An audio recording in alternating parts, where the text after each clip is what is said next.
Today, I'm probably going to be streaming a quiet stream because I'm not in a talkative mood at the moment. So let me just advertise things and we'll do what we usually do.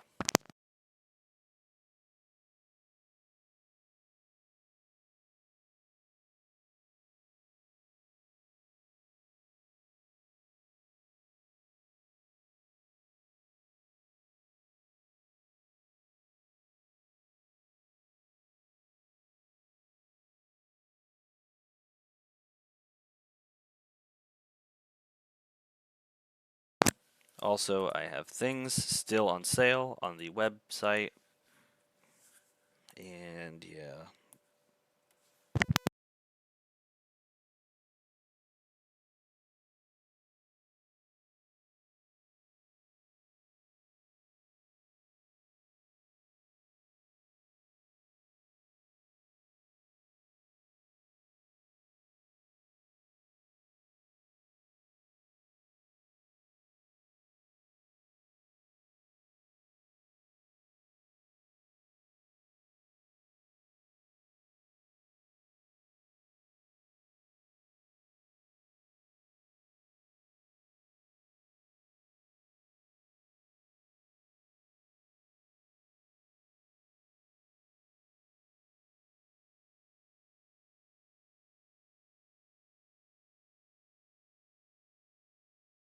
Alright, now that's the word. Now that that's done, I got to set up Genshin, see if it's gonna, what's gonna update or not, hopefully not, because then we don't have to wait that long. Who is that? That person's new, and I like their outfit. As well as hers.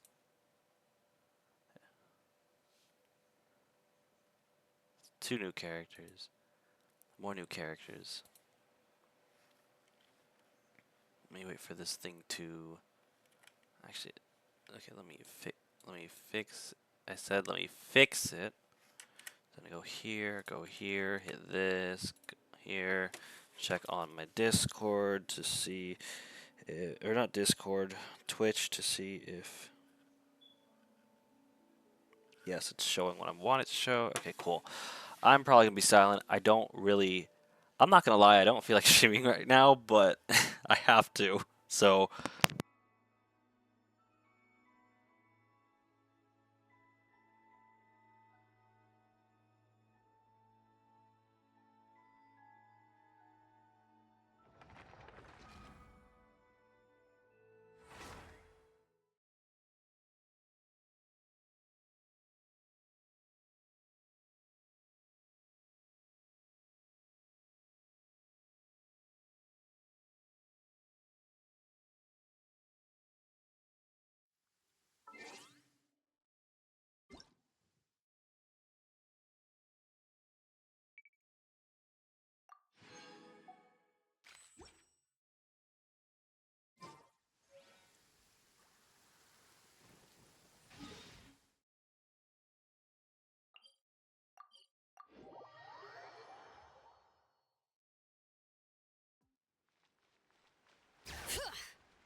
Ad Astra.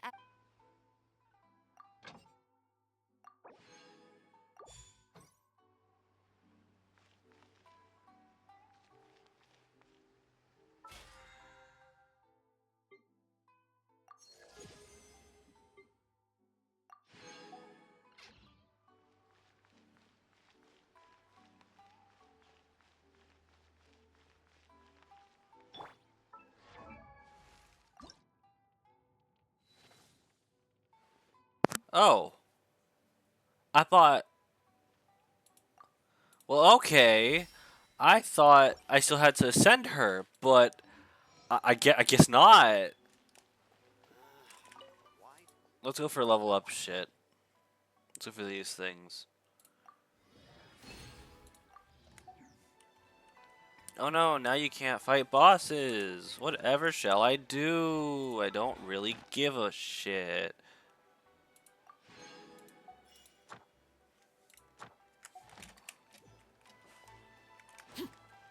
Ad Astra Abyssosk. Welcome to the Adventurers Guild. Thank you for completing today's commissions. Here is your reward.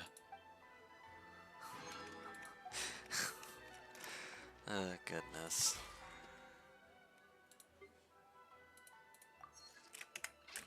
Alright, got all this done. That was easy peasy. Now I just need to go and find levely thingies and stuffs. And, oh wow, look, one there. No, this, navigate, and click the pin, the waypoint, and yeah, words and shit.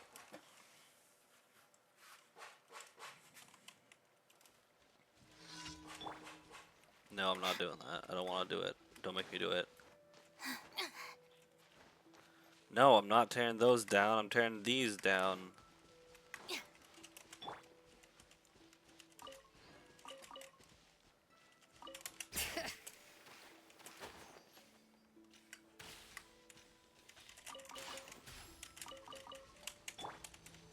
Our bond is strong.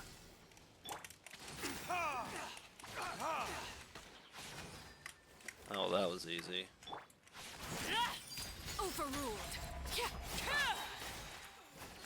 This is where you fall. Stand with me.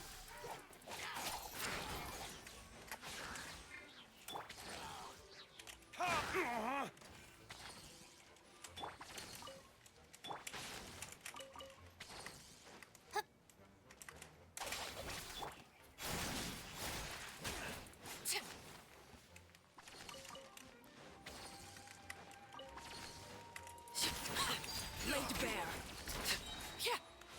Everlasting as the moon. Our bond is strong. I'll settle this. The hunter.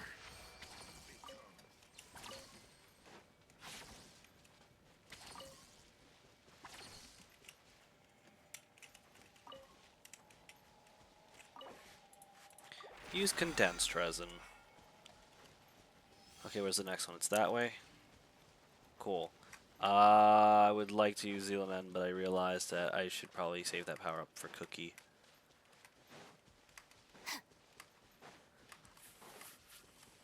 Man, I'm really hungry too. It's about my dinner time, but I don't feel like cooking something midstream. Especially because what I have to cook is not stuff that's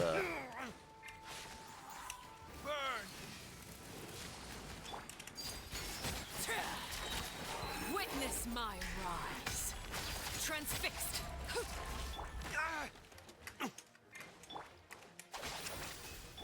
Letting brave names echo.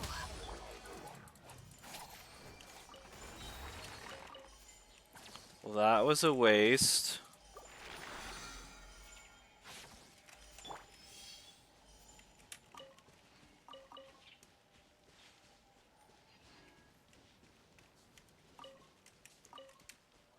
Where are we going?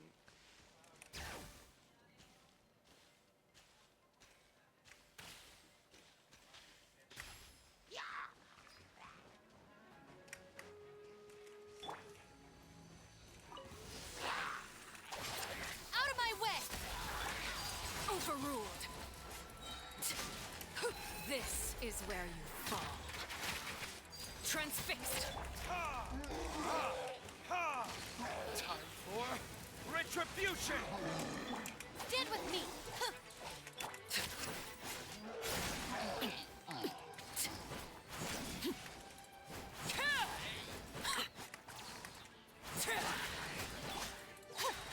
I'll settle this. Our bond is strong.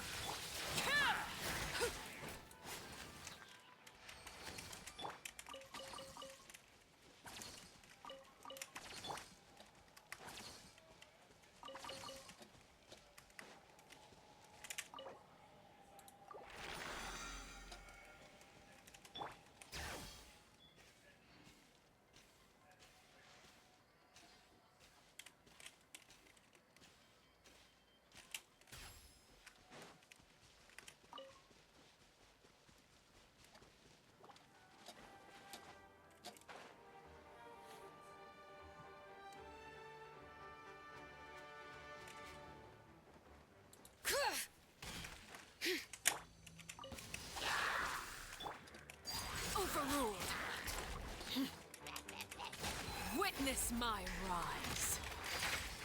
The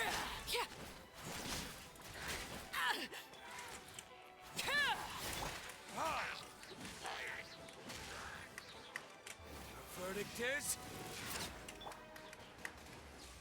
Stand with me.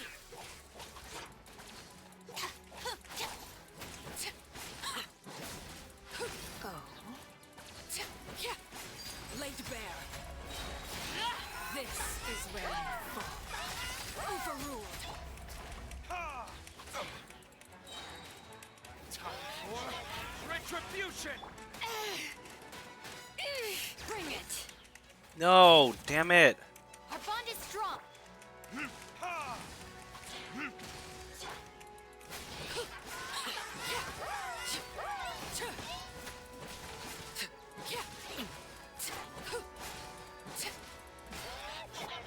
Let the mountain's veins boil.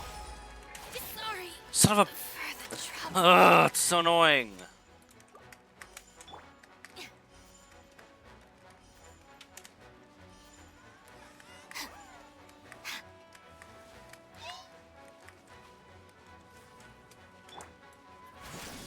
Transfixed.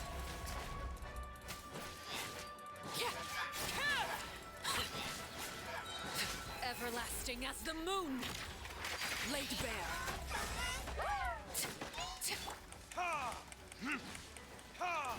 Burn!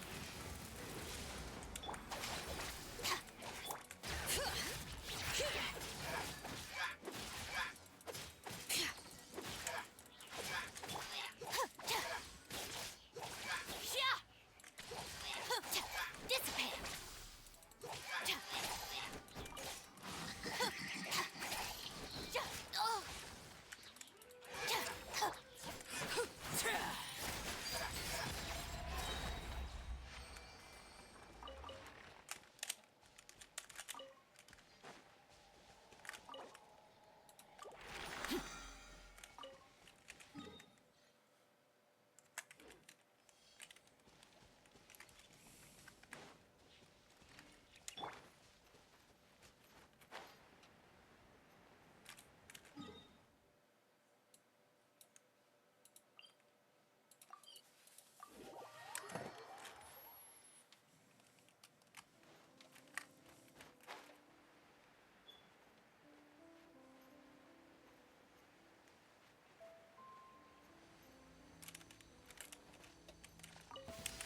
We're looking for a take care of.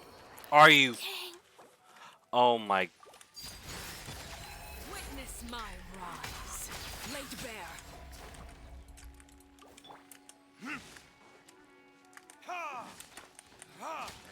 Time for retribution!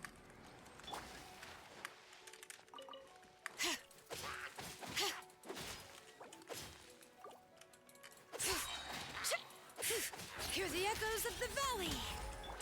Our bond is strong.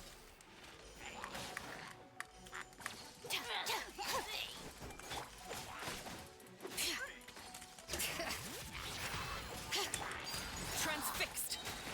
This is where you fall. Laid bare.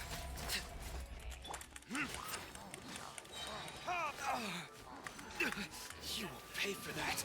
Verdict is...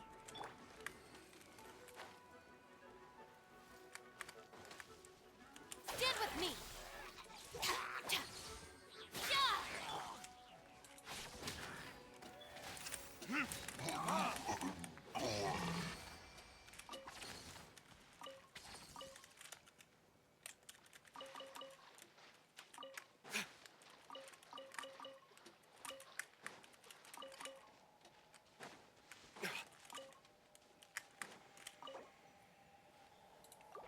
And that's it.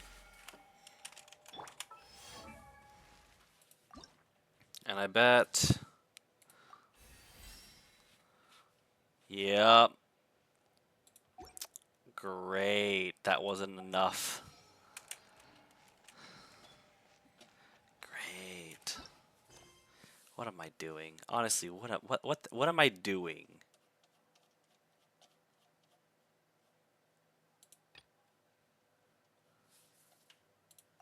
Okay, I had unlocked 2 quests because it made me which kind of annoyed me that I had to do that. But it made me unlock this one and unlock another one of hers.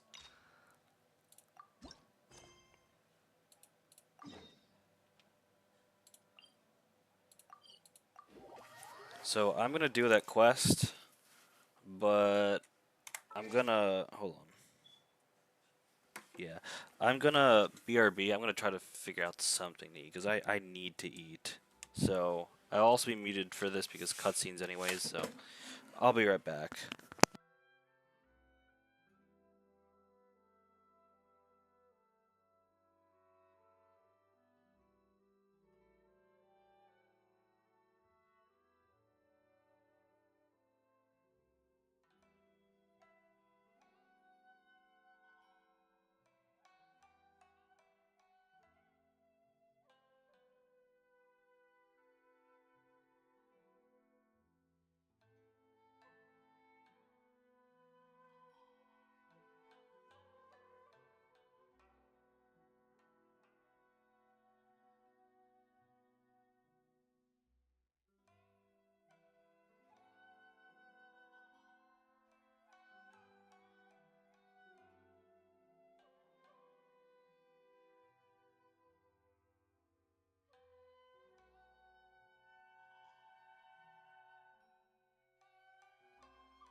All right, I'm back. I got some hummus because anything else I were to make would take forever or would be absolutely horrible, and I don't want to eat it. So yeah, with this quest, I'm gonna be muted the entire time probably.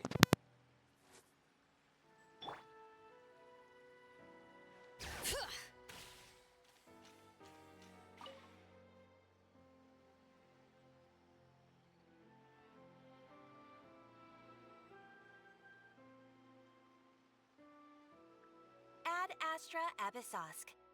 Recently, the Adventurers Guild has received an unusual commission, and after careful consideration, we believe that The Traveler would be the most suitable candidate, right? indeed, as ever. I will spare the pleasantries then. May I ask if you two are available to help? Well, let me go over it briefly. Our client for this job is the Yashiro Commission. Apparently, Rift Towns are attacking the roots of the sacred sakura nearby Mount Yogo in great numbers.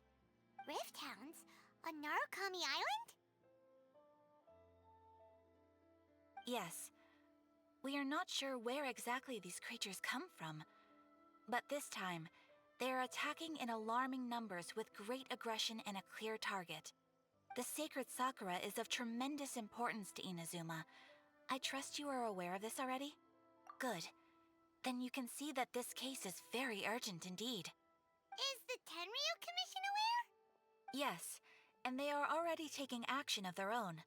However, given that the sacred sakura's root system is vast and complex, and faced with the unpredictability and scale of the Rift Hound's attacks, they are finding it difficult to defend against them.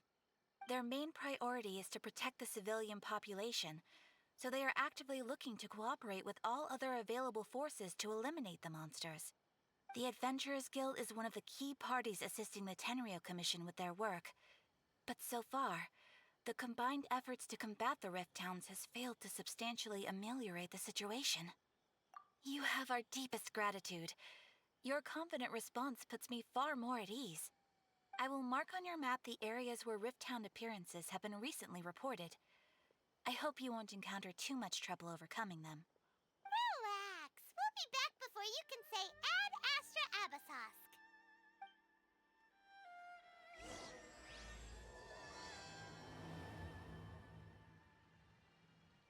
The sacred sakura.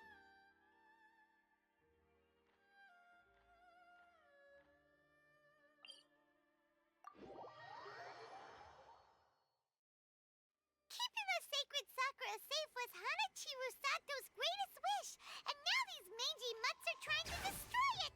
Time to teach him a lesson!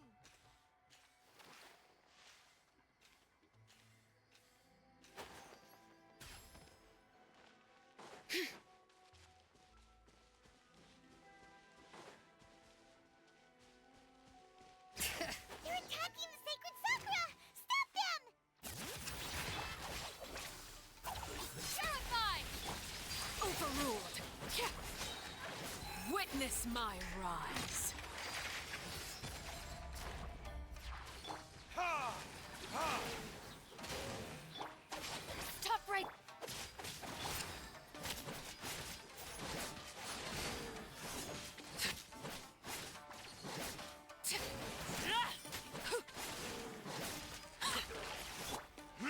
Ha! Burn! Our bond is strong. Transfixed. Wow, there are so many of them! No wonder the Tenryo Commission needed help! Come on, Traveler, you can take them!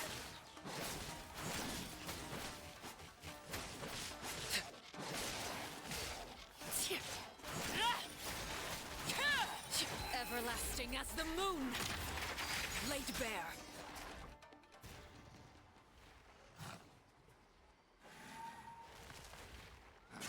Torn to oblivion.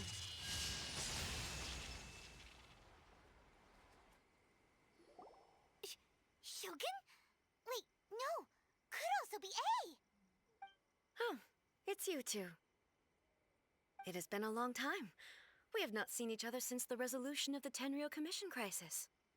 Okay, sounds more like A. It is you, right? You sure made short work of them! That was amazing! I'm making early preparations for what is to come.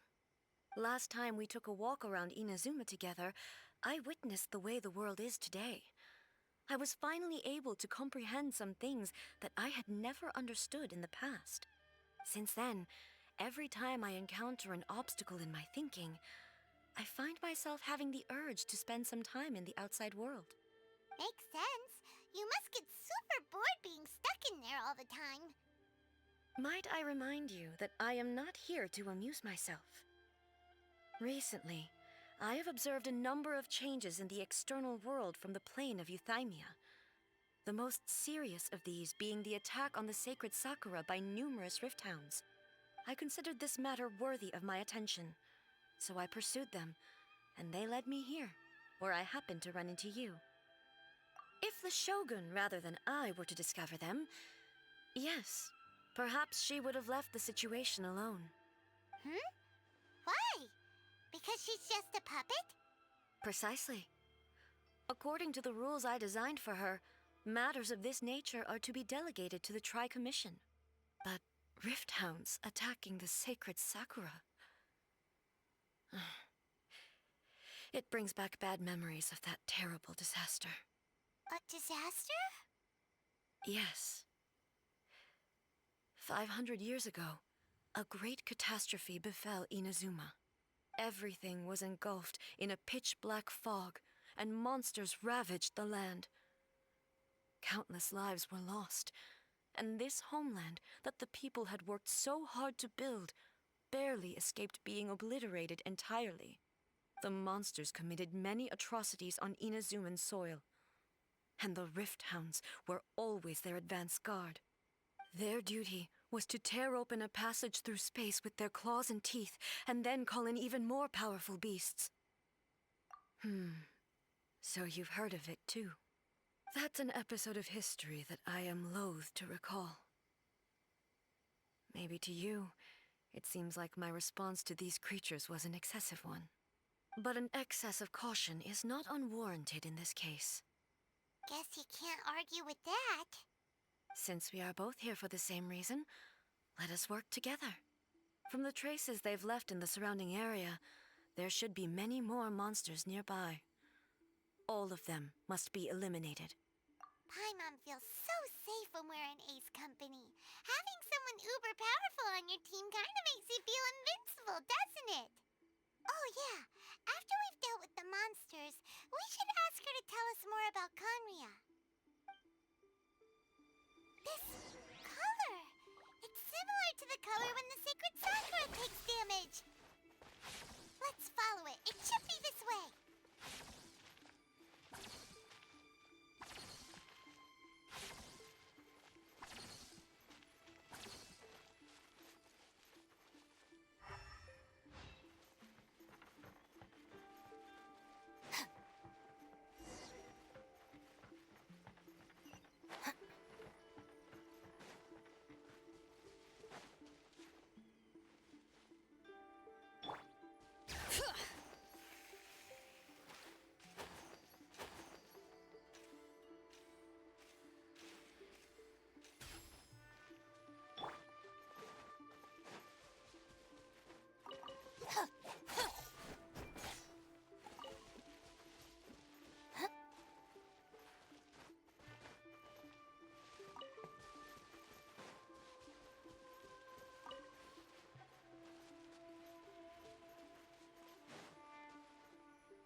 We are lucky. The damage is not too serious. The Yashiro Commission will be able to nurse the root system back to health. This stuff that's flowing out, is it sap or something? And how come it's glowing? Huh?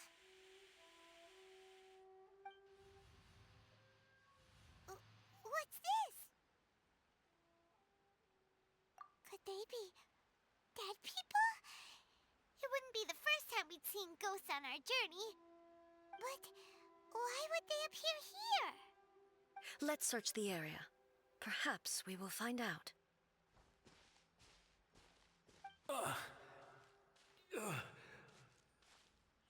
I can't go on like this. Not when the other troops are counting on me. What happened here? Could you tell us? Who are you? What are you doing here? Run quick while you still can. The monsters will be back. And once you're in their sights, I'm telling you, there's no escaping them. We will defend Inazuma until our dying breath. You don't know? Inazuma is engulfed in darkness. Beasts and horrifying monsters are everywhere. They're merciless, ferocious, and they will devour everything in their path. Every last trace of humanity's existence, I tell you. They'll devour it all. But look, none of that seems to be going on around here. Not right now, but they'll be back. Look, get out of here. Now, there's no time left. The almighty Shogun is gone. So is Kitsune Saigu. There is no one left to rely on but ourselves. I don't know how long we can hold out for. But if we abandon our hope, then we've got nothing left at all. Don't worry, I'm right here. It's the Shogun? You're back. Please, we beg you. You have to help us. You have to save Inazuma. Only the glow of your supreme lightning can dispel this terrible darkness. Please, or the whole of Inazuma will be reduced to a hunting ground for the beasts. Calm down. The war you speak of is over. Over? But what do you mean? Shogun? Look around you. The grass grows green and lush, and a soft breeze blows. This is Inazuma at peace, as you will no doubt remember. There are no monsters, nor is there anything else here that could threaten your life. What? But how? Just moments ago, they were everywhere. I saw them tear my comrade to shreds with my own eyes. Hey, calm down. Everything's fine now. Huh. I think I understand. Almighty Shogun, you saved Inazuma.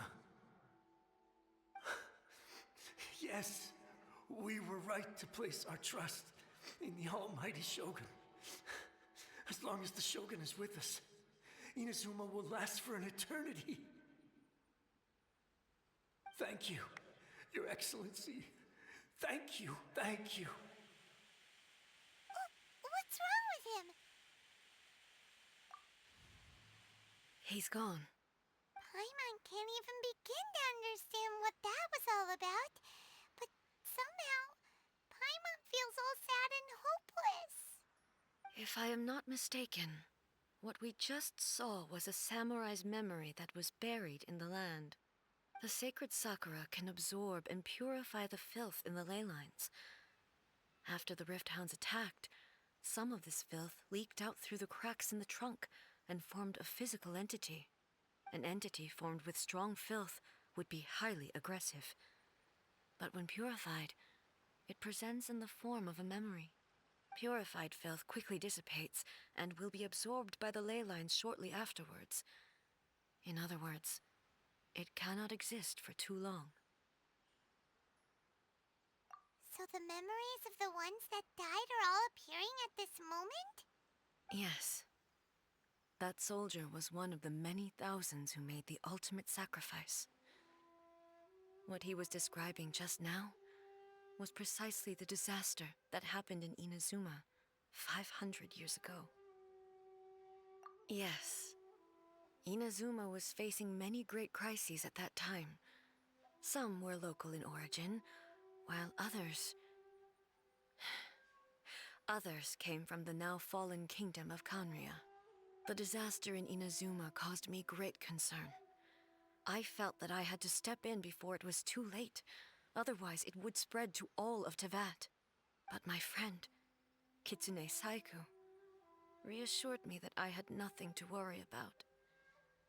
She would shoulder the responsibility of protecting Inazuma and mobilize all forces at her disposal to combat the threat. I could tell that, although neither of us acknowledged it, we both knew that the road ahead would likely end in tragedy. So, Inazuma was attacked at the same time as when the disaster happened in Kanria? Indeed. Countless monsters suddenly appeared throughout all of Inazuma. In the end, Kitsune Saigu sacrificed her life to protect the people. I never had the chance to see her one last time. But I would like to believe that she kept her promise to me until the very last. But even then, Inazuma was left more devastated than we could have ever imagined. Those terrible tragedies left great wounds that are still felt to this day, both on the land itself and in my heart. Yes. For the longest time, I couldn't bring myself to face the pain of that loss. All my martial might was in vain. Though I could conquer Tatarigami and vanquish monsters, I was helpless against the ravages of time, powerless to keep the ones I cherished alive.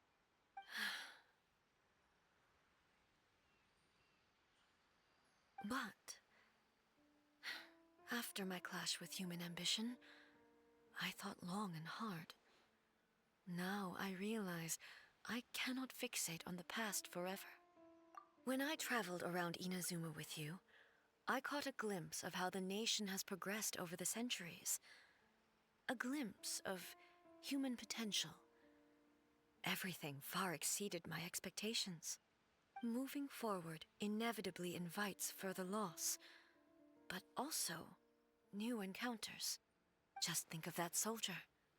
Despite all the losses he had experienced, he still chose to keep fighting for the sake of moving forward. All those who sacrificed themselves back then gave their lives fighting for a future. But perhaps the future they were hoping for is not the eternity that I once strove for. As Inazuma's god, it is high time I honored their wishes. Warriors of the past, who spilled your blood on this land, your noble souls now rest in this earth. I will never forget you, and all that you did for Inazuma. He's taking all this pretty hard.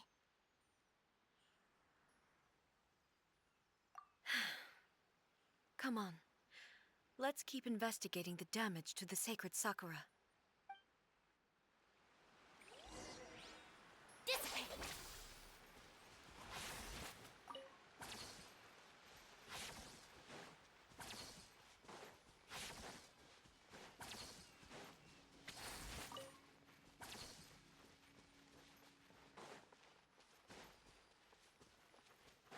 As expected, there are a load of Rift Hounds here too! Leave them to me.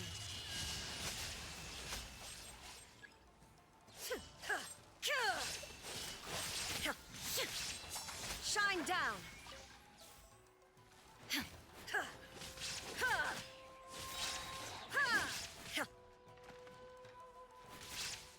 There is no escape!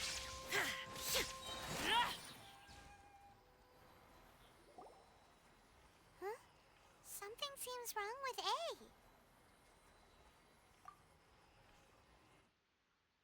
Why would you ask that? Well, usually you'd pull out your sword and swish! Vaporize them all in one go! No? You are unduly concerned. I'm simply conserving my energy. Although I have some understanding of the situation already, it could take an unexpected turn at any time. I must be prepared for anything. If there are more formidable monsters lying in wait in this area, I must make sure I have the strength to face them. Ah, makes sense! Spoken like a seasoned shogun! The roots seem pretty badly damaged this time. We definitely need to tell the Yashiro Commission about this. Hey, the same light is leaking out again!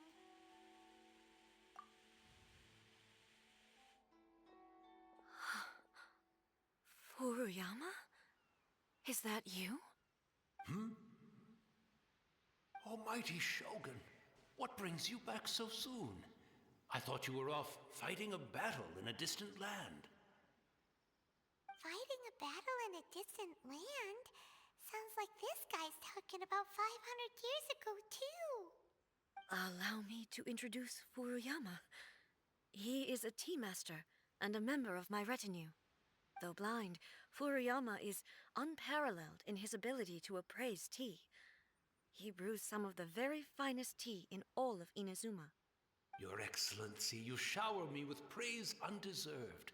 I have simply had the good fortune to be in Your Excellency's presence long enough to become acquainted with all the skills that are required of me. It sounds like the Almighty Shogun has brought a guest. I'm afraid I'm unable to serve you any respectable refreshments on account of the current situation.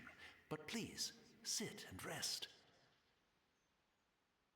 After all, it's quite a mess out there. What should we do? Oh, yeah. Sheesh. There's monsters everywhere out there. It's pitch black and loads of people have been injured. I see. So, they have fought their way this far already. Most of the residents in this neighborhood have already escaped. They wanted to take me with them, but it seemed rather pointless to me. So, I decided to stay. And now the Almighty Shogun is here, I have even less reason to run away. Imagine if this was something that even the almighty Shogun was powerless to resolve. Where could I possibly run to then? People flee out of a desire to live on, and the desire to live on stems from a feeling of having unfinished business in life. But me, I have no such thoughts, and I have no regrets. The almighty Shogun often speaks to me about her dreams over tea. Just listening to her stories, I've been blind for many years, but her vivid descriptions took me on a splendid journey to all the most beautiful places in Inazuma. Over time, I've come to understand her mindset. Quite the romantic at heart, a true dreamer. One thing she always says is, good things don't last forever. Everything changes, fades, disappears completely over the passage of time. And so, people must make the most of the life they have, seize the chance to enjoy it while it lasts, and have no regrets in the end.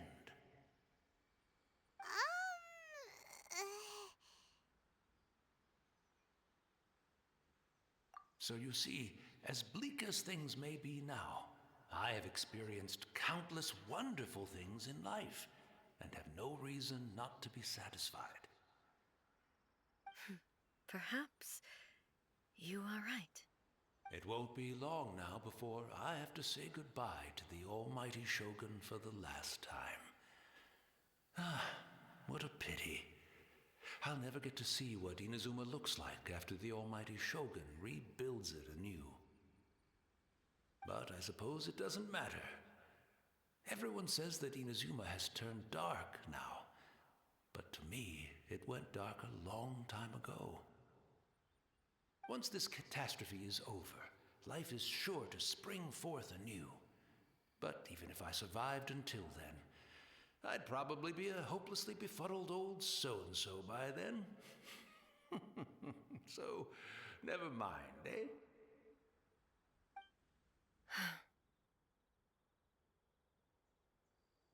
Oh, goodness me. Speaking of befuddled, look at me rambling away to my heart's content and forgetting to serve the tea. The almighty Shogun comes to visit and I don't have the tea ready. A truly egregious loss of decorum. One moment, I'll just... Where in the world is the tea set? I hope the others didn't smash it to smithereens in their hasty departure. Can't see a tea set anywhere around here. Really? But it's always been right by my side. Goodness gracious, what a fool I'm making of myself. I couldn't possibly have my guests fetch it themselves. That would be most discourteous indeed. Don't worry about it. Take a rest. We'll be back right away. Almighty Shogun, you're not going too, are you? No, no, no. Your humble servant implores you, not with the war raging outside. This place is complicated. It's quite unlike the tea house in your memories. Leave it to us. But... well, okay. I never thought I'd see the day that I need the almighty Shogun to personally collect my tea set for me. I can't decide whether it's a final regret or a final stroke of good fortune. Where should we go to find a tea set? Having a cup of tea isn't exactly the most urgent thing to do right now, but at the same time, this lovely old man from 500 years ago has been through so much, and it makes Paimon so sad. I'm also feeling very nostalgic for his tea. Oh, why don't we go to the Kamisato estate? There'll definitely be a tea set we can borrow there.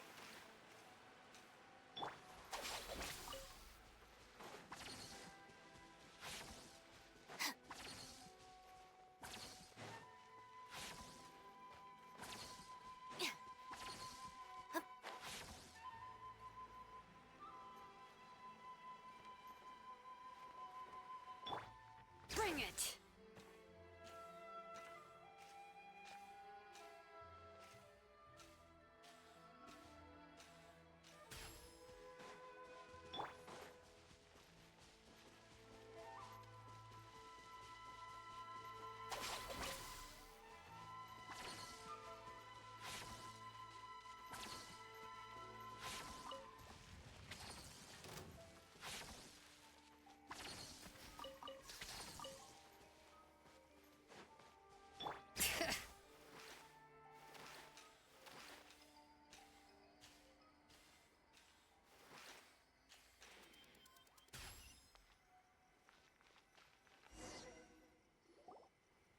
It's the Traveler.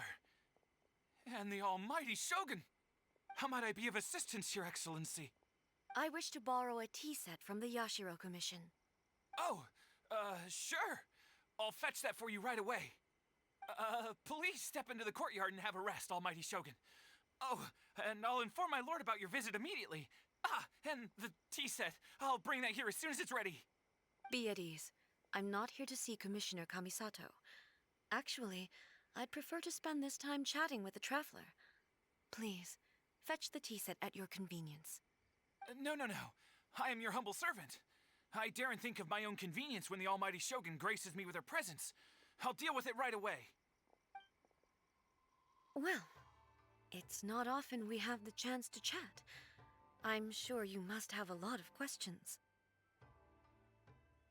Right. Paimon wanted to ask that too. The almighty Shogun that he described didn't sound anything like you at all. I seldom had the time to drink tea. Any free time I had was spent practicing martial arts. So, in the vast majority of cases, the one he made tea for was the former Electro Archon, who was also my sister, Raiden Makoto. He may well have had an inkling about there being two Raiden Shoguns, but he always acted as if he was completely unaware of it. The philosophy of life that he shared with us just now, that was Makoto's view on reality.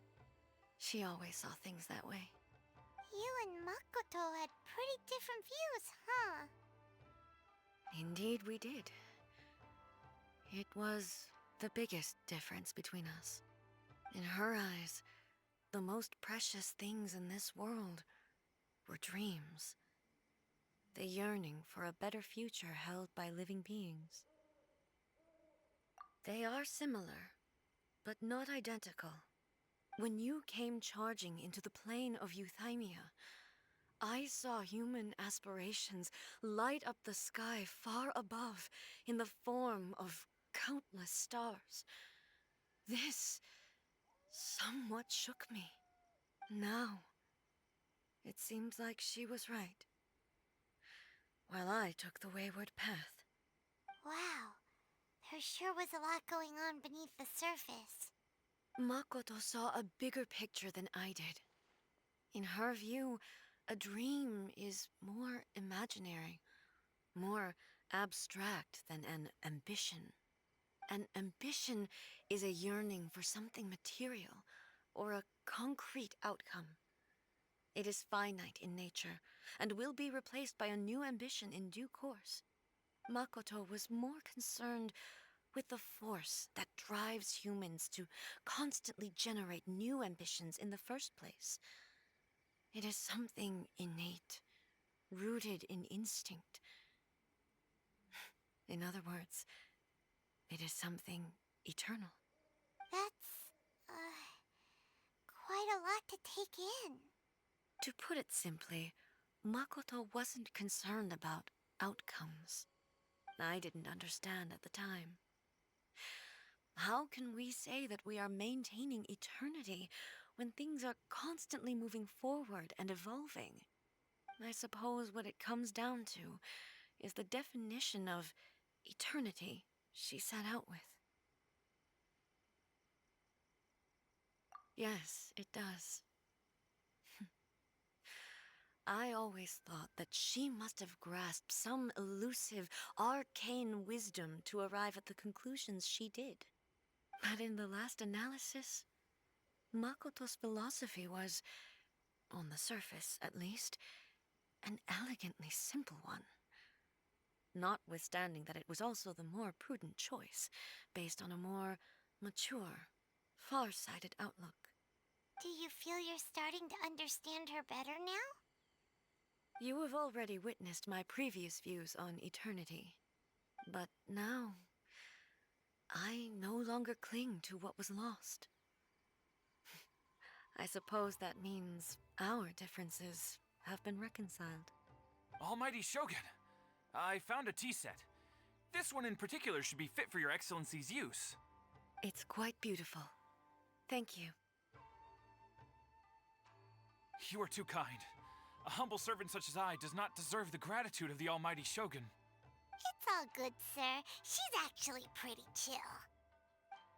Let us return. We ought not keep Furuyama waiting too long.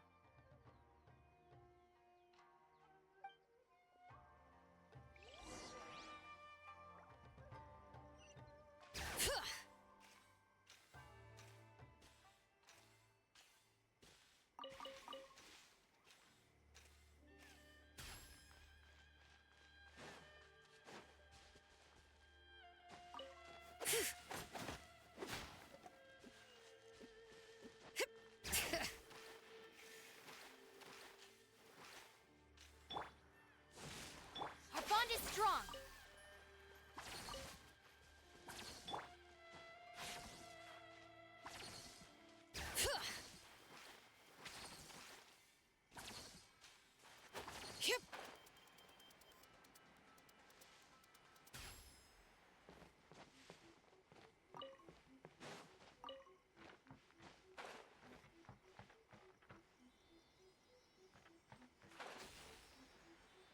Let's get down to business. Dissipate. Out of my way. Transfixed. This is where you fall. Laid bare. Verdict is... Stand with me.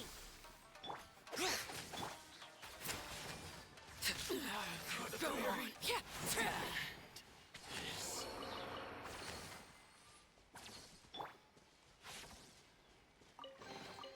There's a lot of good stuff in here. Want to split it? Just kidding.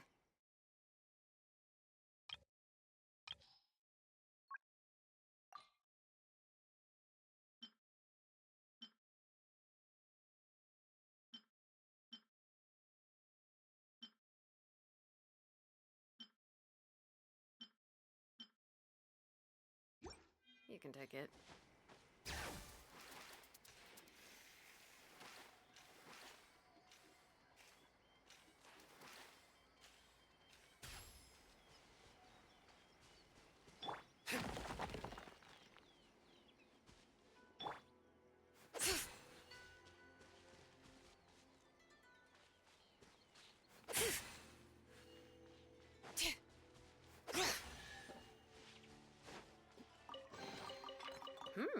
These should be worth something. Go on, take it.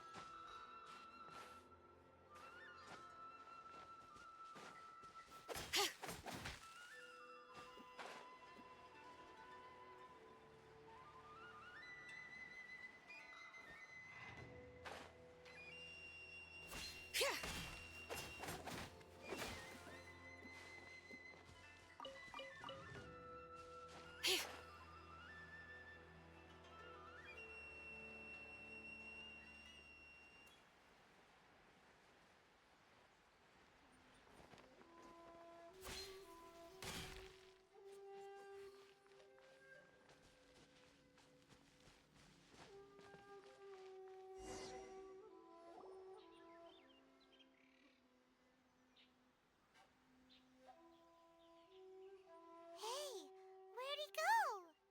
He wouldn't have gone looking for a tea set himself, would he? Or perhaps the ley lines did not have the power to sustain him for very long, as was the case with the memory we saw earlier. So we won't get to drink his tea? We didn't even have a chance to say goodbye. The information held in the ley lines is complex and disorderly. The fact that we were able to meet him to begin with was a miracle of fate.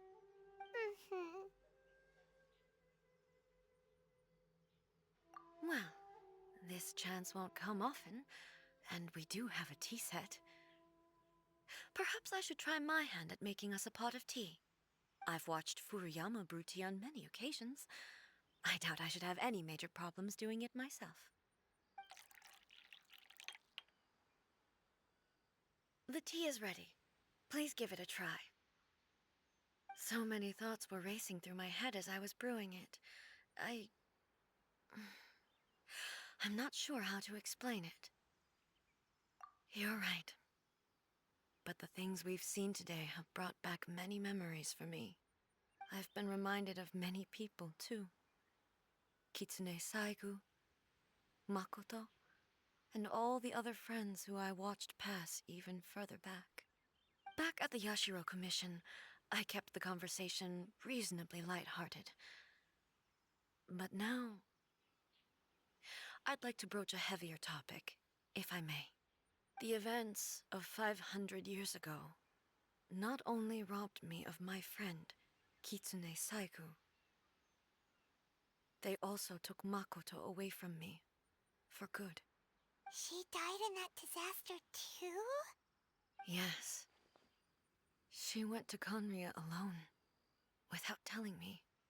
Unlike me, Makoto was no martial artist. Whenever similar crises had arisen in the past, I was always the one to face them in her stead. But this time, the circumstances were so grave that Makoto had no choice but to leave me behind. Or perhaps it was more that she went ahead of me, put herself in front of me, so that I would remain hidden. In any case, by the time I realized what was happening, yes, it was too late. I arrived only in time to hear her dying breath.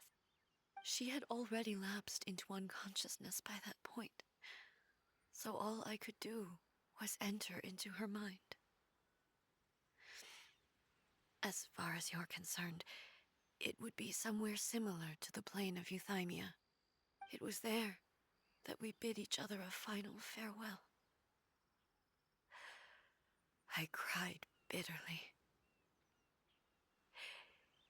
Even in those final moments, I couldn't understand her actions. Why did she go to Conria first, and not I? Why did she keep me in the dark about it? Was it to shield me? It was there and then that I resolved to pursue eternity.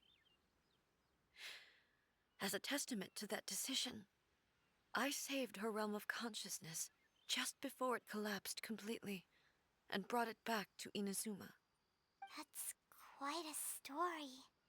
When I returned to Inazuma, I was shocked to find that a great sakura tree had appeared on Mount Yogo. The tree that you know as the sacred sakura. That's exactly what everyone back then told me as well. That it had existed since time immemorial. They were so matter-of-fact about it, and couldn't at all understand what I was so surprised about. No one questioned it. And yet, its presence contrasted so starkly with the area as I remembered it. It seemed as if I was the only one to have noticed it appear suddenly out of thin air. In the end, I simply had to accept that it was a miraculous effect of Makoto's consciousness. With the help of the sacred Sakura's power, I was finally able to overcome the monsters and quell the disaster in Inazuma. This is all really hard to understand. Kinda beyond Paimon's level. Yes. She had such a great love for this land and for its people. In this respect, I still do not compare to her. I once told myself that I would never speak of these events again. Facing the fact that she is gone is unbearably painful. But even the tea that is most bitter to the tongue, once swallowed, leaves some sweetness in the throat. And it's time I came to terms with it all.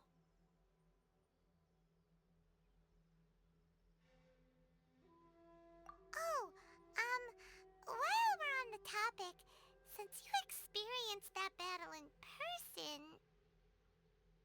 Sister?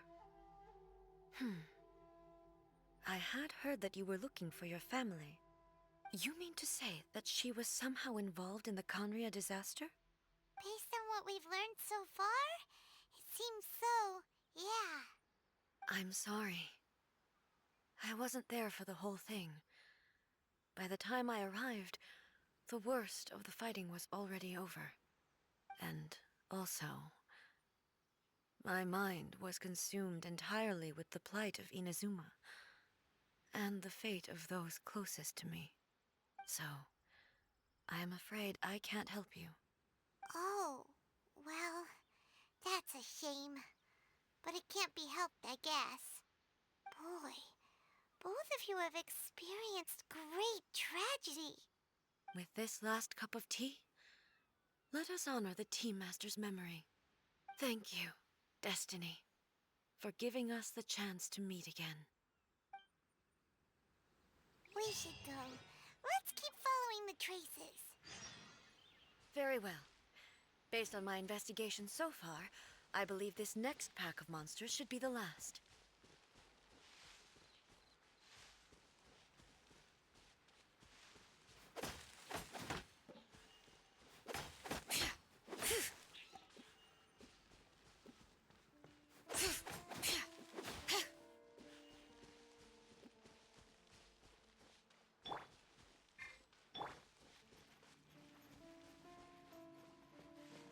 Our bond is strong.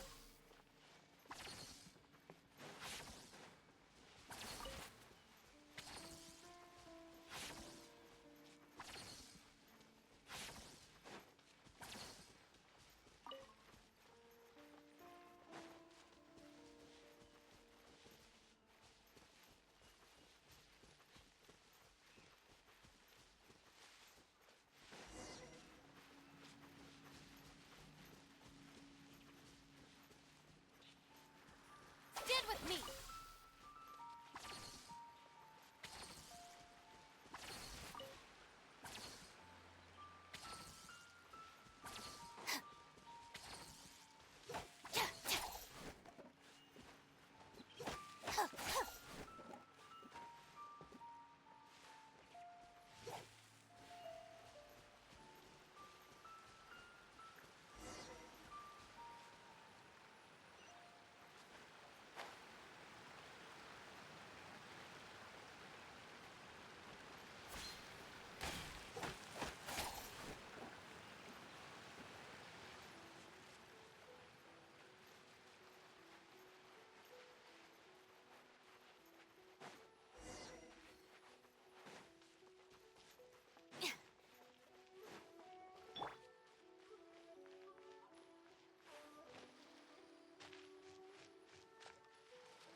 Once again, please leave them to me.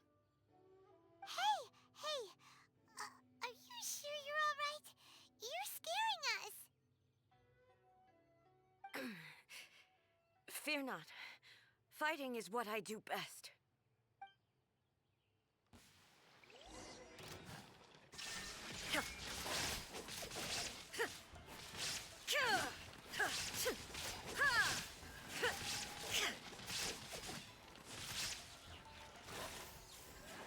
Shine down!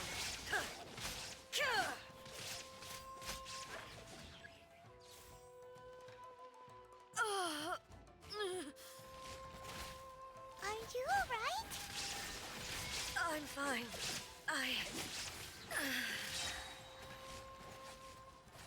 Born to oblivion!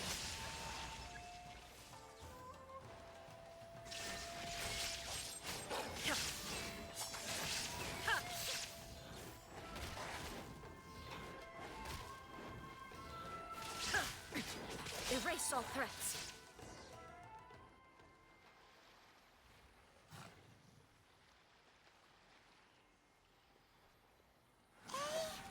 Maybe you should leave this one to us.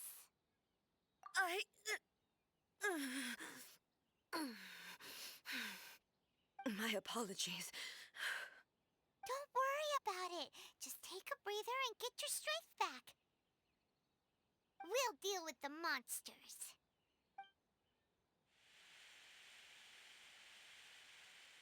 Look, that's the same light again.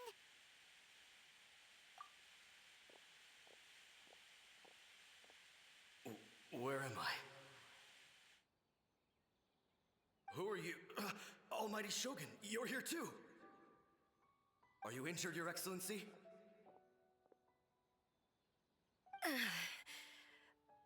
I'm quite all right. Just feeling a little stiff. We, the Shogunate Samurai, will defend the Shogun until the very end. Come on, men! They're coming back for more! Let's get them! Don't! It's too dangerous. Danger is our duty, ma'am. If we were the kinds to shy away from danger, we never would have taken up arms to begin with.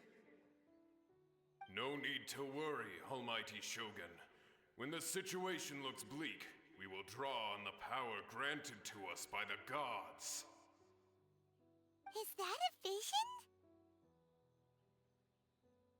It certainly is. I know the gods are omnipotent, and their willingness to grant their power to humans means they have high expectations for us. If the Almighty Shogun is in trouble, now of all times is the moment for us to honor that. So that's how samurai of that era understood visions, huh? Nobody knew where Your Excellency had gone, and we were starting to despair. But now we've found you. You're right here with us. Just the sight of you appearing before us once more has reignited the hope in our hearts. This hope is the light that will guide us out from the darkness. Everyone, on me! We'll help too! Huh? Affirmative, but watch your backs. Protect the Almighty Shogun! Ah!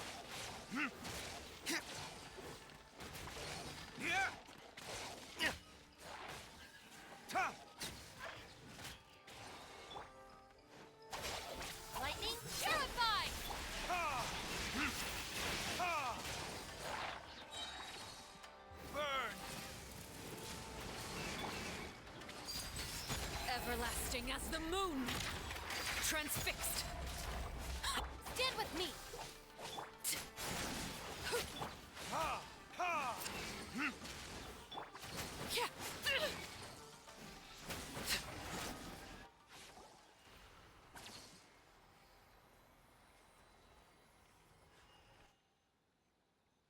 It seems like their attacks are finally over.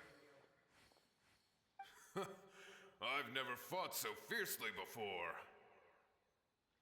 Thank you all. Are you okay? Maybe you should keep resting. I'm fine. I feel much better already.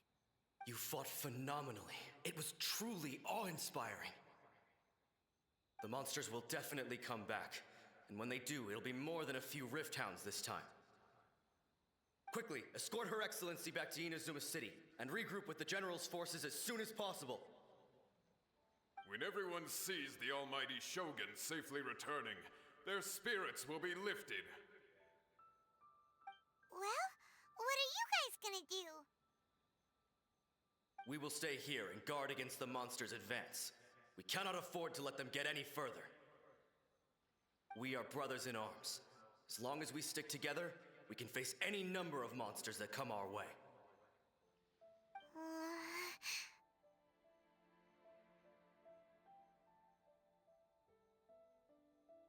Just leave it to us. Fighting is what we do best. But the Almighty Shogun is the only one of us with the power to change the present state of affairs. Only Her Excellency can turn back the tide of despair and lead us onward into the future. No matter what kind of threat faces Inazuma, we will always place our faith in the Almighty Shogun. Oh. Thank you all very much. I promise you that I will create a bright future for Inazuma. I should not have left it this late to make this promise. But from this moment forth, know that I shall be true to my word. Don't worry, Your Excellency. We will never doubt your word as long as we live. With you leading us, we will claim back everything that Inazuma has lost. Glory to the Shogun! Glory to the Shogun! They're gone. It was both.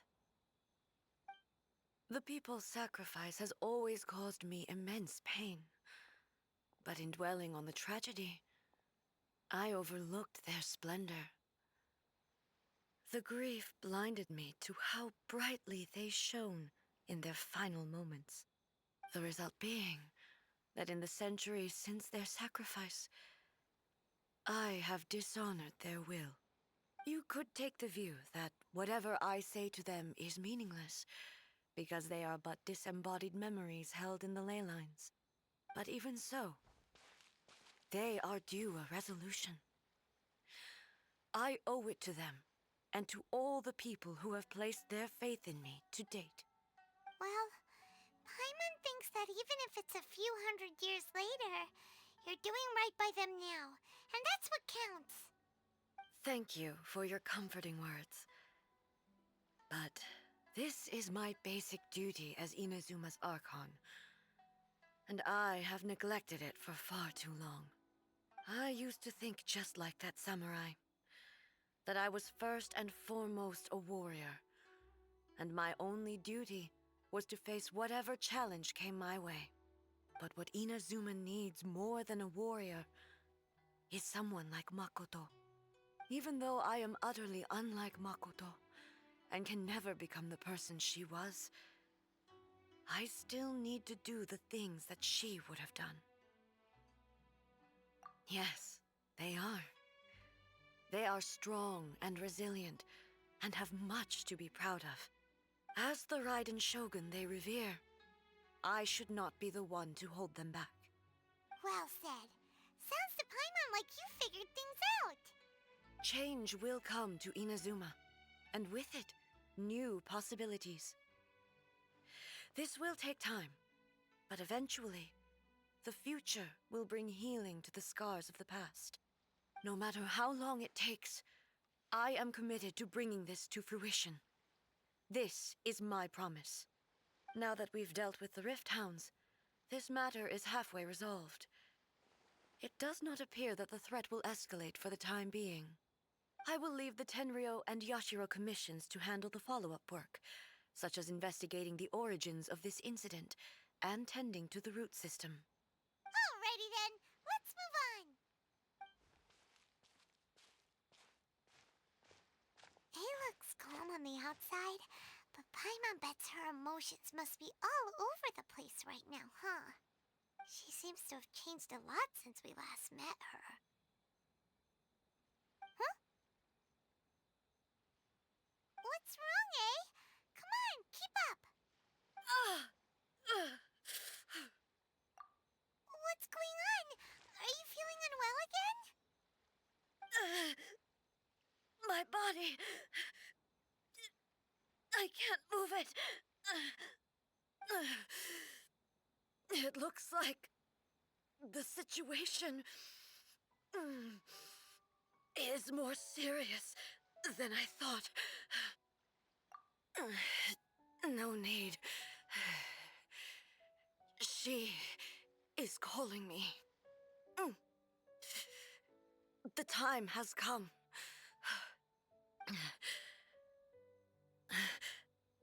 Can you help me walk? I need to go to the cave below the Grand Narukami Shrine. Why? What's in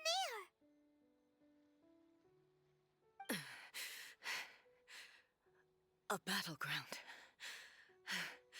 One where I shall sever ties with the past and take the first steps into the future.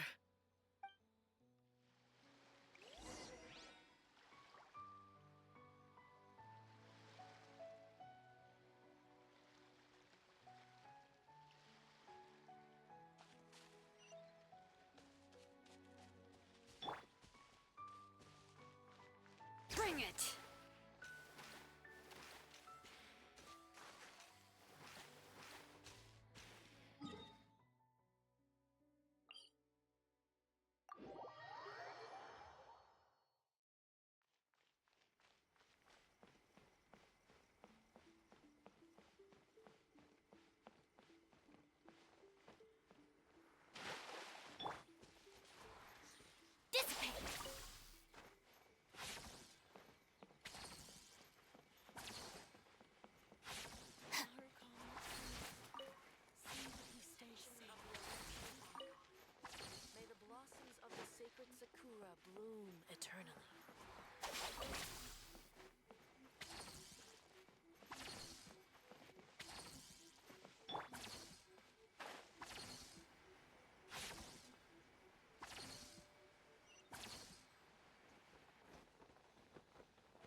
We're finally here. The entrance should be nearby.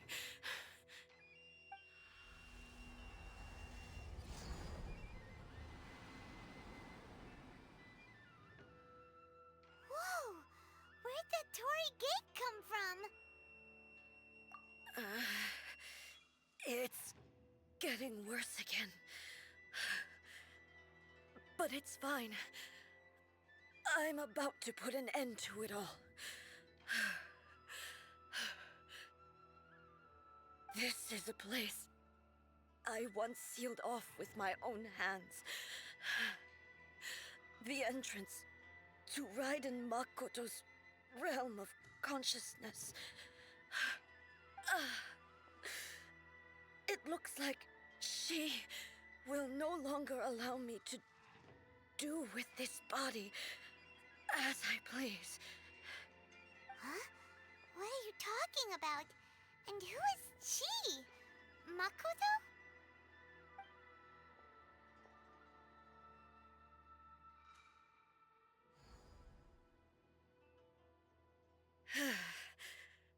Follow me. Where are we go?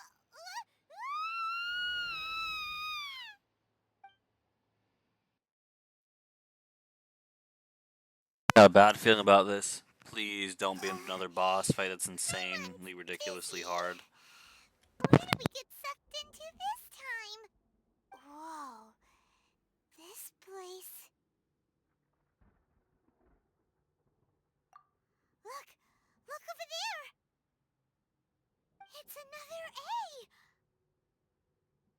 We meet again, traveler. This body is an assistant to the One Within, but it is also the guardian of the rules. Should the One Within wish to stray from the rules, this body shall stand in her way. Wait! Paimon knows I that freaking knew it! Dang it, no!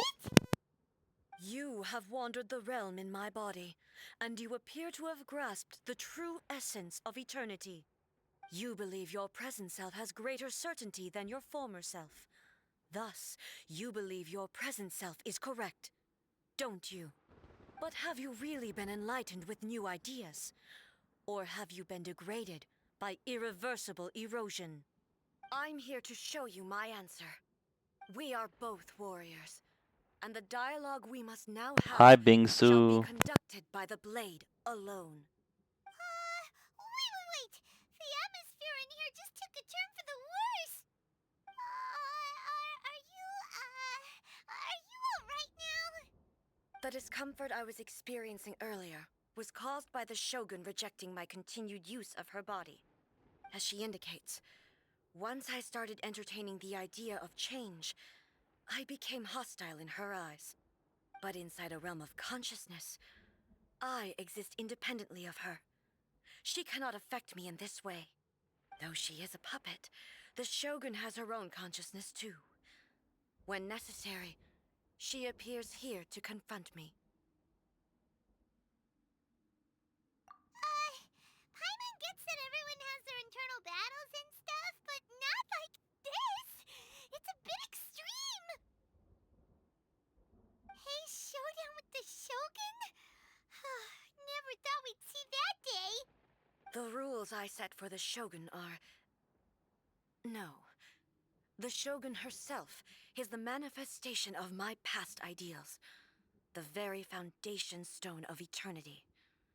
It shall not be easily swayed. I would not try to change her if it wasn't necessary. Isn't there any other way? Can't you talk it through or something? But they both just want the best for Inazuma!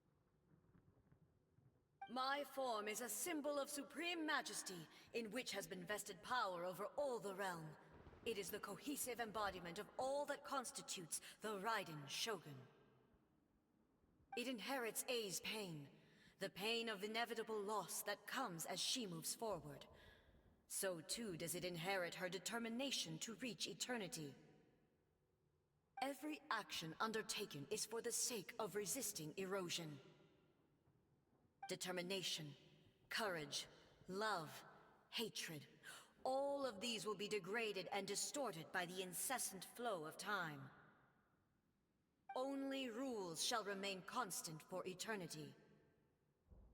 Those were my thoughts when I created you. Now, they are towering obstacles that I have no choice but to overcome. You wish to make yourself my enemy? I am your past, the everlasting law, the guardian of eternity. And I am she who promised a dream to her subjects. Raiden A. An A and Raiden B. Even the proud and mighty Oni Maiden was cut down and disgraced. Though your blade has been cleansed of her What the blood and heck? filth, never shall it shine as brightly as it once did. Can I even put a dent in her at all? It's like I can only do so. Hold on. I wonder what happens if I eat some good food. What is this? What? I don't even know. I don't know what's going on with my items. I don't remember when I got those. I don't remember ever making those. And let's just eat one of these just to make extra sure.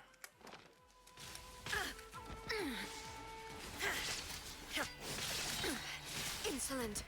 There is no escape. Inazuma shines eternal. Kitsune sakura blossoms that once filled the skies fell to the ground as pitch black rain.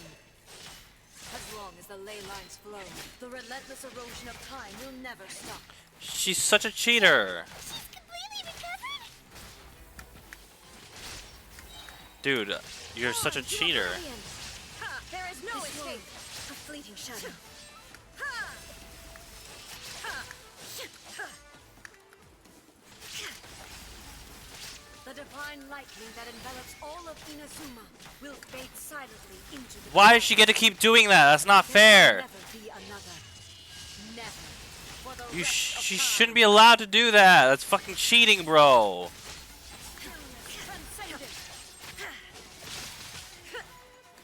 Stop cheating. Weak. There is no escape. Pathetic.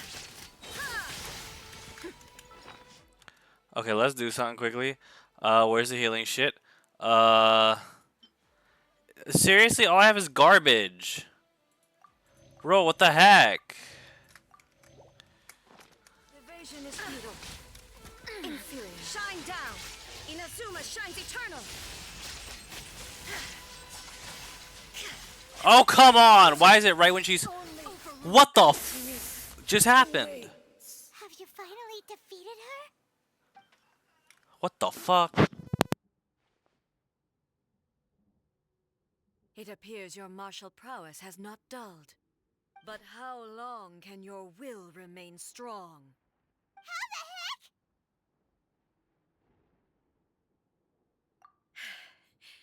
heck? In this realm of consciousness, her existence is tenacious indeed. She was built to resist erosion. Her will is stronger than any other living beings, including you and me. Then, does that mean this is gonna be a never-ending battle? Maybe. But I have to prove to her that my present will is no product of erosion. The future I shall forge will be a grand undertaking, one that will be resistant to erosion. If I don't do this, the Shogun's rules can never change, and Inazuma can never move forward. This is my duty. No matter how long this battle may last, months, years, centuries, and no matter how many times we must fight, I will defeat her. 500 years ago, humanity proved their strength in battle. Here in the present, they rely on their ambition to challenge wayward practices, tear them out like the diseased wood of an old sakura tree. So Holy that new, shit. healthy branches might spring to life in their place. Seriously? It is about time that I learned to trust them. Are we ever going to even see her again at this rate? Honestly. Like, what the heck? I understand that. But if the dreams of which Makoto spoke are true eternity, a short moment for which the Shogun does not exist is nothing to fear. I fight for the everlasting future of Inazuma. However long the battle may last, it is but a drop in the ocean of eternity. I vow to the subjects of Inazuma that I shall one day return. This is my oath. Please, be my witness. During my absence, I place everything in Miko's hands. But this means that... Wait, we should have. Does Pass that on my words. doesn't that mean we should wait? If we're gonna be her witness, and for decades, we might as well have brought a tent, some beds, some food, some cookware, probably stuff to start a farm in here, because this is gonna be a while, or not. Well, damn. Looks like we got kicked out. Oh, what do we do? Are we really just gonna leave A and the Shogun to keep on duking it out in there forever? She was making sense, and maybe this is the only way to change the Shogun's rules, but still...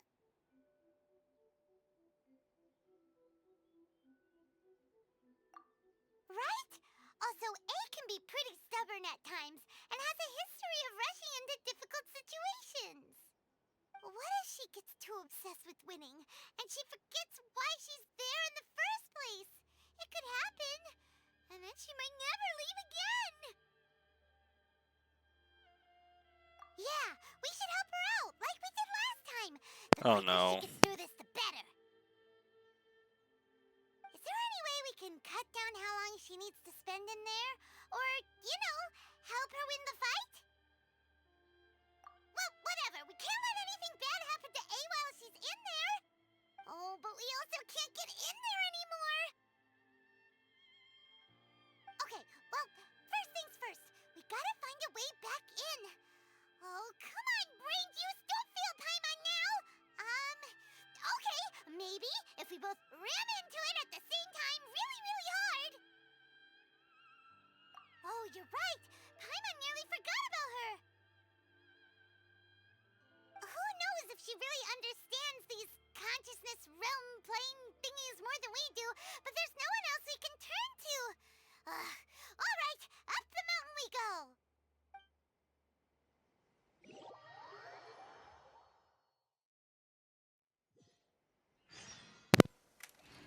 And here I wanted to go and frickin' mine those things. You know, I'm gonna mine those things. I don't care. You good, Luke?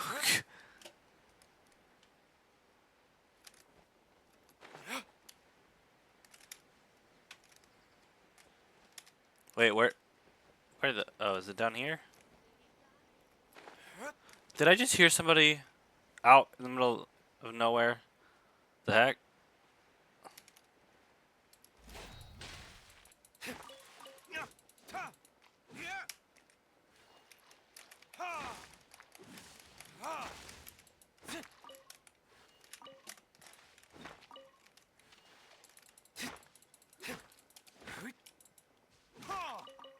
Also, I'm not even sure how long I'm gonna. Oh. I remember when I climbed the whole mountain, only to learn there was some stair. I mean, I did the same thing, honestly.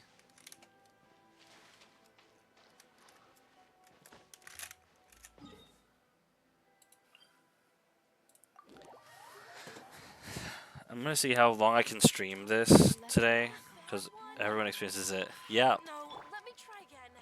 Bring it. 'Cause anyways, wait, why is it glowing here? Is there a spin crystal secretly hidden here? Do I need someone small to like sneak through? By the protection of the Electro Archon, may the blossoms of the sacred Sakura bloom eternally. I want to see what's back there. Oh, I thought I almost got. Come on.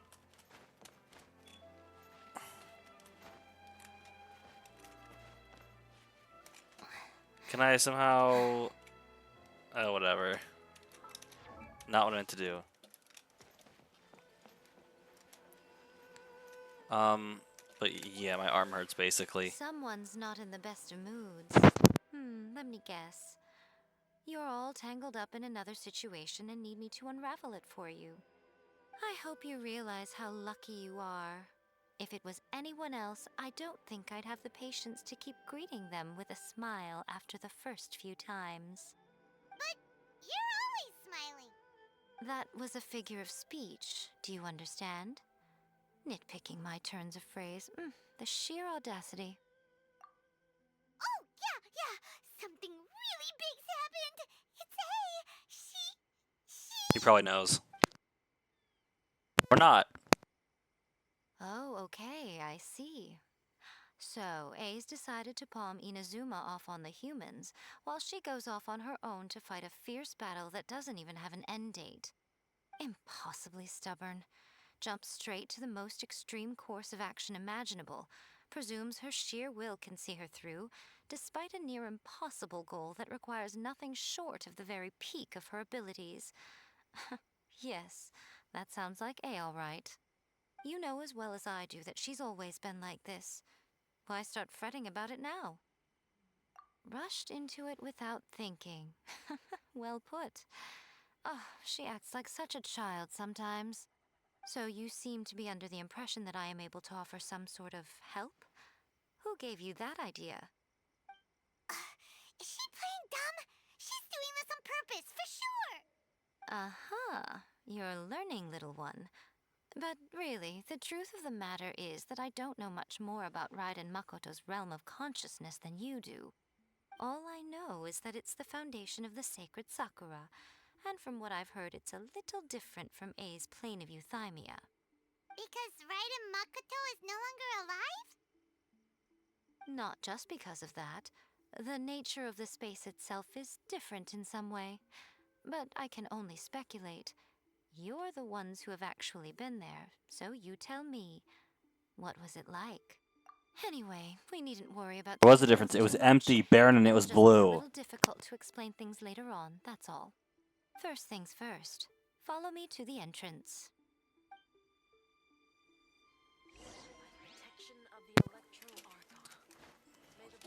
May my arm hold out, because it's right now it's hurting like hell, and it feels mildly swollen.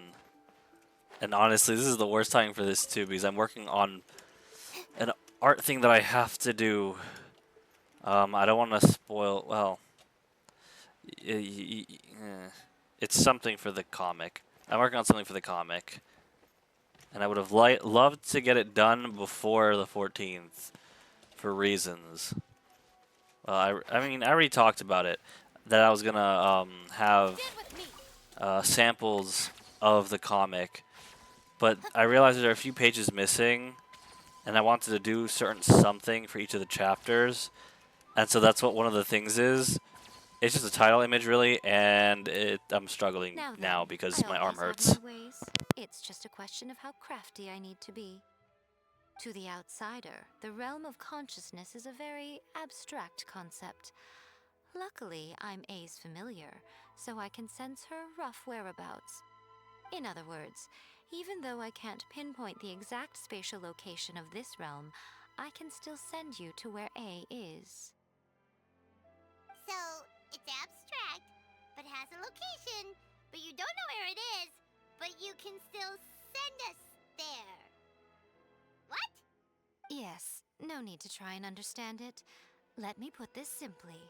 Right now, she is surrounded by chaos. Everything is turbulent and disordered. If you try to force your way in, you could be swept away by a giant wave that sets you down in an unknown corner of space-time. This is precisely why when entering the plane of euthymia, it's much safer if you place your Hold on, consciousness BRB. in a physical object first. What? Alright, well, Paimon's staying here then. You two can go in.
Suit yourself.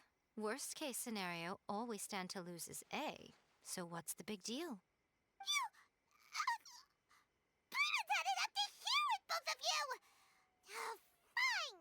Paimon's coming too. Oh, well, if you're quite sure, then of course. Now, I shall send you on your way.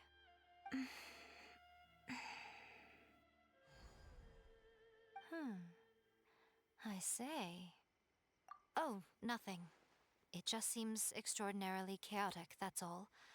My suspicions have been confirmed. By the way, remember to focus constantly on your heartfelt wishes when you enter inside. Only a strong enough will can prevent you from being swallowed by the giant waves of abstract space. Only if you are strong enough can I deliver you to the right destination. Well then, the door's open. Hop on in. I'll stay outside and provide what stability I can. I'll be ready to respond if anything happens. I'm placing my god in your capable hands. For my sake and for Inazuma's, please. Bring her back. Wait, but then how does it last for decades if we're supposed to go in now and just... That's enough chatter. Get to work. Ugh, oh. And this isn't my strongest party. What the?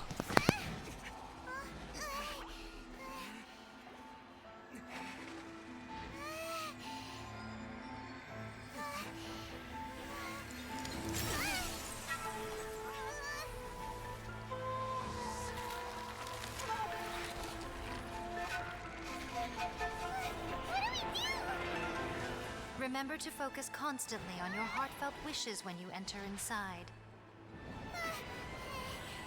Only if you are strong enough can I deliver you to the right destination.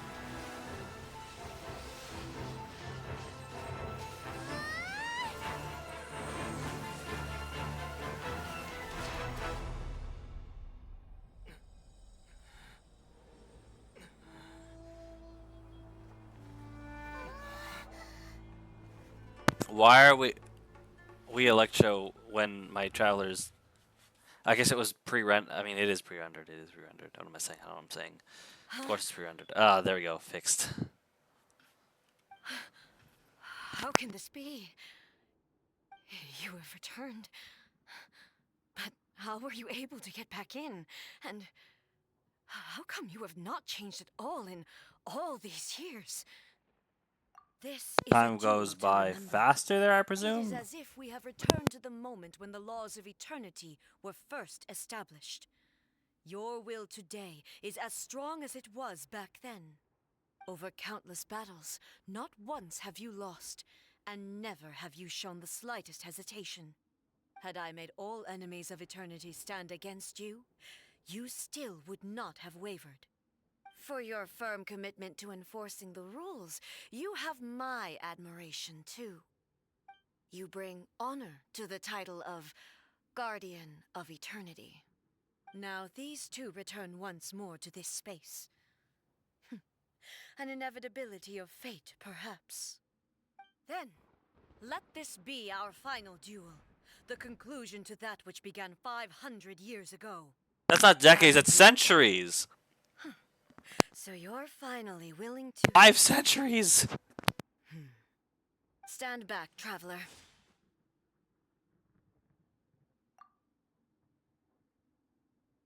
I'm going to be the start of something new. Oh boy. Here we go again. Long enough to witness the rise and fall of What the is this? What is... No, no, no, no, no, no, no, no, no, hold on. Hold on. What am I...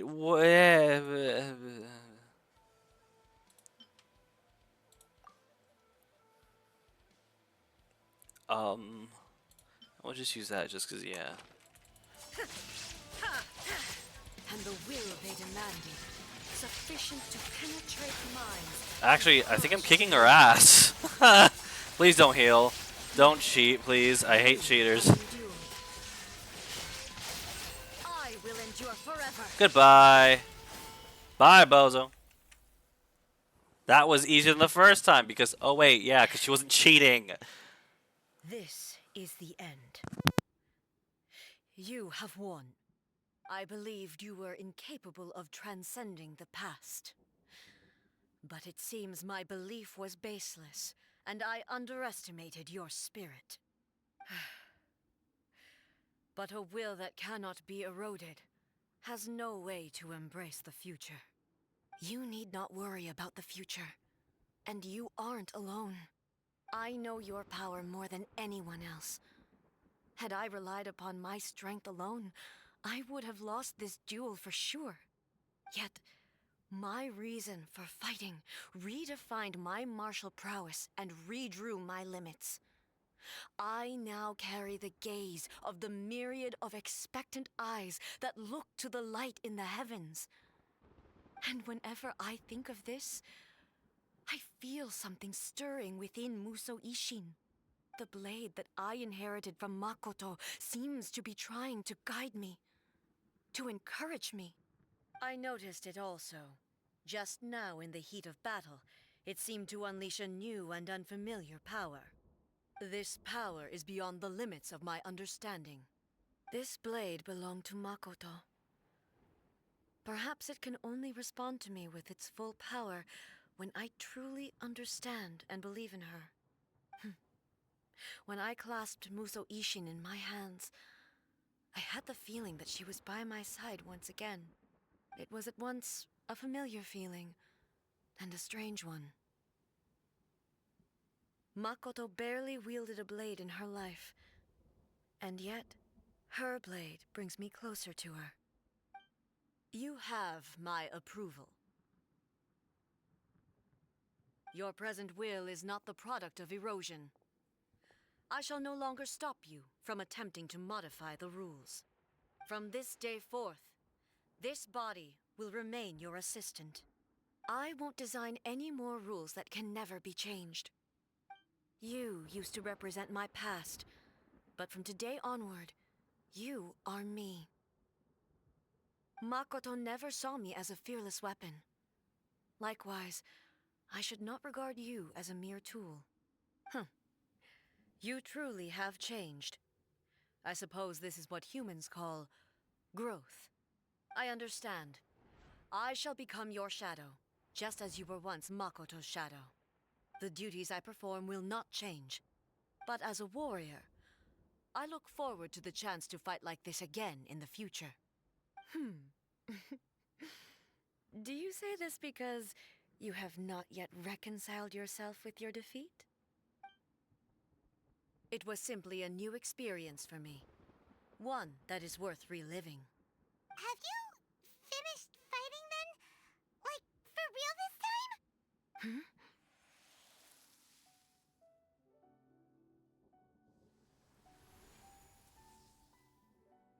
Hello, A.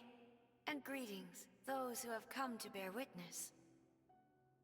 I am Raiden Makoto, the previous Electro Archon, who failed in my duties and left you all to pick up the pieces. Makoto? I'm so happy. You've come so far. I always knew you would make it here in the end. I left a faint fragment of my will in Muso Ishin, so that in the moment that you unleashed its full power, I too would be released. A convoluted way to reach you, but... well, you held such deeply entrenched views at the time that you wouldn't have listened to a word I said. There was no time to wait for you to have a change of heart. Please forgive me. All I could do was find some way to wait until you came to me. But... you never mentioned this to me. Everything happened so suddenly. I'm sorry. I've always felt terrible for having to entrust Inazuma to you all of a sudden. I should have been the one to impart these ideas to you, a little at a time, to dissuade you from your pursuit of stillness. Did you know what was about to happen in Conria? I had some sense of it.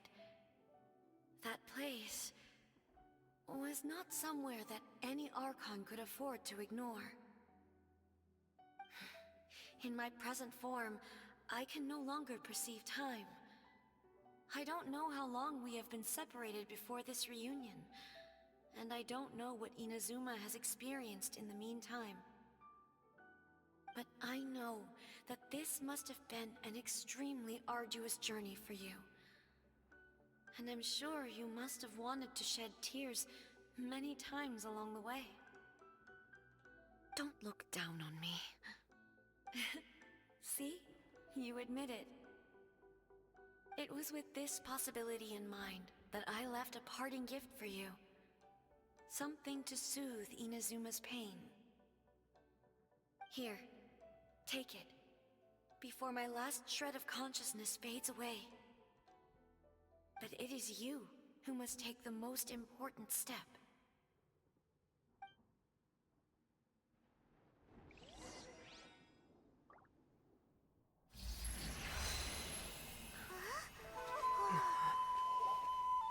The light turned into a seed? The miracle tree that blesses the people, in this moment new to the world and yet to be known. When to plant it, where it shall bloom. She who brings it into being must let her heart and dreams decide. Grant it life, eh? Is it really?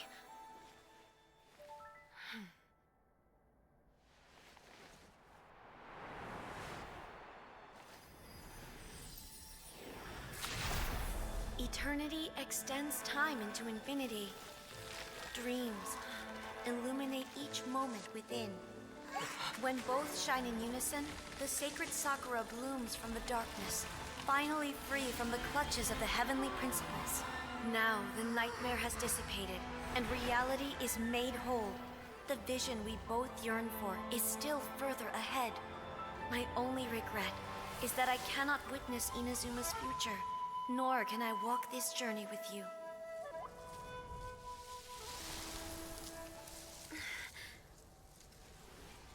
Do you know, I am so happy right now, because my final wish has now come true. Your polearm once protected me from countless calamities. For this, I've always felt indebted to you. Though I could never repay you in full, this sacred Sakura will buy you some time until you are ready to awaken and embrace the new. What do you think? Did it do the trick? This time, it really is goodbye, eh?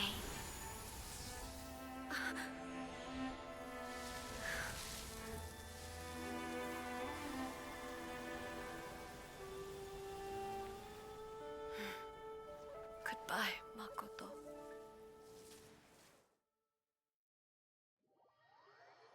Bye, Frosty. Goodbye, Makoto. So the A of the present planted the sacred Sakura in the realm of consciousness, and it took root in the Inazuma of the past. No matter what you make of it, it's quite incredible. All of this is thanks to Makoto's power. Her understanding of eternity is much more profound than mine. Eternity is a concept intimately connected with time. When you begin to touch on eternity, the concept of time becomes murky. A place where time is meaningless and cannot be understood with ordinary logic. So that was the turbulence I was sensing. Perhaps that is the reason why you were able to return precisely to this point in time without any problems. And yet, that sense of disorderliness has now completely disappeared. I don't fully understand yet. But my intuition tells me that the reason for everything, it's that seed. Well, I'm not convinced that it was Makoto's power alone. I know what you mean. Perhaps a higher power really was involved in all of this. What is Istaroth? What is that? But whatever the explanation, Her solution is what saved us all. You see that underneath her name? Without Oh, the it's sacred gone. Never mind. Sakura, Inazuma would likely have been completely swallowed up centuries ago by that disaster and the filth. I know you've always perceived there was something special about the sacred Sakura, but to me, it has always been there.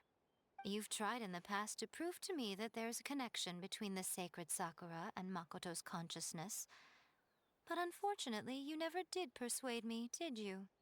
No, but I understand why now. It was because the sacred Sakura hadn't even been planted then. But don't you think that tree looked a lot different than how it does now? Yep. The sacred Sakura is within my purview at the shrine, so obviously I get to prune it exactly how I like it. Ugh. Now Ugh. we see who's pulling the strings. I'm joking. That tree has been through a lot since it first sprouted. We have the loving care of Kitsune over the ages to thank for how it appears today. And obviously I played my part too. It's fair to say that very little time passed between the moment you came out of that realm and the moment you re-entered it. But in that same time, centuries of battling took place on the inside, did it not? Traveler, if I'm guessing correctly, you were repeating your wishes to yourself in your mind, weren't you? At that time, I could sense A's whereabouts, but I also sensed anomalies in the flow of time within that space. Suffice to say, time added a whole new dimension to our search. Simply establishing a location was not sufficient. Fortunately, your will was strong enough that the turbulence carried you to the moment in time most likely to be the intersection of all that you were wishing for. The flow of turbulence may well have been influenced by Makoto, but it took everyone's efforts combined to ultimately help A. So this time, it looks like thanks are due to you. Does that mean it wasn't by chance that we ended up at the final duel? We were always meant to be there to witness what was going to happen? I thought that the flow of time was the same on the inside and the outside, so it was a great shock to me when the traveler reappeared. My first thought was, has a great disaster befallen Inazuma? But it turned out you had come to rescue me. You came for my sake, to help me reach the best possible outcome. You too have my thanks. You have done much for me, and I will never forget it. A, how are you feeling now? My body has fully recovered, and the Shogun's will no longer fights against me. Always thrilled to hear you're in good health. But I was really asking about your emotions. Have you managed to calm down? After all, you saw Makoto in there, didn't you? I only heard her voice. I wouldn't say I saw her. I'll be fine. It brought a few things back, of course, but I've made my decision to move forward. I have to say, this has reminded me once again just how brilliant Makoto was. She predicted all the ways in which Inazuma's future could unfold, all the way back then. She even factored my immaturity into her plan. It's all thanks to her that Inazuma lived to see this day.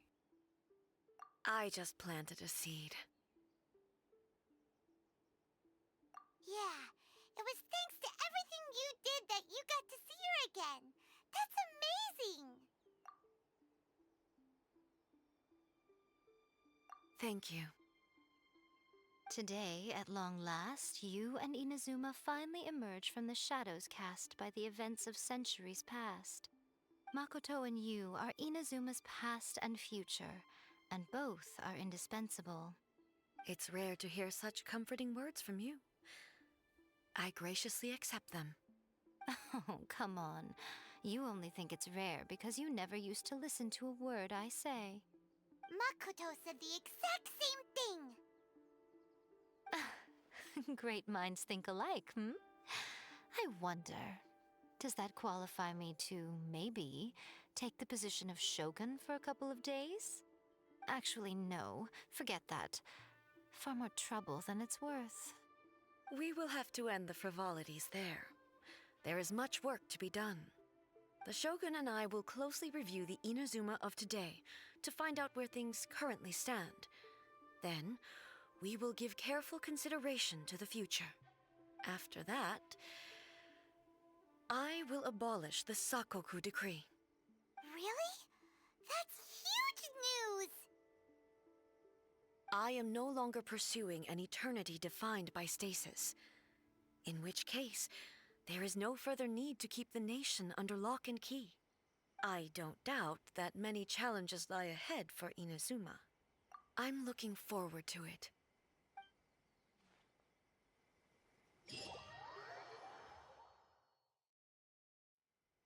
All right.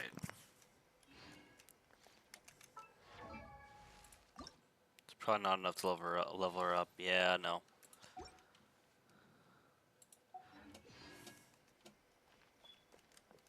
Okay, so I guess that was it. That's kind of weird. There's nothing else. That's just it. Fish NATO. What the heck?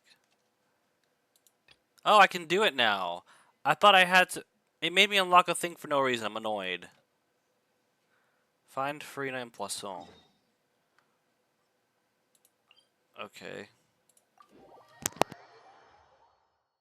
Testing today? Yeah, I already did. I used all. I used all my. This place looks deserted. Guess all the survivors must have evacuated. I used all my condensed resin because I turned it all into condensed resin to get stuff to level up Arlecchino, and it still wasn't enough. It was almost enough, but not quite. So I really don't have anything I can do besides questing, really, and just exploring. And I, honestly, I'm okay with questing because it involves a lot of cutscenes, so I don't really have to talk that much if I don't really feel like it. That means less usage, hopefully, of my arm, which is throbbing for some reason. I don't know. I was drawing something for the comic today, and it just started hurting midway through. I got pretty far in the line work, but I would have liked to have done more. And there's so much more I have to draw anyways, much more art I have to make in general, so. That's Farina, right over there. She really is here all on her own.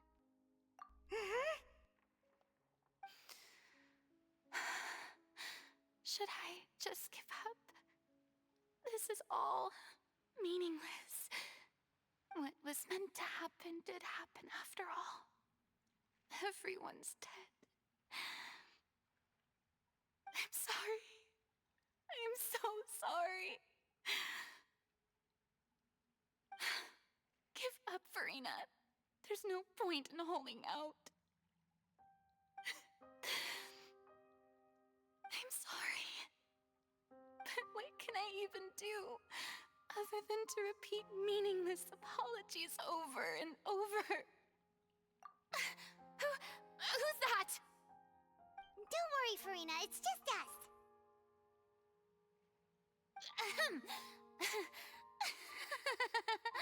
So it is you, blonde traveler from another land. Why, I almost thought you were someone from that mob of my ignorant subjects, come to kneel and beg for my forgiveness. Farina, you were crying just now, weren't you? The tear stains on your face are obvious. What do you mean, tear stains? Oh, I remember. The show at the Opera House earlier this morning was so moving. I'm still trying to process it. There are literal tears in your eyes. Who did that uncivilized rabble think they were, disturbing my enjoyment of the arts? They even dare to tout their Archon. I must teach them a lesson. I can just imagine their twisted and frustrated faces once they realize that I'm nowhere to be found. Oh, and I'm sure Nouvellette and those people from the Marche Chaussee Phantom are freaking out right next to them, too.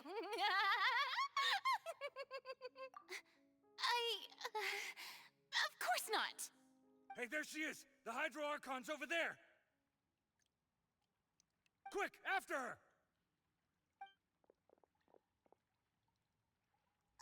Farina, those people seem to be after you.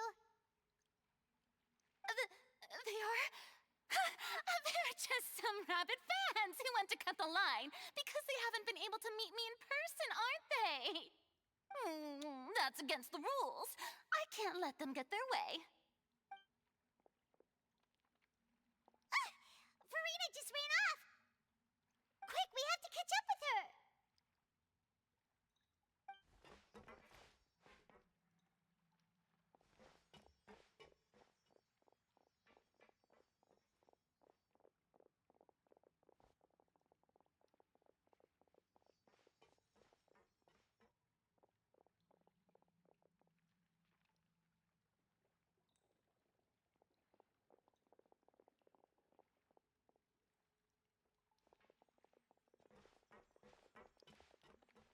This should be the place, right?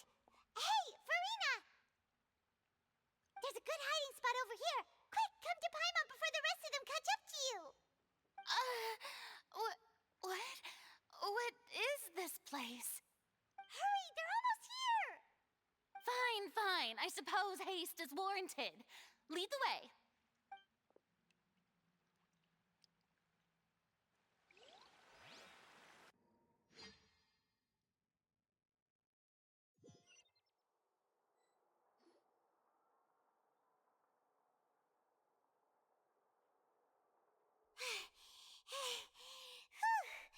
Paimon's exhausted.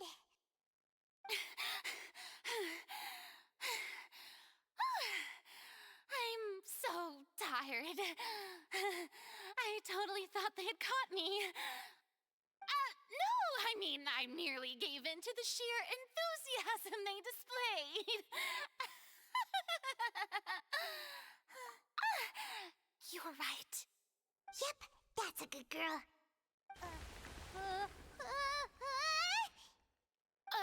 What's happening? The ground's shaking. Is it an earthquake? Yeah, a quake of this kind preceded the flooding in Poisson, didn't it? It can't be. It's happening again. Well, there's no need to worry too much about that. Nouvelette's made some emergency plans, so the evacuation should go a lot smoother this time. Yeah, I hope you're right. But the people of Poisson, they've already...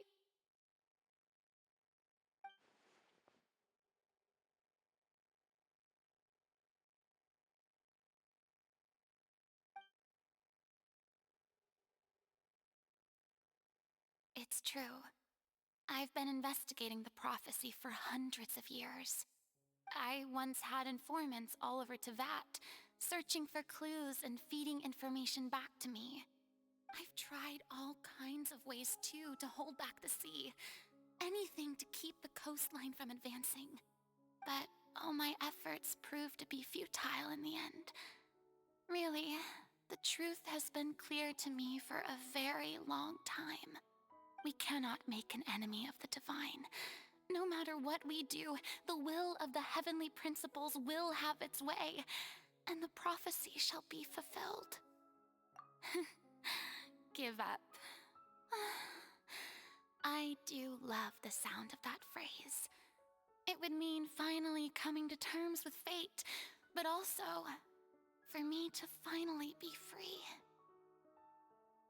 Indeed, I've thought about giving up so many times, especially after we almost lost Poisson. Fate is really unreasonable, isn't it? It has no heart and obeys no rules. The prophecy has only just started to come true, and so many people have already lost their lives. But just now, it all became clear to me. I still don't have the right to come to terms with fate on behalf of everyone else. As long as the final moment hasn't come, it's still not too late. Don't worry. I will keep hope alive for everyone until the very end. Well, that's enough for now. I got the impulse to play the stricken maiden, but honestly, considering my rank and station, that wasn't a good fit at all. Don't take any of what I just said seriously. How could I possibly let Fontaine fall to the whims of trivial prophecy? Come on! Paimon could have sworn you were actually being honest just now.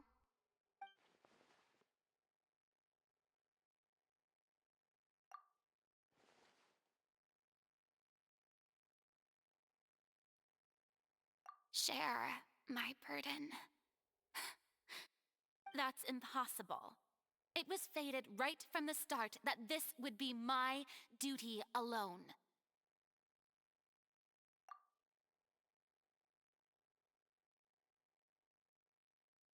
A witness. Yes, I've heard that you came to Tevat from beyond the stars, yes. In other words, you never belonged here. And if Tevat is, in its entirety, a show on a stage, then you're just a spectator, aren't you? If that's the case...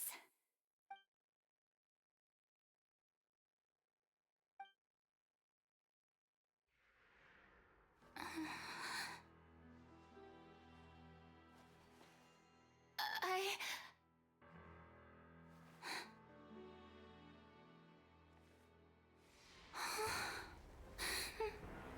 I have a feeling something's gonna happen to her. It's always when you're trying to talk to her that, what the fudge? Well, that was elaborate as shit.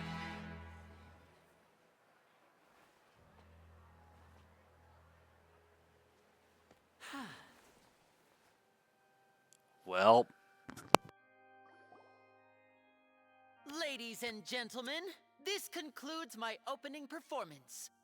Now, without further ado, we may proceed to the trial of our god.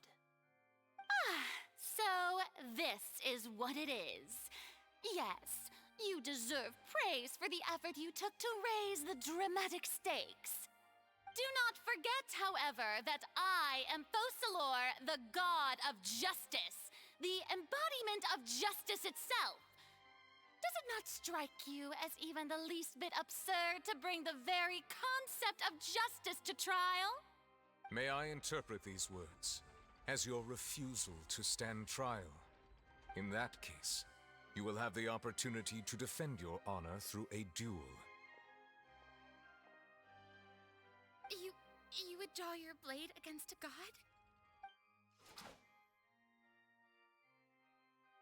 I see. It seems like you have made up your mind.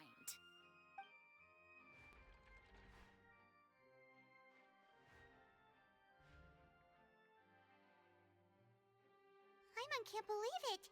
She just surrendered. What the heck is going on? Did I just see an Archon surrender to a human? Wow, how utterly humiliating. Lady Farina, what is the meaning of this?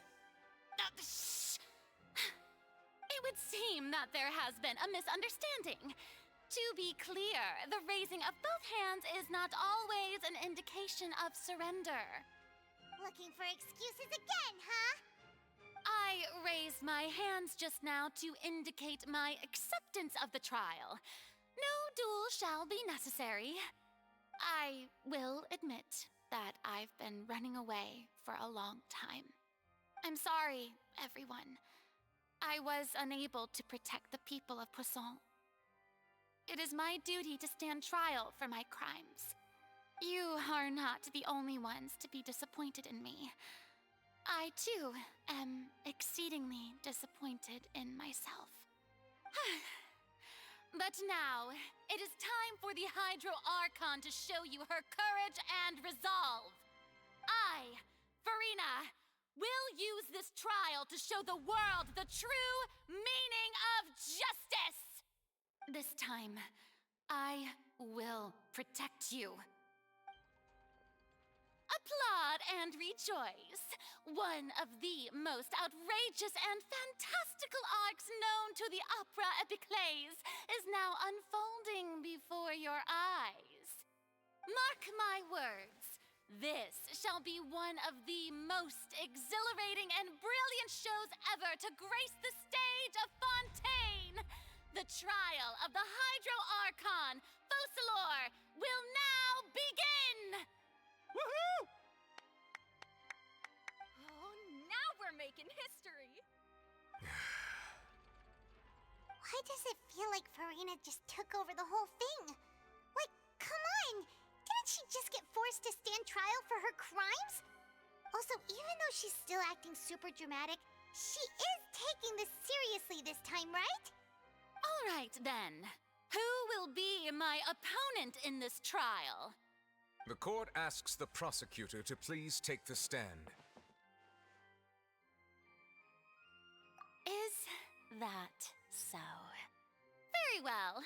Then please speak, witness of Tivat, my accuser and fated opponent.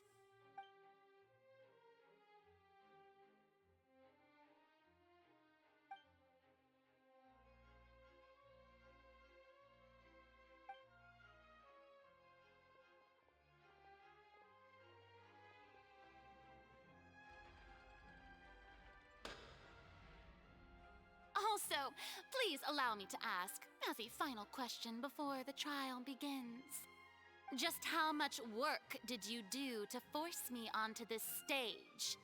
Well, we did do a lot of prep after the meeting that day. I can go over the tasks assigned to the Spina di Rosula, since they were rather straightforward and easy. Navia, the president of the Spina di Rosula. Most of the people who participated in the disturbance this morning were my subordinates. They changed into plain clothes and came to the Opera House as regular audience members, waiting for the perfect opportunity to incite insurrection against you. The people's resentment against their Archon has been building as more and more of the prophecy is fulfilled. A spark was all we needed to turn smoldering anger into a flame. Moreover, according to our understanding and analysis of you, when something like that occurred, you would likely flee the scene and head to Poisson by yourself. So, we arranged for a second group to lie in wait there. So, you mean, the ones who scoured the settlement for me were also from the Spina? And their goal was to force you to step into the giant magic box so you may personally participate in the greatest magic performance in all of Fontanian history. That's right. That house was a magic box, rather than someone's residence. As the super ultimate version of the setup that I used when I first performed at the Opera Epiclese, the volume of the box was increased by a whole order of magnitude, and the distance it traversed was the entire gap between Poisson and Araneas. Its cargo, of course, was an Archon instead of a human. My thanks, Farina. Without your help, we could never have pulled off such an extraordinary performance. You're welcome? Of course, this performance was only made possible with Father's support. The House of the Hearth spent a massive amount of labor in Mora to pull this off. We had to select a location, construct the giant magic box, dig a tunnel, and open up a path through the water. It was a lot of work for all of us. So, in other words, the earthquake that we felt within the giant magic box was just a normal tremor from the transportation of the whole house? That's right. It wasn't a sign of another disaster to come. Then, I can guess Nervilette and Cloran's parts. You gathered a crowd, prepared a stage, and made sure that the champion duelist would be immediately ready for a fight. Also that as soon as I appeared on the stage, the trial may commence without a hitch. Am I right? Blade Clorin Yes, is that using is their correct. looks very familiar Well, to one that Clorand, I think I might have must in commend my you for your courage. inventory. Only the most outstanding champion duelist in all of Fontaine would accept a duel with an Archon without flinching. Thank you. As for you, traveler, I suppose your role was to keep me distracted with conversation once you found me in Poisson. You'd make sure that I didn't notice anything amiss before revealing yourself as my prosecutor once we'd arrived onto the stage. Oh?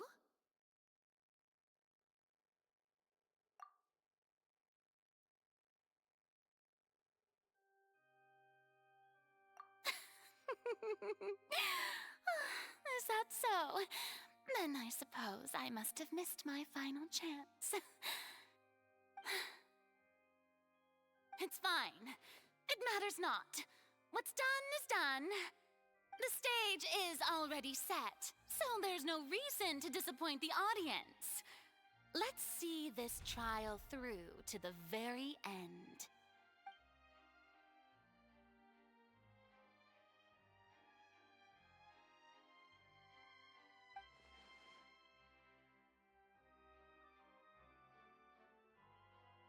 Sir Prosecutor, please allow me to pass this along. This is a document that Miss Charlotte applied for and received permission to share with you during the trial. According to her, it should speed up the proceedings. Huh? Charlotte wanted to give us something? Oh, so she's here too! Hey, Charlotte! Oh, let Paimon see. Isn't this the exclusive interview that she did with us before? So she's already finished it, huh? Wait, then that means this document is a perfect timeline of everything that's happened ever since we stepped foot in Fontaine! So in other words, we can refer to this anthology of evidence every time we want to use something from our journey as evidence for an argument! Let's quickly confirm the information in it. Just think of it as a refresher, alright? You defeated the Hydro Archon in the very first duels you took part in at the Opera House. That's one for the history books, all right. I didn't think that you'd wind up getting to the bottom of the case I'd been following all this time. I guess you could also see this as a happy coincidence. This is the first time Monsieur Nervillette had a difference of opinion with the Oratrice. Even the Hydro Archon can't figure it out. A Fatui Harbinger. She's an extraordinary person. Her instinct must mean something. The fortress of Meripede was almost destroyed in a single day. That I didn't witness that scene personally will always be a source of professional regret, I think. According to Monsieur Nervillette, both Child and that whale should have been in the primordial sea at that time. I nearly lost my awesome friend Navia. To be honest, that still gives me shivers. The words of someone as extraordinary as a witch can probably only be truly understood when something surreal happens to you.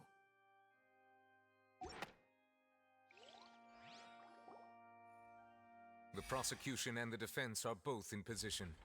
The trial shall now begin. Oh, come on, Nervillette. There's no need to repeat all the unimportant legalese. Just fast forward to the part where the prosecution lays out my offenses. As the defendant and the lead actress of this performance, I still haven't even been informed of my supposed guilt in all of this. Of course, it is only natural for humans to struggle to understand the actions of a god. However, you will need more than that to convict me of a crime. What about the inactions of a god? But my charge here is unrelated to your He's conduct speaking. as an Archon. Instead, I would like to charge you as a fraud who's never been the Archon. I knew it! I called it! I freaking called it! Hey, I came here thinking that we were going I knew it! Hydro Archon for Bro, I knew it! Because somebody's like, no. So, when I first saw her, I'm like, that's the Hydro Archon? I don't... I guess it's the Hydro Archon, but something... And I noticed she... Do you plead guilty to the charge? Hold on. I noticed she's also just not great at fighting. Like I don't know. I get the feeling either it's that she's not the Archon, and I was thinking this, either she's not the Archon or she's lost her Gnosis, and somehow that's made her very, very, very weak as an Archon. And she probably lost it for some stupid mistake or deal she made with somebody or something or other. Lady Farina. I plead not guilty. How can I be guilty? There is no way that I, Focalor, otherwise known as Farina de Fontaine, a member of the Seven and the Regina of all waters, kindreds, peoples, and laws of Fontaine, That was a cool could be anything other effect than they your did there. true Archon. Yeah. Even though Lady Farina can be rather eccentric, isn't it going too far Nope. to doubt her very identity? No. Yeah. She hasn't done anything to prove Question herself her worthy of identity being either. Sure, an Lady Archon. Farina can be super irresponsible, but She hasn't done what anything, grounds really. does that prosecutor have to make such a huge claim? I have cause to believe that common sense will prevail in this case. Many of the members of the audience have known me as the Hydro Archon ever since they were born. There would be no fooling their memory. But did they see when you were born? Did they witness you becoming being the Oratrice has Archon? decided to show me its favor. Are you sure you want to commit to a charge that will never be upheld? If you wish to drop the case, I can promise you as the god I get the of feeling justice that you will not have to face trial for making a false accusation. We will treat everything that's happened as a dramatic spectacle and move on with our lives. What do you say to that? I get the feeling that the Oratrice is rigged by her, or by someone that's conspiring with her, or for all I know, somehow the Oratrice is the actual Archon. I don't know. An argument with near impossible odds, huh? You have to not only refute Farina's claims, but also overturn the long-held beliefs of the people. Well, I tried to give you the chance to surrender. If you must persist, then let me ask. If you believe I'm not the Archon, then what manner of being do you think I am? We just said it, a fraud. And if I was not the Archon, then how did I manage to live for over 500 years? What do we know to be special about Farina exactly? Okay, so that one's irrelevant. So, see, there's child's conviction. What if she's N? What if she's N? Bro, what if she's N? Okay, let me just read this. Though Nouvellette believed Child to be innocent, the Oratrice judged him as guilty. In the end, even Farina didn't know why. During During the diplomatic meeting with the Knave, she revealed that she had already probed Farina on her own, and believes it is possible that not only is Farina not really the Archon, but that she's actually afflicted with some sort of curse. That is probably it then. First of all, you may be a member of another long-lived race, which Conria. will you to naturally possess She's an Conrian. extended lifespan.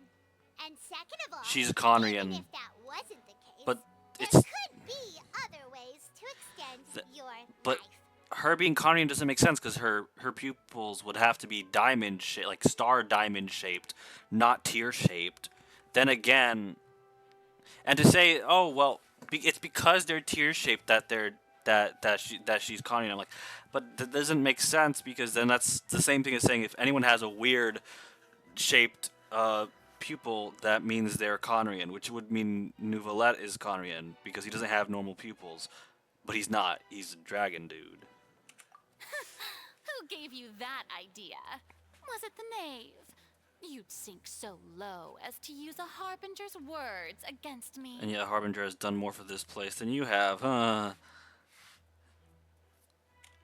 It doesn't matter who gave us the information. What matters is the veracity of the claim.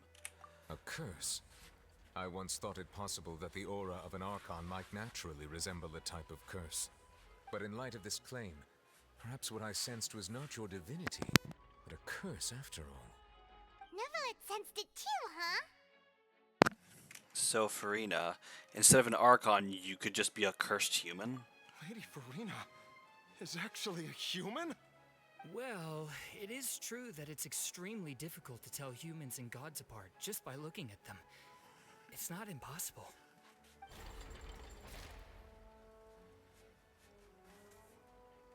Well, don't start celebrating too early now. Even if I have been carrying a curse like you said, how does that prove that I am merely a human being?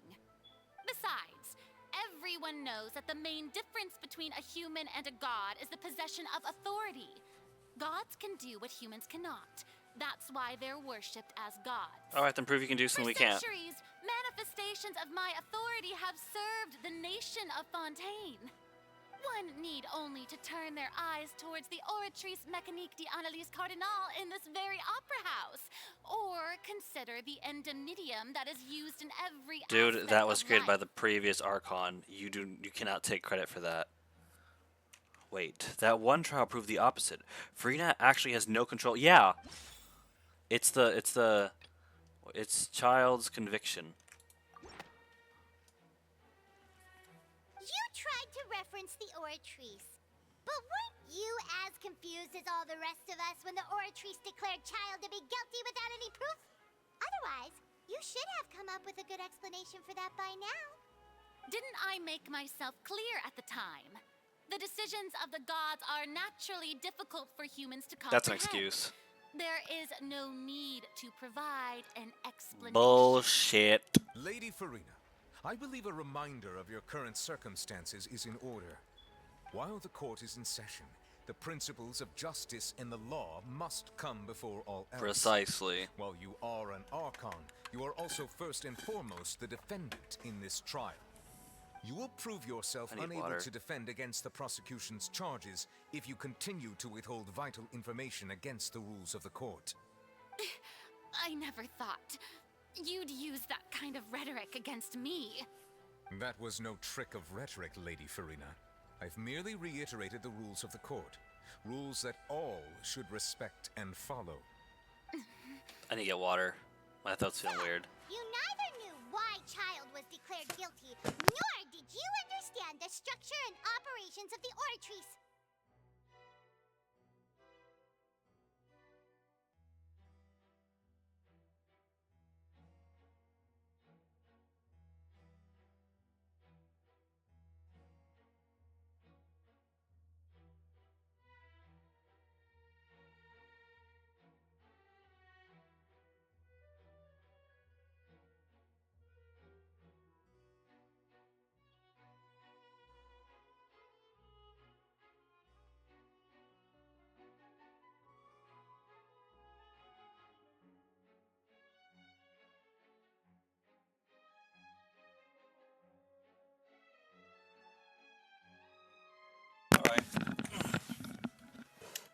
Let's get back to Otto. Instead of having been created by you, the manifestations of authority you mentioned have been made by the real Hydro Archon, haven't they? The real Hydro Archon. Well, now you're The really voice. teasing me. The voice from Oratrice is the real Hydro Archon. I wonder who it is. I really do. That day. But the Wait. Oratrice handed out that verdict unilaterally. And it has been operating independently ever since it was first created. First off, says you. When second off, there probably isn't proof. There probably isn't proof to support that. And also, I just realized something. Why did the things on the murals look just like her? I wonder, maybe she's dressed up just like the actual Archon, even though she's not the actual Archon. Like, did she dress up as the actual Archon? To at least keep the image, I guess? I mean, I feel like that's something she would do. You can't argue that just because a divine creation is flawed, that the god behind it must also be no god at all. She's still throwing out all kinds of excuses. Seems like she's confident that we won't be able to produce proof that she has no power over the Oratrice. Sure, we can put the Oratrice aside for now. But then, Miss Farina, could you give us a brief demonstration of your power as an Archon? My power as an Archon. There are many ordinary citizens in the audience. How can I just carelessly demonstrate the formidable power Answer of the an damn Archon? question. Stop being a If politician. that poses a concern, I'm prepared to extend my protection to the audience. You don't need to go that far. A brief demonstration of your power over the Hydro Archon should be quite harmless. Surely an Archon can at least match the capacities of a human with a vision. Aren't you the Hydro Archon? Or is it that you can't even wield the power of Hydro, much less the authority of a god? Indemnitium! Yes! It's all because of Indemnitium!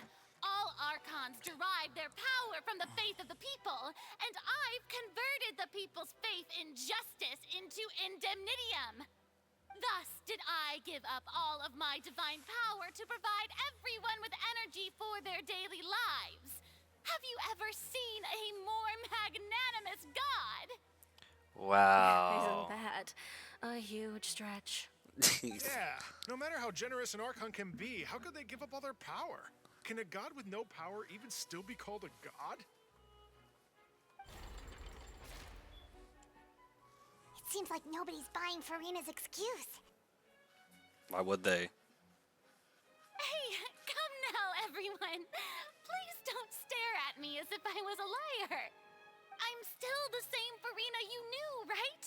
The one that you loved.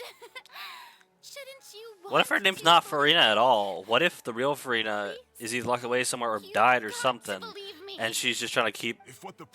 She's just trying to pretend to keep the whole thing alive and whatnot. I don't know what's going on.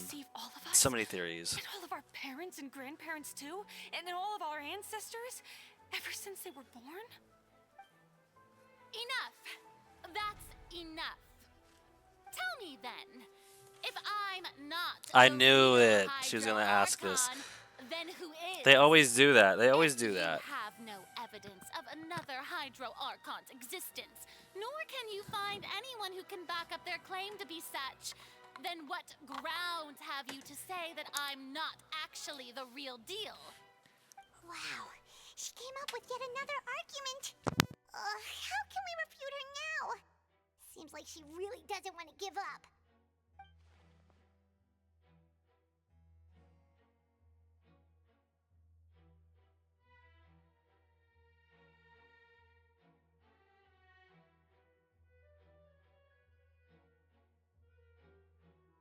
Sorry about that.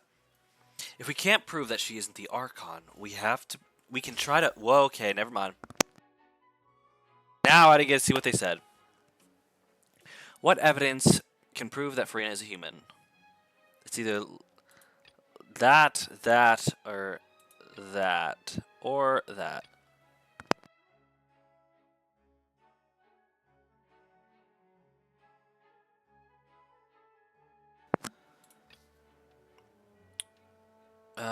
Let's see. Performance in the Grand Opera House. Turns out fountains can be dissolved by water and more. Oh no! And if we try to do this, she's gonna freak out because she knows she's human and she'd get dissolved.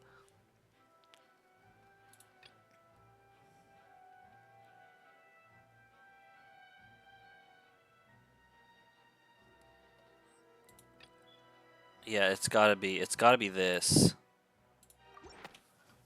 Please be right. It has been established that all Fontanians can dissolve in water from the primordial sea. And that means... Since you insist on claiming to be a god and not a human, then there's a method that you can use right here and now to eliminate all suspicions of you being the latter. Miss Navia, please apply to serve as a temporary attorney for the prosecution before addressing the court.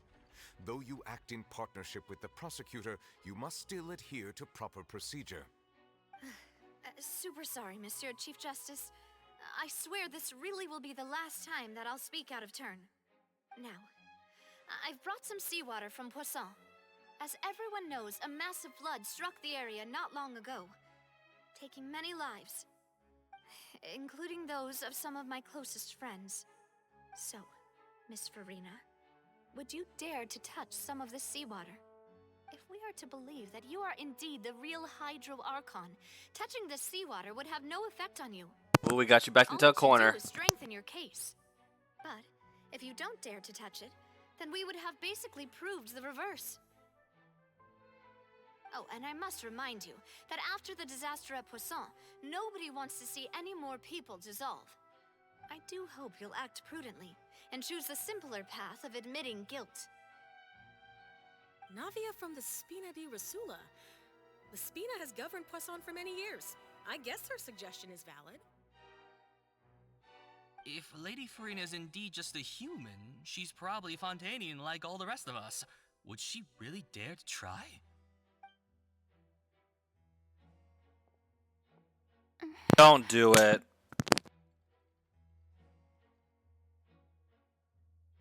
Lady Farina, this test has been unilaterally proposed by the prosecution.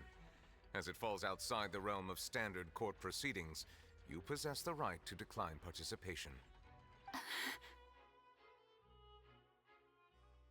Well, of course he had to tell her that. But refusing to participate is basically the same as a confession of guilt. She's just staring at the water without saying a single word. It really does seem like she's quite terrified of it. That could only mean... What's going on? Is she really planning to... that's not what we thought she would... Due to the inherent risk of the test, Lady Farina, you may... Hey!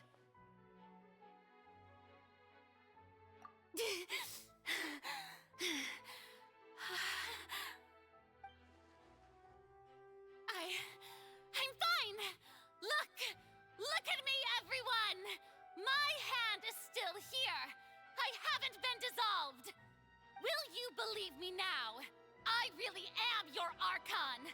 I'm nothing like a normal human who would fall apart as soon as they touch this water! Watch her dissolve right when she finishes a sentence. It's not the most obvious thing in the world! Miss Siegewien? If you're present, Miss Siegewien, please come forward and attend to the defendant. Siegewien? Don't be nervous. It'll just take a few seconds. Let me see. That should be enough. Please announce the results of your evaluation to the court, Miss Siegewien. As everyone doubtlessly saw, Miss Farina was displaying symptoms of hyperventilation and flushed skin.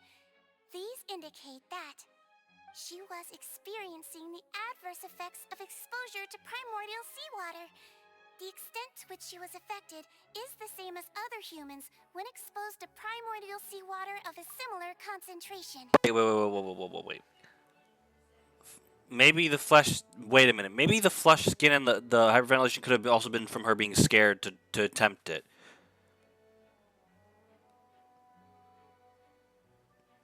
I don't know. Just... I don't know. It's just... It seems a bit odd. I don't know. Maybe I'm misunderstanding something. I don't know. Thank you, Miss Siegewien. Lady Farina, you may return to the defendant's stand. Oh, wait. What did she just say? I didn't get dissolved. Shouldn't that be enough to prove my innocence? Well, considering your tendency to run from your problems, we did originally prepare a direct sample of the seawater around Poisson. However, after extensive discussion, we exchanged it for a sample that is not concentrated enough to dissolve an actual human. After all, on the off chance that something entirely unexpected might occur, we don't want anyone else to lose their life to the sea. Yeah, so out of regard for Farina's life, you secured a low-concentration sample and asked the head nurse to serve as an expert witness.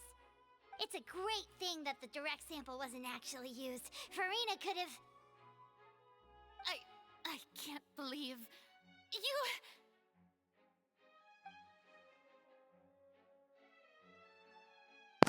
But what's really going on here? Farina can't have known the consequences of touching that water as a human. This is too unlike how she usually acts, unless it's actually more important for her to keep up her facade than to save her own life. But hadn't she given up on everything a long time ago? Listen to me, everyone. Please don't give me such cold and disdainful looks. What happened just now didn't prove a single thing. Think about it. How can you conclusively prove that an Archon can't also be affected by the primordial seawater? Also, if I was really just a human, why would I dare to just put my hand in that kind of water?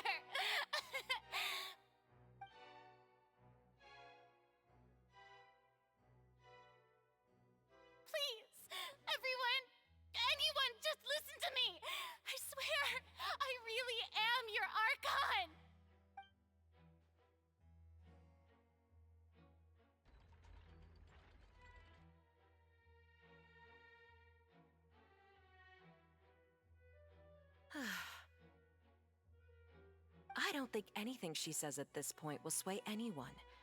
The odds are just too stacked against her now. With all the things that have been said, Paimon doesn't think there's any way left for Farina to win. I believe the time for arguments and presentation of evidence has come to an end. If there are no objections, we will move on to the final judgment.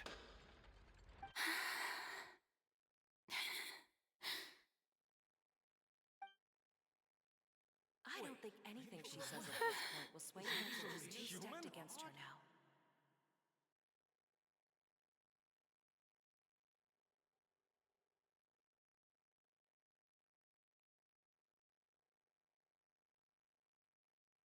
In my capacity as Chief Justice, I shall now render judgment on Farina's misrepresentation of herself as the Archon of Fontaine. As a human who knowingly deceived her fellow citizens, Farina is guilty.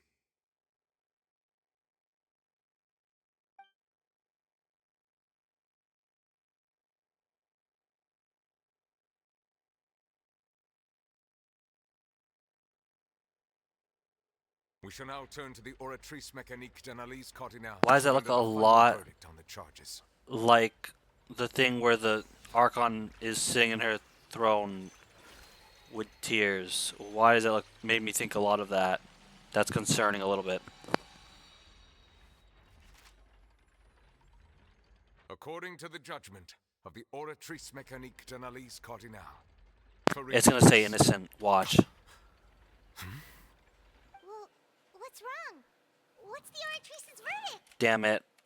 No, the Oratrice also displays a guilty verdict. Oh? Isn't that correct then? However, the exact wording of the verdict is thus: the Hydro Archon, guilty, to be punished via the death sentence.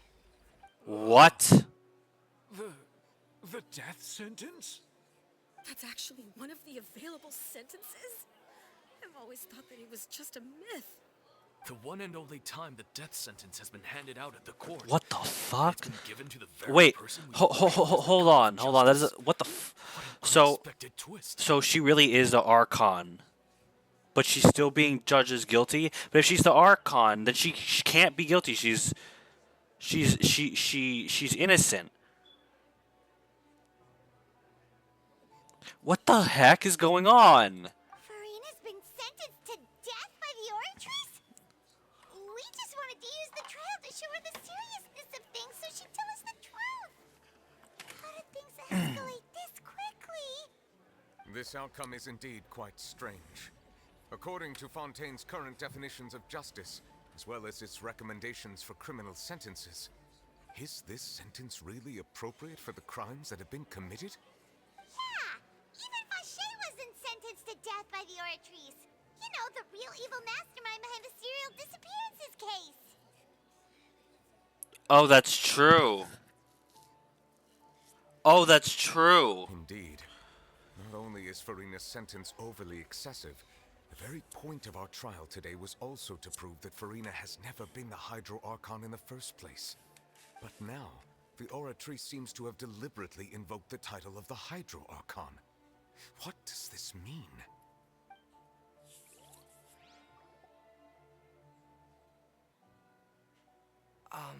Excuse me, if I may interrupt. Is the trial still going? Fremine! You finally made it. I assume this means you've completed your mission? Mm-hmm. Any mission Father assigns to me will always be top priority. What's above from the other Fatui? Fremine brings the stone slate onto the... That's the other one. Who is that? Wait, there's a guy... What the... So the knave privately arranged for Fremine to try and find the missing slate. I looked everywhere and finally found it at the bottom of the sea. It took me a long time to get around some dangerous stretches of water. But has the trial already concluded? Then doesn't that mean I've come too late? Oh no. father will be disappointed in me. Thank you for your hard work, Mr. Fremine. Please allow me to review the record left on the slate. You're gonna be even more surprised by something that's gonna happen soon. Even Traveler, more. Oh I no. believe that you have already seen Why do I the feel like other Farina's gonna existing just slates. turn into I'd like water? you to come here and confirm their contents. Why do I feel like Farina's gonna turn into water? Or I get the feeling that the Hydro Archon is potentially Nouvellette, and that the Hydro Archon, because I see a guy there, I'm like, I don't know. The previous releasing the divine turning ocean is in. Oh, so wait, turning ocean. Oh, fuck. Oh no. They were originally Oceanids. They weren't even.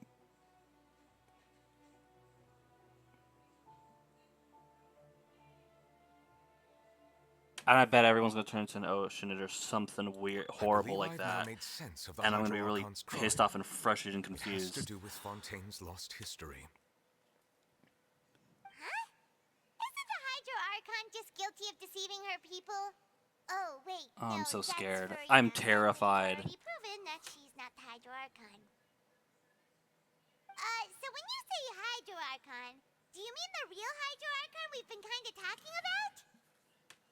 In truth, everything that you've encountered in Fontaine up until this point can be traced back to the contents of these stone I'm slates. so worried. However, I'm uncertain as to how much sense they currently make to you. An association between the contents of the slates and the events in real life. Let's try to recall the contents of the other 3 stone slates. Paimon will do her best to help you remember. I know that one of them was the previous one, something with an E. She was like begging for mercy to like some sort of floating island in a storm. Then it was Farina being tossed into the water or something along with the people, and then Farina alone on her throne crying. Oh shit, I should have read that. You can find scenarios related to the stone slate's contents in the incidents recorded in the interview notebook. There, you can verify said content. As the verification process continues, the fountain water level in the menu interface will rise. When you have finished verifying all the stone slates, the truth behind the prophecy shall be revealed. The real events related to the prophecies on prophecy slates. The stone slate describes what you just said. It seems to show the previous Hydro Archon using her divine power, and then the Oceanids turn into humans. Unless some of them are Oceanids, and not all of them are Oceanids, I don't know. Does that mean that Fontainians are transformed Oceanids? Oh, Paimon wasn't expecting that. But if Oceanids can turn into humans, then perhaps this process can be reversed as well. Wait, but then can't they put it back as... The second stone slate shows Celestia floating in the sky, and the Hydro Archon and her people worshipping it together. But the heavens still brought judgment down upon them. This must be the point when the Hydro Archon and the Fontainians were branded with their original sin. Does this mean that the original sin and the Hydro Archon sin are the same thing? What if the sin is turning the Oceanids into humans? It's kind of like defying the natural order in a way. The third slate shows the Hydro Archon sinking into the sea surrounded by many people. I don't know. Third slate shows... Oh, wait, she read that. That reminds Paimon, didn't we also watch that happen to someone else? Did we? Navia. Oh, fuck. What if Navia's the actual Hydro Archon this whole time? Well, the fourth slate is the prophecy the Fontainians have been talking about. People dissolving into the sea, the Hydro Archon crying on her throne, and so on. That looks like what happened a few moments ago when we were doing the sentencing to her. No one believed her, and she was crying while sitting in a chair that looked similar to that. We didn't believe that such a crazy disaster could happen at first, did we? But after that incident, it was just a question of when and not if.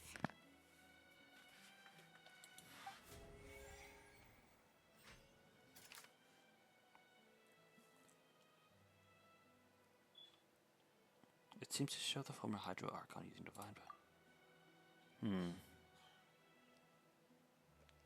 Turns out that Fontanians can be dissolved by the water from the primordial sea. Touch them guilty. Sealed beneath the forbidden zone. Yada yada yada. Navi fell into the water. Containing primordial seawater. Only. Oh! Wow. See you by connecting your consciousness? What? Guilty. No, let's do this one because I know which one that connects to. That connects to Navia falling in. It's not as simple as falling into the sea. When Navia fell into the sea, her consciousness was subjected to judgment. The stone slates show the people gathered around the Hydro Archon in the sea. Could that be alluding to the same thing?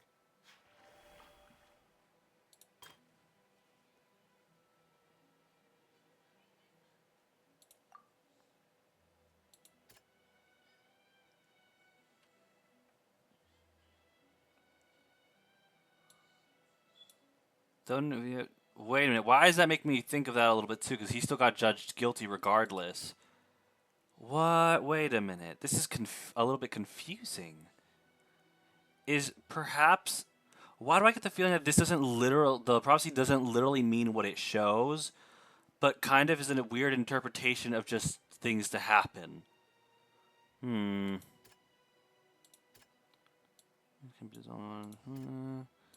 see. Conscious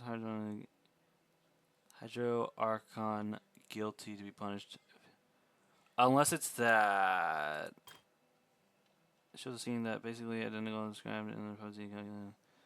Fontaines will eventually be dissolved into the sea. And will sit alone. Weep. For Hydro Archon using divine power.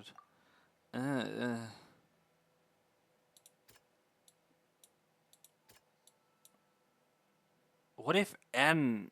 No, I'm so confused with these because this one I could see two different ways. It could be this, or it could be this. Is not the Hydro Archon. It's very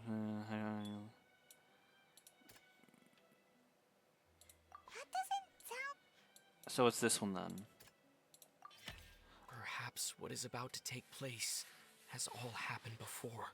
The true sin of the Hydro Archon that Nervalet mentioned, and the original sin cast down on the people of Fontaine by Celestia, has recorded on the stone slates. Okay, that one was tricky. That one was honestly tricky. It shows the scene basically identical as described. Prophecy. Fontaines will eventually be dissolved into the sea. Hydro Archon will sit on the throne to weep. Oh, what the hell? Judgment is guilty. I'm gonna see. Probably has to do with that. The prophecy from the stone slates found its way into society, but not many people believed it at first. The fortress of Meropide was nearly flooded with primordial seawater, which we know can cause Fontanians to dissolve. It seems increasingly likely that the prophecy may come true. Oh, fuck. If we hadn't dealt with it in time, things could have gone very badly. It seems the former Hydro Archon using divine power to turn oceans into people. And there's only three things left. It's connected. Wait a minute. Judgment is guilty. That definitely can be dissolved by water from the primordial sea. I get the feeling this is the thing. It could either go this way and be like, oh, like, because half the time it's like you're thinking of, okay, so what verifies it? But they could think about it like, what exactly happened that's just like it? Or you could think of this that just happens to coincide with it, but isn't exactly the same thing. Connecting your consciousness. I think it's this one, even though I don't really think it's this one. I'm just second guessing myself.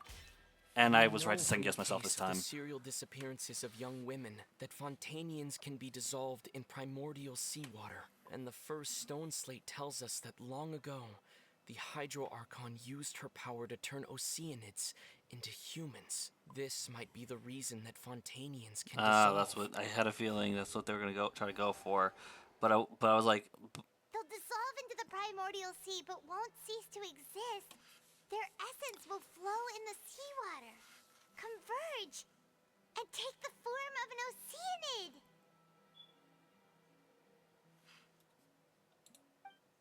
The Hydro Archon was sentenced to death in court, shocking everyone present.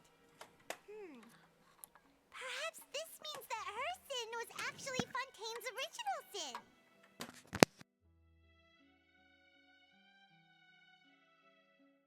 Sorry if I'm a bit slow. I'm having problems with my throat too now. Navia fell into the water inside those ruins, and she nearly dissolved.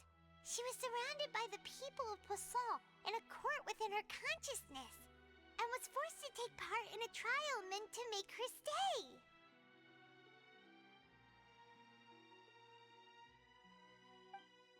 The eruption of the primordial sea at the fortress of Meripede was the surest sign that the prophecy was about to come to pass no matter what. The stone slate's contents can all be verified by recent events. If we combine what we know together, loads of truths should come to light.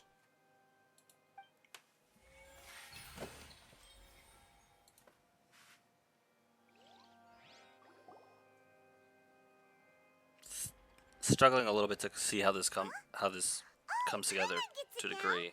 So that's how you can make sense of it. But then it feels like we're going to have to share some. I don't get it. I honestly don't fucking get it. Let's hear them. Well, this one. Okay, no, this was obvious. I didn't even have to process all that nonsense to like figure this out. Incredible. Linny, did you hear that? Basically, my brain did what the game did, except it skipped all the stuff in between and it just immediately came to the conclusion. Like it just and forgot about all the stuff in between. Kind of sounds like me when I'm writing some stuff sometimes. We're not real humans. All Fontainians were originally created by the late previous Hydro Archon, with Oceanids as their basis. The evidence for that can be found in how only Fontainians could dissolve in primordial seawater, and how all the girls Vacher dissolved were also turned into Oceanids. Oh, and according to Navia, when she was about to get dissolved, she also saw everyone gathered around for a trial, all of them in the shape of Oceanids. Indeed. The second slate reveals that the crime of the Hydra Archon was a creation of Fontaine's from Oceanids. I knew it. Yeah, I knew that as well. from the content of the I mean, not knew it for a while, but like, I mean, like, you know, I mentioned it earlier when I mentioned it. Could also explain why the Oratrice judged the Hydro Archon to be guilty. It's to account for that ancient sin.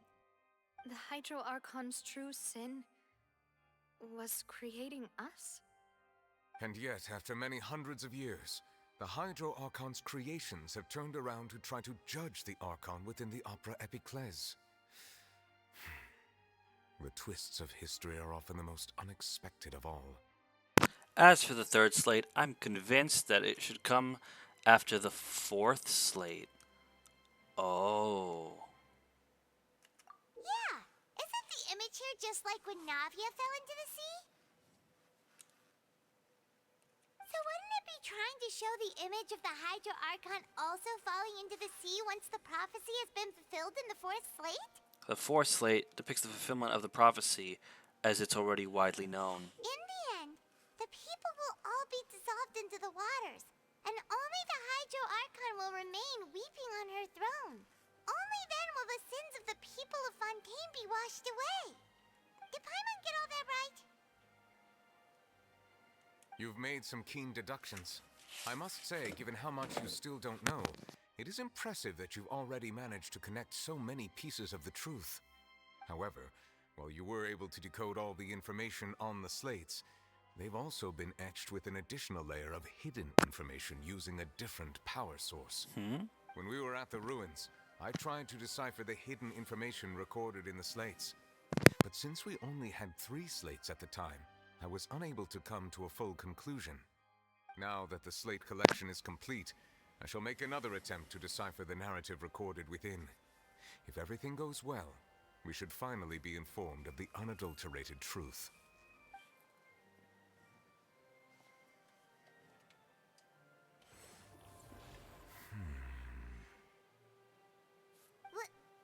Well? Did you get it? I believe I should share this truth not only with you, but with all the people of Fontaine as well. I will try to briefly Something's gonna summarize it for happen you. before you can finish, because that's what it seems like to do in this game, especially with Fontaine. This did the same thing with Your Freyna, hypotheses regarding or the not. origin of Fontainians and the sin of the Hydro Archon were both correct. In the Fontaine of old, the previous Hydro Archon sensed the yearning of her Oceanid familiars for life on land.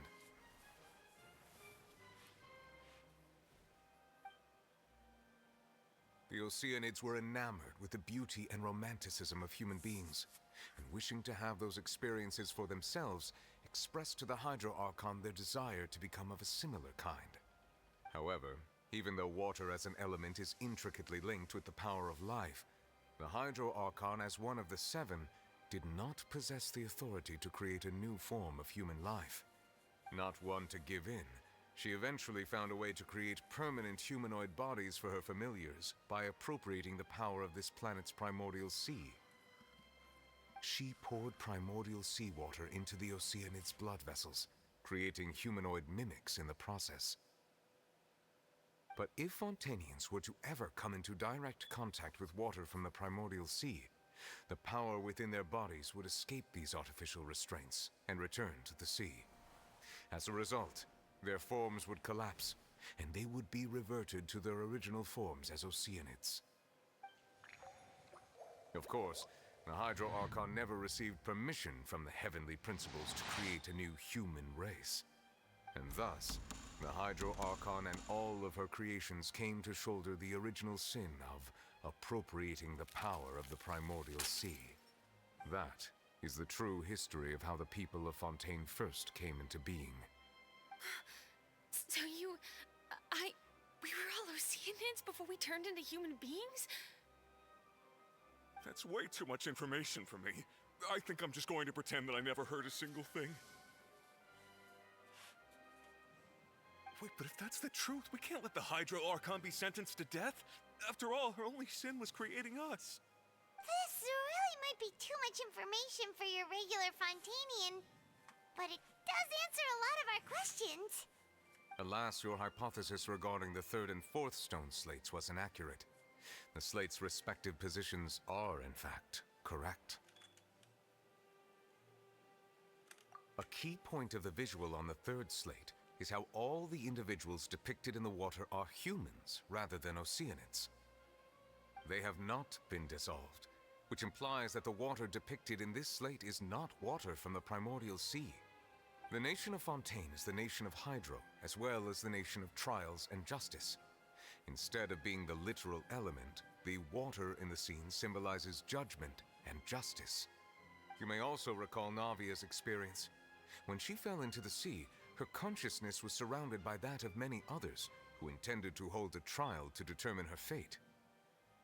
Therefore, the meaning of the third slate is that the people of Fontaine shall try the Hydro Archon at the court of justice. Dude. Yes, it refers to our present situation. I think I'm following now. So, what you're saying is, even though we decided to put on this trial to avoid fulfilling the prophecy, in truth, everything And we've the done final has one. happened exactly as the prophecy foretold. So now, it seems, we're the ones making sure it comes true. And by alone on the throne probably means how Furina's probably feeling right now at this moment. What should we do? That or everyone really will dissolve and shit. Huh. No matter what, the prophecy will be fulfilled. Is this what it feels like to be a prisoner of fate? If that's the case, does that mean the scene in the fourth slate will also be fulfilled soon? Traveler, I would like to point out another small fallacy in your deductions. Oh? About the fourth slate. You probably thought that the eruption of primordial seawater beneath the fortress of Meripede served as the surest sign that the prophecy was about to come to pass, yes?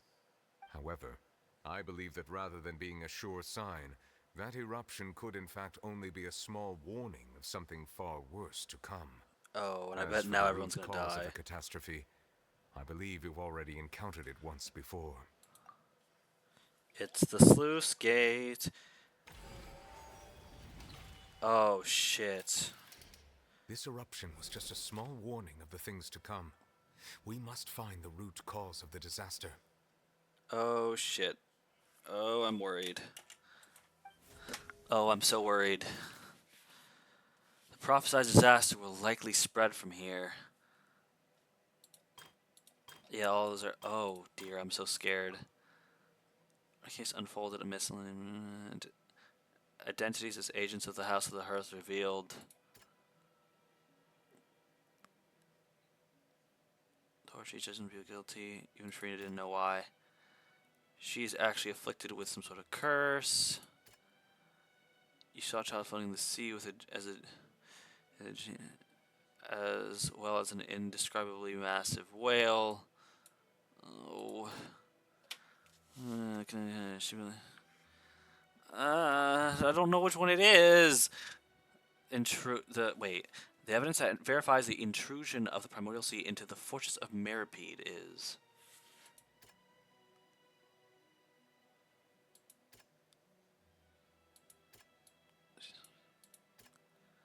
Judge was guilty. I think it could only be this for some reason. Damn. It was both dream and reality. And Child isn't from Fontaine. About a true culprit, that could only It's be the whale. thing inside the primordial sea, right? What if it's Child? What if Child's the one who causes it? Oh shit. Child's the one who causes it. The original sin. The trial. That's and what the root cause of the disaster. That's why the Oratrice made him guilty, because the Oratrice wanted him to perpetuate the end. The Oratrice is what's causing the Oratrice is the root of all evil, basically, which I pretty much figured.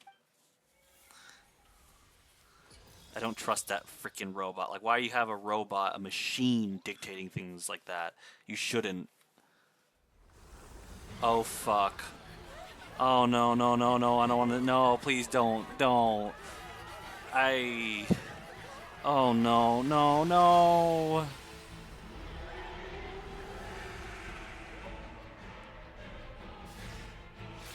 Wait, people are straight up running towards it? That's...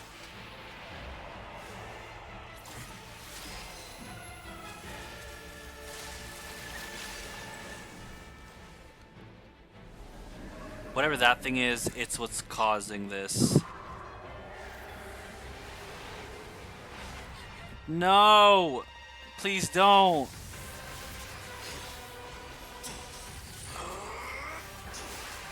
Child's actually fighting it? I thought Child was the one that was gonna make it worse for some reason.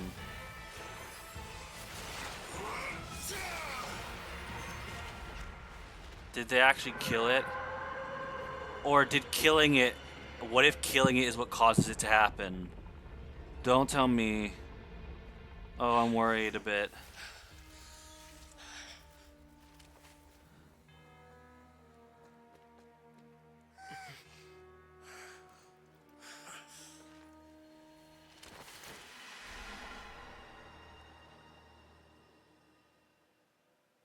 Huh? That was way too close! How did that thing just burst into the opera house? Wait, was that the huge whale you saw in your dream? Huh? Okay, that's not what I expected. I thought it was gonna be... I thought people were gonna die and shit. That you were... I wish I could scroll up in the chat so I could see. But I vaguely recall you saying something that I wouldn't expect it, and maybe that it wasn't what I was expecting, because I was expecting everyone to like die and things to go horribly wrong.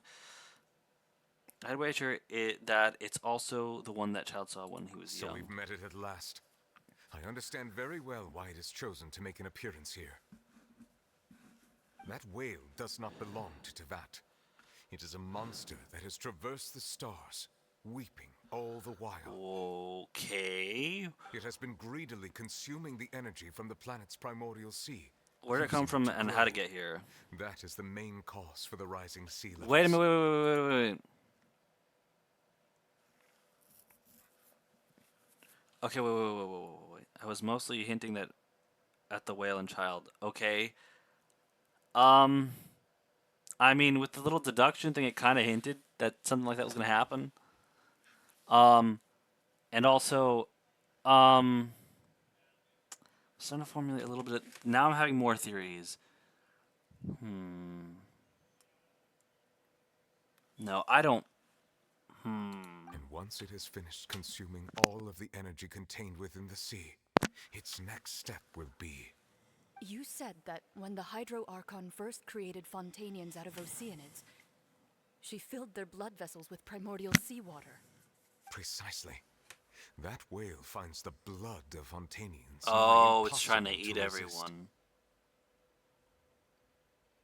Therefore, when it left the primordial sea, it decided to make its next stop a packed opera house full of food. Food in the form of Fontanians. We just barely managed to push it back, right? In that case, won't it come back to target the people again once it's managed to recover its strength? That is correct. Indeed, it is more accurate to say that we should thank that Harbinger for buying us some time. Without him, the whale would have So he's likely not come bad. to land far Good. sooner. From the way he looked, he must have been fighting the creature for quite a long time. Yeah, I could tell that. His mask was chipping and he looked exhausted and a bit dirty. We've always known that he had a special connection with that whale, but we definitely didn't expect it to help us out like this. Anyway, now that we know that this whale is the actual cause of the disaster recorded in the prophecy, Okay, so it's not the... all we need to do to Wait, stop the but then prophecy I would want to be know about find a way the... to beat it up, right? The Cardinal, whatever, or Trees thing. So Child has been fighting against the whales since he first disappeared in the Fortress of Meripede. Yes, that's basically what I've gathered. Yes, that's basically what they've said in summary, or hinting at, or words, whatever. That's the conclusion I arrived to based on what they said. It had already absorbed too much of the primordial sea's energy before we could notice it.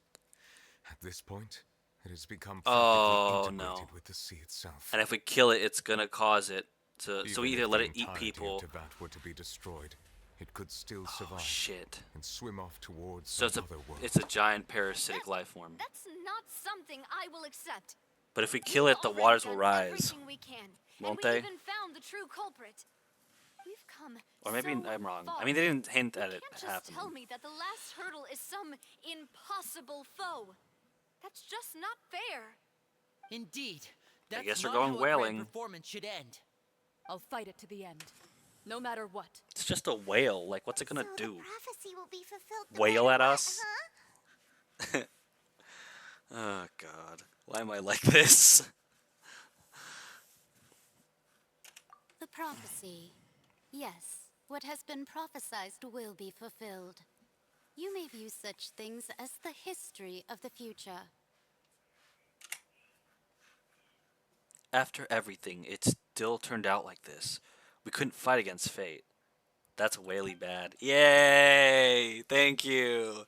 Wait, but if this is all about fate, Just as prophecies are usually only the future as seen from the perspectives of the gods, could things be happening in hidden corners where the gods' gaze does not fall? Ultimately, fate shall serve as your only guide, no matter what will happen in Tevat's future. All you need to do is to play your part. could it be that even if the prophecy will be fulfilled, there will still be a way to save everyone? Did I miss something? Wait, I forgot about Farina. What was it that she wanted to say to me at that last moment in the giant magic box? What is her real secret? Find her, confront her, get the truth, and deal with it. What's happening with the aura trees? Don't tell me this is the actual cutscene. It is preparing to carry out the death sentence. No! We need to talk to her now.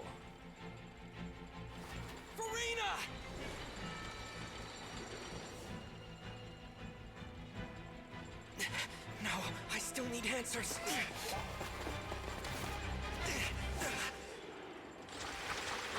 Don't you dare, you stupid robot.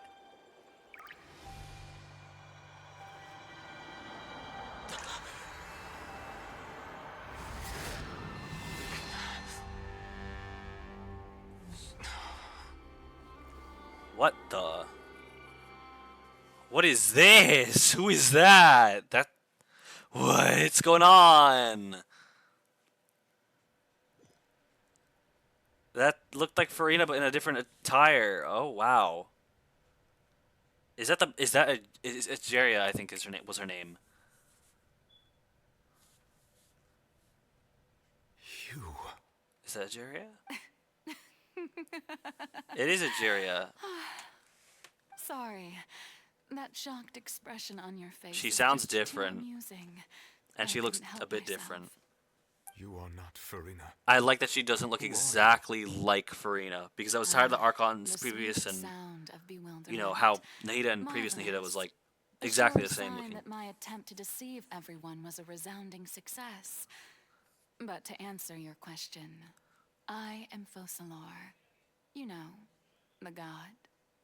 Focalor. Why did you deceive us? Oh, that wasn't my goal, of course. It's time to learn the Goodness, events of no. what happened. But I had to fool everyone else too, if I was to stand any chance of deceiving the heavenly principles. I was gonna say the heavenly principles. Shit. Principles. It's all because of that pernicious prophecy. Dreadful, wasn't it? Everyone doomed to dissolve. Fontaine condemned to be flooded.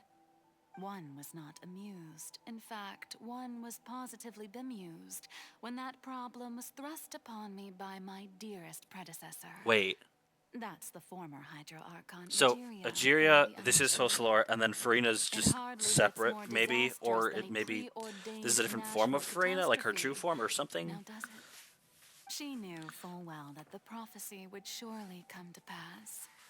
And as one of the seven, she also knew full well that one defies the heavenly principles at one's peril. So yes, as you have no doubt surmised, it was a rather impossible situation that I found myself in. I spent a terribly long time mulling it over, alone on the ocean floor. And I was almost growing barnacles by the time I finally realized there was only one possible solution to this confounding conundrum. I had to outwit the heavenly principles, allow the prophecy to be fulfilled, ostensibly at least, while saving everyone at the same time. I'm a genius, I know. I can only assume that's why Egeria chose me as her successor. Although, looking back now, it was hardly the inheritance one dreams of.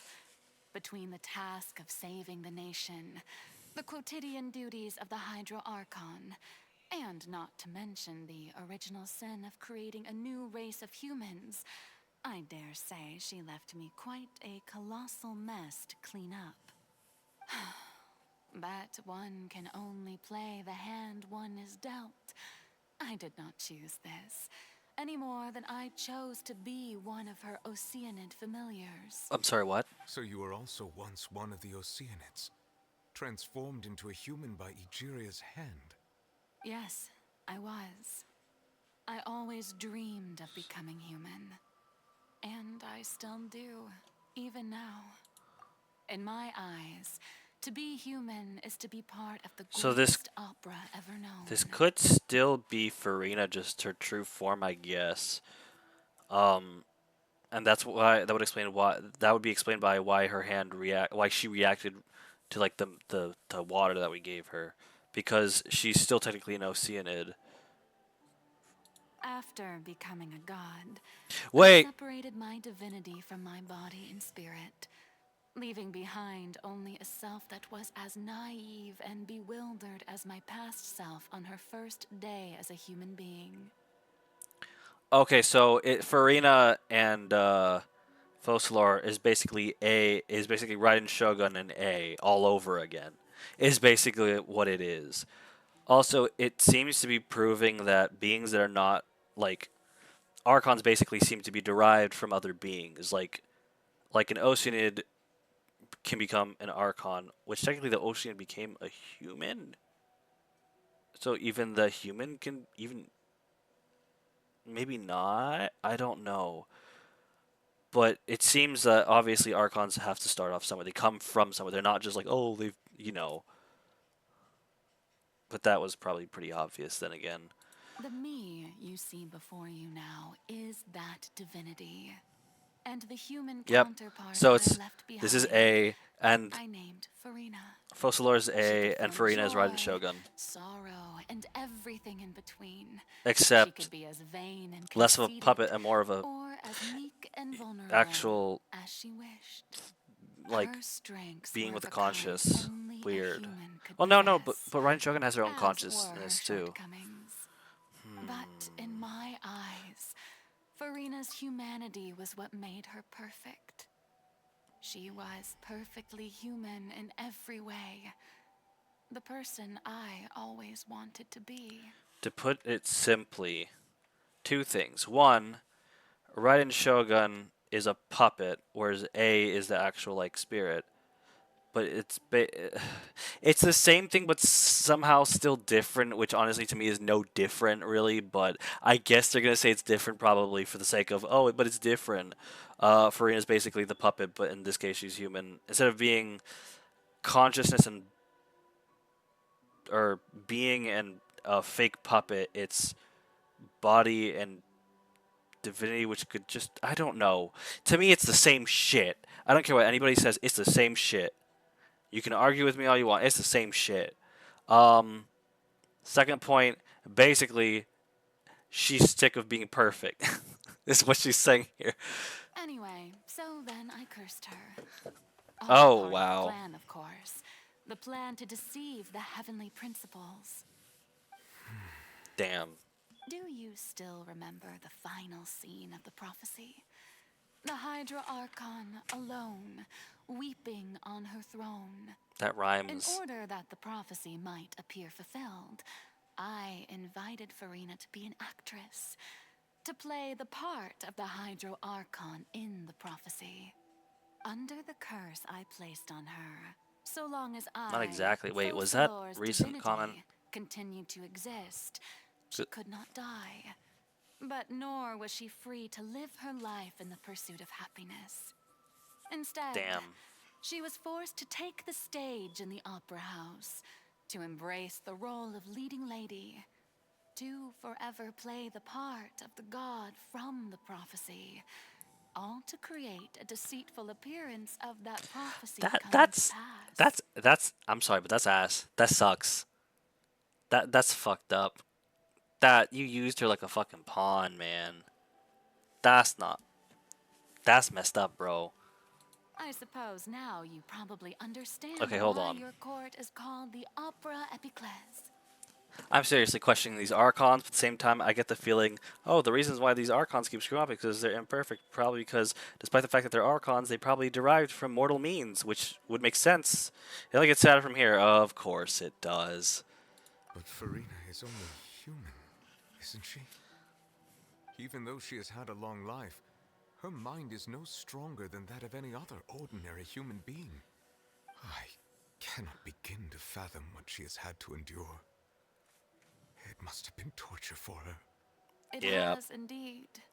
And although she is, in a sense, me in human form, I most definitely owe her Yes, an you apology do. for it. It's been 500 years, and all along, she's been playing her part in the most unimaginably long, unbearably lonely, and agonizingly painful opera of all time. Damn. Farina deserved better.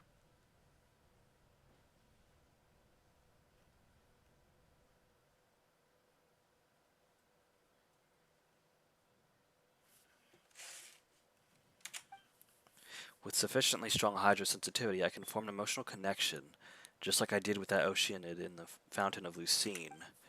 Wait, could this be Farina's inner world? Farina? What is she doing on stage? Wait a moment. That probably isn't Farina. That's likely a reflection of her inner self. If I can directly speak to that self, I might be able to easily get what I wanted to know. I came here for answers. Either way, this opportunity is not to be missed. Let me try talking to her. And of course, for dramatic effect, they're going to make you actually have to walk up to her. Not climbable. Rip, I tried.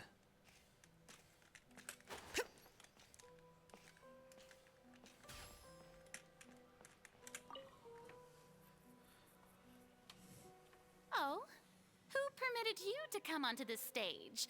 Now, I understand your admiration for my august self, but I must sorry, what? ask you to keep to the rules. That's a word, and it's literally spelled like the freaking month. I'm sorry, what? I need to check that out because that just looks wrong in text. Farina? All right. It is not my intent to Don't reprimand look at you. me. Don't There is look no at need to me. state your name. What? Just be off with you.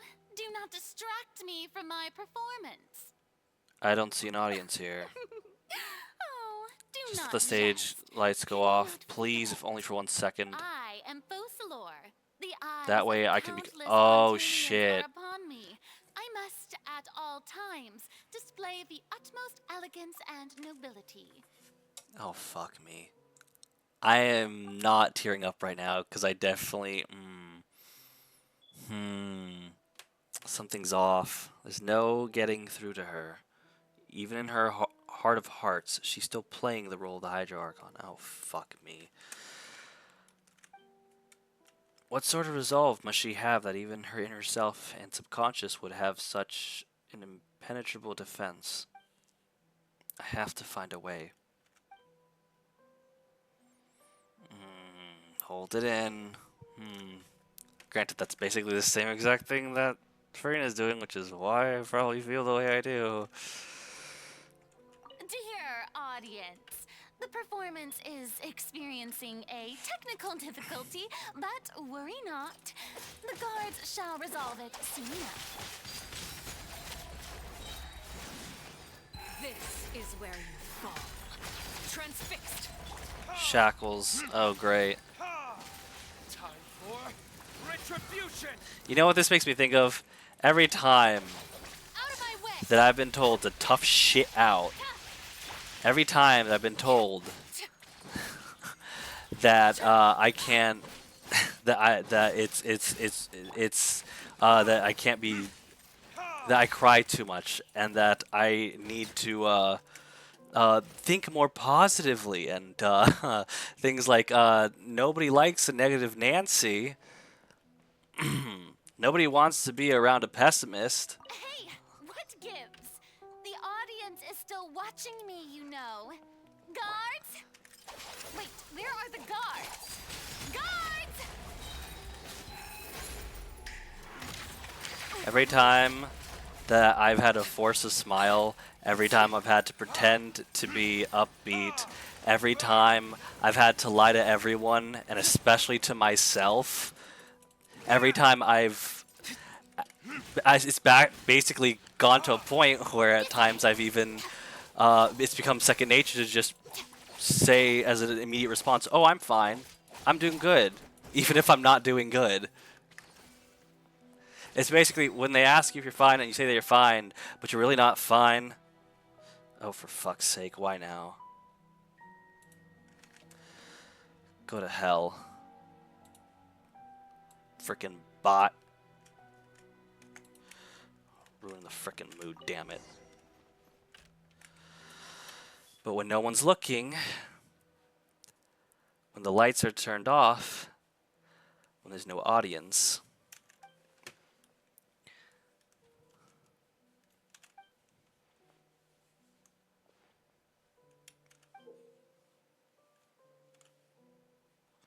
only then can you remove the mask.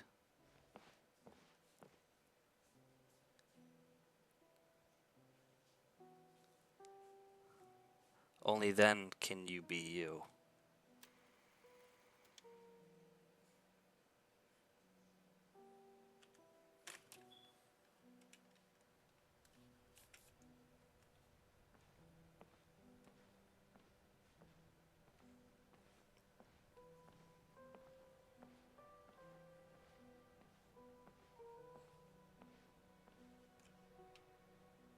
Farina. Farina. Huh? Who's that? Who's calling me? Where are you? Be not nervous. Be not afraid. I am before you. Wait a moment. You're mirror me? How can this be?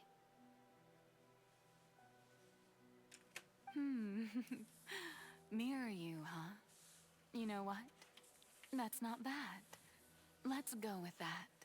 I just realized her eyes are reversed. What do you wish to say? The prophecy. Have you heard of it? What prophecy? Wait. I know.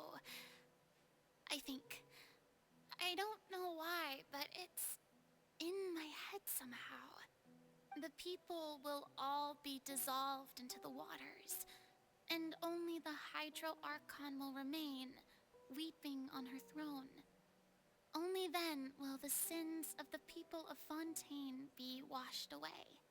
Oh, very good. You know it well. What's going on? I can't seem to remember anything clearly. The only thing I know for sure is this prophecy. Will it really come to pass? Yes, it will. And that is why I've come to you. Disaster will come to Fontaine sooner or later. Things will develop just as the prophecy declared. There is no escaping it. But doesn't that mean everyone will die? I'm a Fontainian just like them. Will I dissolve too? Oh, don't worry. Magical meetings exist in this world precisely to give people a chance to turn things around. It is the reason why you met me today. I will tell you how to save everyone, but you may have to suffer somewhat. Oh, so there's still hope after all. Goodness, you frightened me. You spoke so much and with so much certainty. As for the suffering, well, I will admit that the first thing that came to mind was, why do I have to be the one to suffer? But if the prophecy will come true, I'll also die anyway, right? So if I've already met you as my magical meeting in this world, if there were scales, with all the people of Fontaine on one side and my pain on the other, is it not obvious where the scales should tilt? You truly are the perfect human, my ideal. I suppose this would also be the justice that belongs to you. Huh? Don't worry, it's nothing. Listen well. Fontaine has just lost its Hydro Archon. I need you to play a role, that of the new Archon. Play as a god? That's right. You must begin a never-ending masquerade. You must never let anyone suspect your identity. If you can keep it up, then I shall have my way of defying this prophecy. But Should your identity be revealed, then all hope will be lost. But how will I do this? A human assuming the role of a god without being exposed. Don't worry. What you must do is not to turn yourself into a real god. You simply need to play the role of a god as humans imagine them to be. Being a human yourself, I'm sure you already know what such an entity would be like. Remember, your true challenge will not be pursuing divinity, but contending against humanity. I'm still not sure I understand, but I'll try. I'll try to do this. So, how long am I going to have to play this role? To accomplish this mission, you will have to stay on the stage for many, many years. You will endure and not grow old until your task ends. But I promise you, all will eventually end in a magnificent and dramatic trial, and everyone will be saved. A trial, huh? How exciting. I'll be looking forward to it.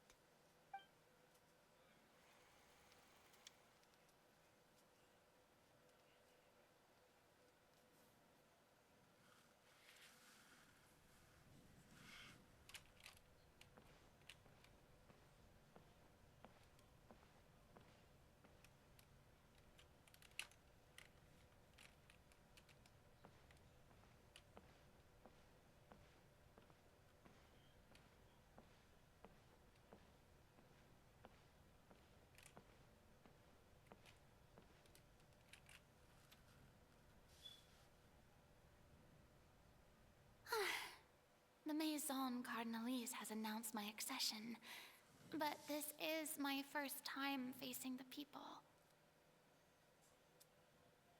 What should I say to most appear like a god?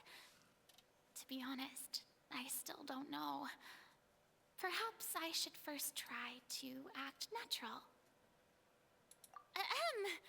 Ladies and gentlemen, good evening, and welcome to the Opera Epiclese.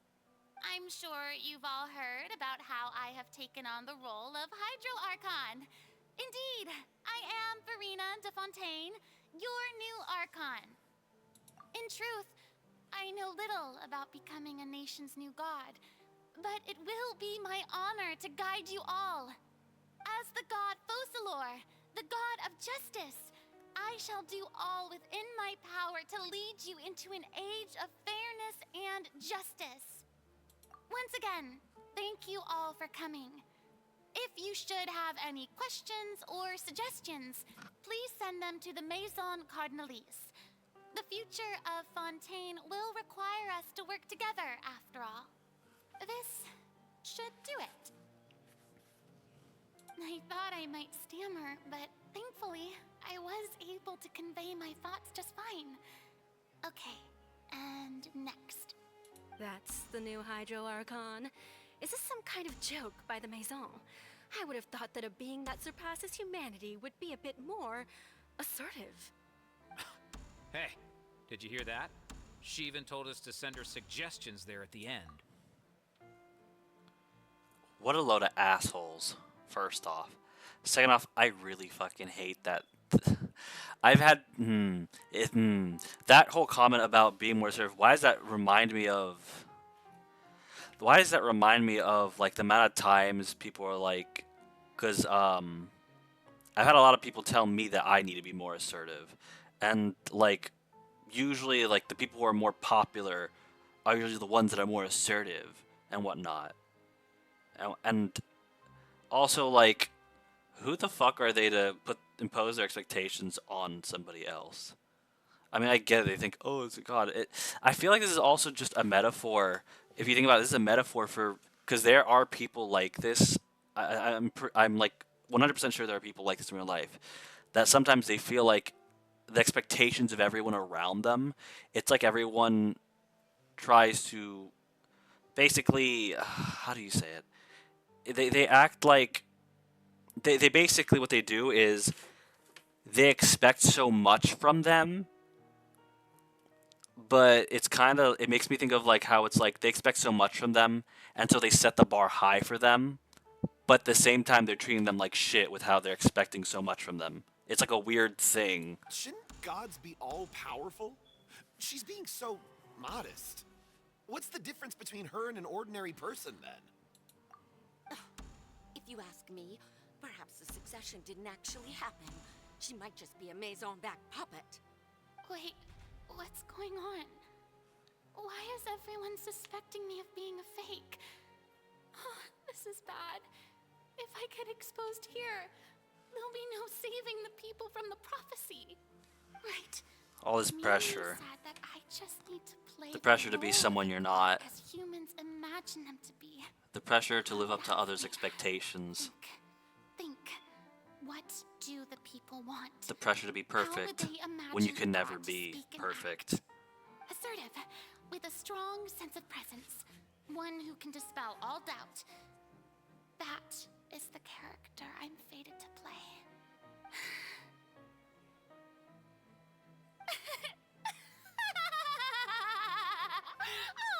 Oh, very good, my people. Only ones such as you are deserving of my rule. Now, I was wondering if some weak puppet were to one day come onto the stage and claim ownership of this opera house, would the children of Fontaine follow them? Well, it seems that you would all see right through them. Having passed my test, you are qualified to witness wondrous trials alongside my august self, here in this opera house. You may consider my previous act a door gift of sorts. I thought it was a debut that suited the atmosphere. Now then, let us be reintroduced. Ah, so that was just a performance. How could I have forgotten that we were inside an opera house? Her personality. It's quite shocking, to be honest, but I suppose it's a better look than before. Such a fascinating and bold deity. How wonderful. Our future may yet be bright after all. And then she becomes... Seems I've turned them around. Best follow this flow and restart my accession speech. And that's the irony of this. Because she's saying, like, oh yeah, like she presents her real self. And then they criticize her. And then she literally then pretends to be her fake self or like a puppet of herself, and then claims that the real self is the puppet, and yet they believe it. In other words, they failed the test. They failed the test. They absolutely failed the test. If people can only accept you as someone you're not, they have failed the test and aren't worthy. That's my honest opinion. My dear people, whether you acknowledge me or not, whether you trust me or nay, I say to you, keep faith in your ardor for justice. We have heard it said that this nation's sins can no longer be washed away. Well, I say that justice is most fragrant when it blooms amid sin. I would like to hit the pure earnest, but I don't know if these are... The scales of justice should not weigh heavy in the hands of its God. She shouldn't have to do this, on one but... side, it must carry fairness and justice. And on the other, praise and applause. May law be the prayer on our lips. May judgment be our worship. Let us light the fires and drink to the future of Fontaine. You see, I thought this was gonna get sadder, but to be honest, the more this continues, I'm low-key kind of pissed off. World that justice cannot I'm like solve. mad for her. All that is needed is for you, my people, to believe in it, heart and soul. So long as I, the Archon Focalor, stand within the Opera Epiclese, so long as I stand before the Oratrice, I shall even judge the gods of this world!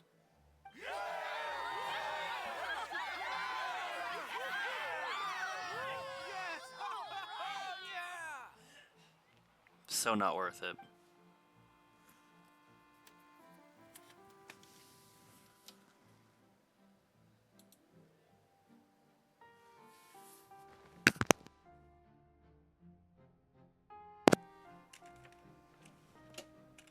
Wait, straight from her bed? What?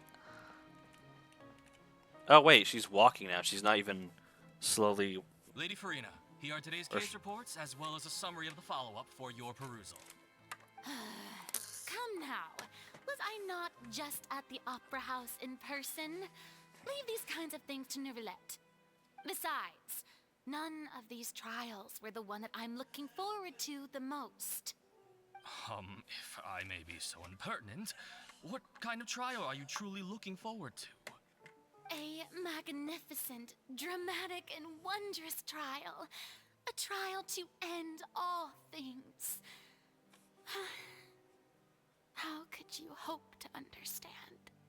That's true. I fear I lack the ability to grasp your divine thought, Lady Archon. Ouch. Double meaning there. Double meaning there. I feel like I'm dissecting everything that's going on in a weird way. Because she said... she made it sound like she's interested in a great trial because she's the Archon. That's what the mask's saying. But what she's also alluding to is when she said to end all things, she just wants everything to end. She's sick and tired of this. She's fed up with wearing the damn mask. That's what I'm getting. No need for fright. And do not take what I said before too seriously. Go now. Do your duties. The trial I await. It will come one day. Yep, I'm hearing the true her a little bit. But she keeps shrugging it off. It's like sometimes when you're trying to say something, but at the same time you end up like kind of... It's like you're speaking, and then halfway through you speaking, you put your mouth over your hand, and then you cover it up, and then you have to like... I don't know how to describe this. I'm just trying to give like metaphors and shit. But it's basically like you want to tell the truth, but then halfway your instinct is like, but I'm not supposed to. I'm not supposed to, though.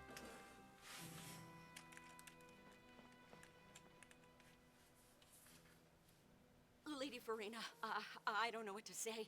Thank you for agreeing to see me. No need to thank me. Or rather, thank your own sense of perseverance instead. Long have you stood in line to meet me, have you not?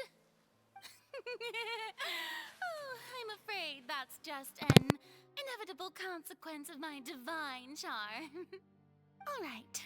Deuteria, is it? How is your son's illness? You remembered me, and you knew of my family, too. He is doing much better now. In fact, he is far more of an ardent believer than I. He was the one who forced me to seek an audience with you, and to bring your words back to him. Oh, good. Very good. If this should happen again in the future, please do not hesitate to come and tell me. Going down to citizens' homes every so often, while not usual practice, should serve as a fine change of pace. Oh dear. But she can't cure illnesses. Wise God, thank you once again, on behalf of my son. That's gonna suck because when they expect her to go there and heal the sick and she can't because she's not a god. Oh, again, people expecting things from you that are impossible. Never being able to please people with your best because people don't know how to appreciate people for how they truly are. It's infuriating in my opinion.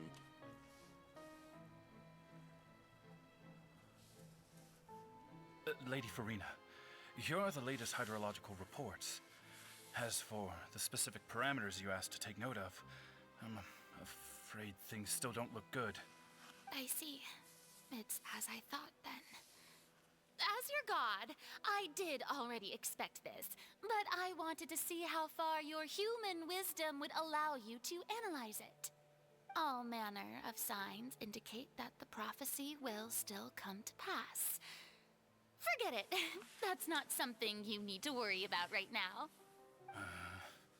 Well, as I understand it, the Fontaine Research Institute is also trying to find a way to counter the rising water levels.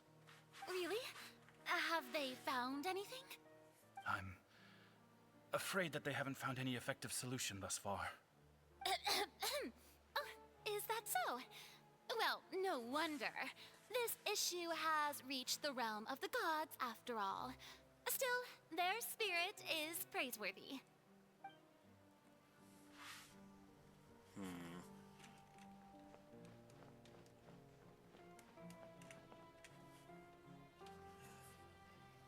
The day is finally over. I haven't had a moment to breathe this whole time. But it's good to see that everything's getting on track. There are no longer any voices of suspicion. Maybe this is fine. I just need to keep going, and everyone will be saved. Ooh. Alright, Farina, don't think too hard about this. You need rest. Tomorrow's a new day. This just makes me think of like times that oh boy, it's like people it's like when people tell you, "Oh, you have to be this way and you have to be that way." And they tell you that it's for the better. And sometimes it could be that you genuinely like think it's for the better. And sometimes you also have to do it to like sometimes it's for the better of others, sometimes it's for the better of yourself, sometimes it's for the better of all. And you just have to keep doing what everyone says. Um, and sometimes some people will even tell you in all sorts of ways uh, exactly what like they will tell you in all sorts of ways that it's like oh you're not like they'll catch you on if you're not acting the way they want you to and being who they want you to be, and then they'll use that and they'll just say something like it could be all sorts of means that they try to even manipulate you sometimes by like I don't know. There's just I don't want to get too into depth with it, but this also this just makes me think of like when it's finally the day's ending, you at least get a final moment of like solace. I if that's the right word, that you just get to go and honestly you end up just wanting to just go to bed, and in the hopes that the next day will somehow be easier. When you know damn well that it will not be, because it's just gonna be wake up, wash, rinse, repeat the same shit every single day.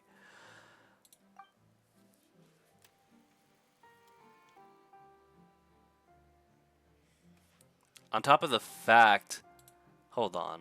Lady Farina, here are the new trial reports for the latest cases, as well as a summary of the follow-up. On top of that, there are sometimes even like, no, let me reword that what I was gonna say because that wasn't the right way to phrase that.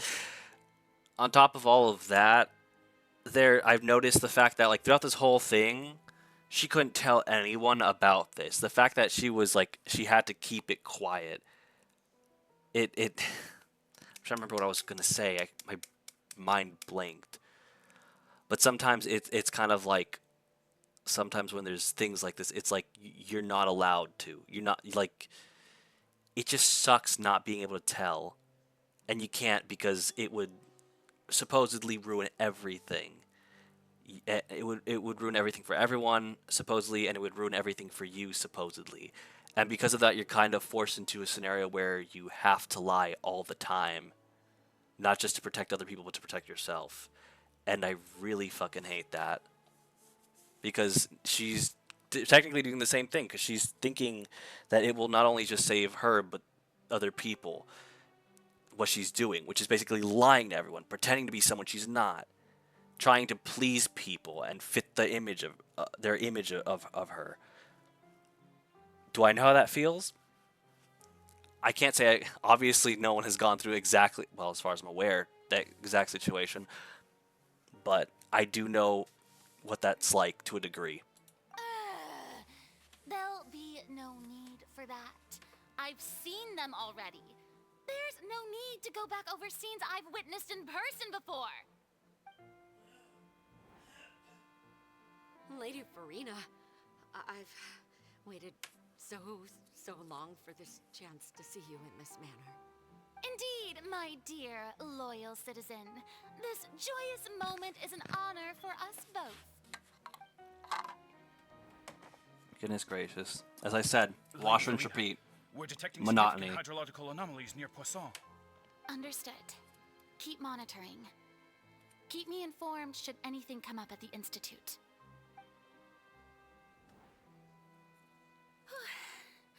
I don't think I let anything slip today. Yep. I must show the people that there is nothing to worry about. And the more you do it, the more exhausting it gets and the harder it is to keep it up. When these days will end. Sometimes you even feel like it's exploding. Best to rest early today, too. Sometimes.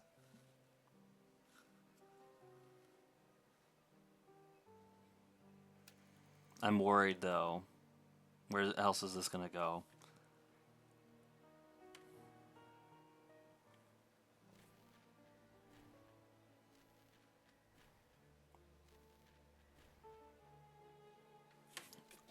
Although, when I think about it, if you noticed in the last thing, at the very beginning with the cases they presented her, she was kind of agitated.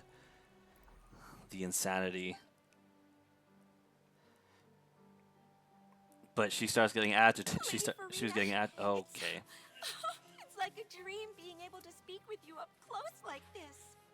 I've heard that the first member of our family who was honored to receive an audience with you was Madame Dioteria, almost 20 generations ago. And what a fine family yours is indeed. It brings me great joy to meet such a faithful believer. A descendant of a line Her most face is ardent. blurred out, I think, a little bit. What was that? Surely you exaggerate, Lady Farina. My lady? What is it, good citizen? I could hear she's sad. Yep, I knew it. I knew it. I could hear it in her voice. Really now? I didn't even notice. You could just say tears of joy. This must You could be try the to. overflow of hydro from my person. Well, can't quite help being the god whose dominion is the waters, can I? Ouch. No wonder. No wonder. A manifestation of your power, then. Oh, Archon, I am honored to have witnessed it. Honored indeed. Dear God. So interminable. So lonely. Just how much longer? Hundreds of years must have passed by now. Perhaps the show must go on for hundreds more. I never imagined that it would hurt so much. Have I reached my limit? No. Perhaps I reached it long ago. Today I didn't even notice my own tears. I want to tell someone, anyone, about this. But would that not destroy all I've done so far? I've conducted so many investigations across the centuries. But there's not even a sliver of hope that we might break the prophecy. All I can do is keep heart. I must maintain this act. It is the only way to save Fontaine. Please, mirror me. You have to succeed.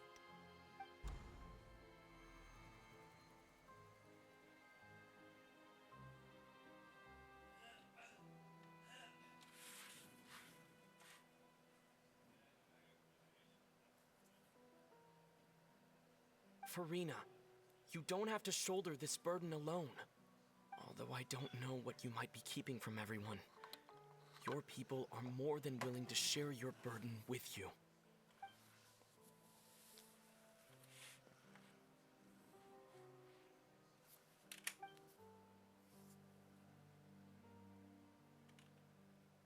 Share my burden. That's impossible. It was fated right from the start that this would be my duty alone. But even if your burden doesn't need to be shared, you can still choose to confide in someone. Just share it with me. I'm what you'd call a witness. A witness. Yes, I've heard that you came to Tevat from beyond the stars, yes. In other words, you never belonged here. And if Tevat is, in its entirety, a show on a stage, then you're just a spectator, aren't you? If that's the case... He's right. I could confide in him, couldn't I? But if things don't play out as expected, the people of Fontaine will be the ones to pay the price. No, Farina. You shouldn't be selfish. Oh boy. Oh boy, how many times have I thought stuff like that too? Ouch. The whole don't be selfish bit. Not only have I heard it, but I've also thought it. But what if it's really alright? Farina, you've worked so hard for so long. Surely it would be okay to put yourself first for once. I will Just say this once. I will say I felt like this, and I have opened up to people in the past. I haven't opened up to anyone about personal stuff in a while, in like a small while, because the last groups of people I've opened up to all betrayed me, despite everything they know I've gone through. They completely betrayed my trust and hurt me. So if I don't sound that emotional right now, it's partially because I kind of can't do that anymore to a degree. Not by choice completely. Is it such an outrageous thing to do anyway? To find someone in whom Still, you I will confide say your I do frustrations and sorrows? relate to this so very Surely fucking much. It could not hurt. If you let this opportunity slip through your fingers, it might never come by again. That's also kind of true. I'm also I will at least, perhaps I should at least get this off my chest. At least I'll do this. Recently, I've been going places and I've been around certain people, and I keep hearing things like, "Oh, don't give your problems to other people because they'll never understand what you've been through. So it's a waste of your time," or things like, "Not everyone should have to know what you go through. What you go through is not for everyone else to hear." And I'm like, that's really messed up. That's really cruel. Like what the person said. And all I can say is this person was publicly speaking. And everyone, I am actually extremely furious that everyone else that was there witnessing it did not disagree with her, did not get pissed off, did not get riled up, because what that person said was extremely imprudent and incorrect, in my opinion. It was extremely foolish and extremely cold-hearted. And the message they gave was very much, because before that they were saying about it's okay to not be okay, but what it very much came off to me as was, it's okay if I'm not okay, it's not okay if everyone else is not okay, which was very wrong in my opinion. I'm going to get that off my chest, because sometimes when people speak, they need to be very careful about how they're speaking, because some people can say stuff that comes off as just very selfish, or like very one-sided, which is ironic. It's very fucking ironic I'm saying this, because I've been called selfish and one-sided before by certain people. But usually those people are the ones being selfish and one-sided. There, got that off my chest. Think about it long and hard.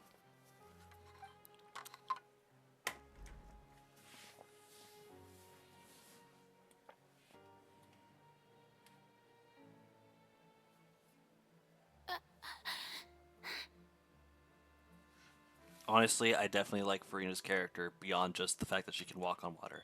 Her design was cool already as it was, and I thought her personality was annoying, but now I realize that wasn't really her, and I feel really bad. I feel really bad because in reality, basically, I relate to her a lot. No, I have nothing to say. Uh, I am Farina, the Archon of Fontaine. Everything will surely get better. Pain. All you need to do, dear Pain. spectator, is to witness my performance until the curtains fall. Just give her a hug. Just give her a hug. Please give her a hug. She needs it. Please give her a freaking hug. Please hug her. Fine. She needs it. No, don't walk away. Don't walk away. She's incapable of opening up like that. Please don't walk away. So even Farina doesn't know the truth? You've never once let her in on the full plan? Yes, it had to be done.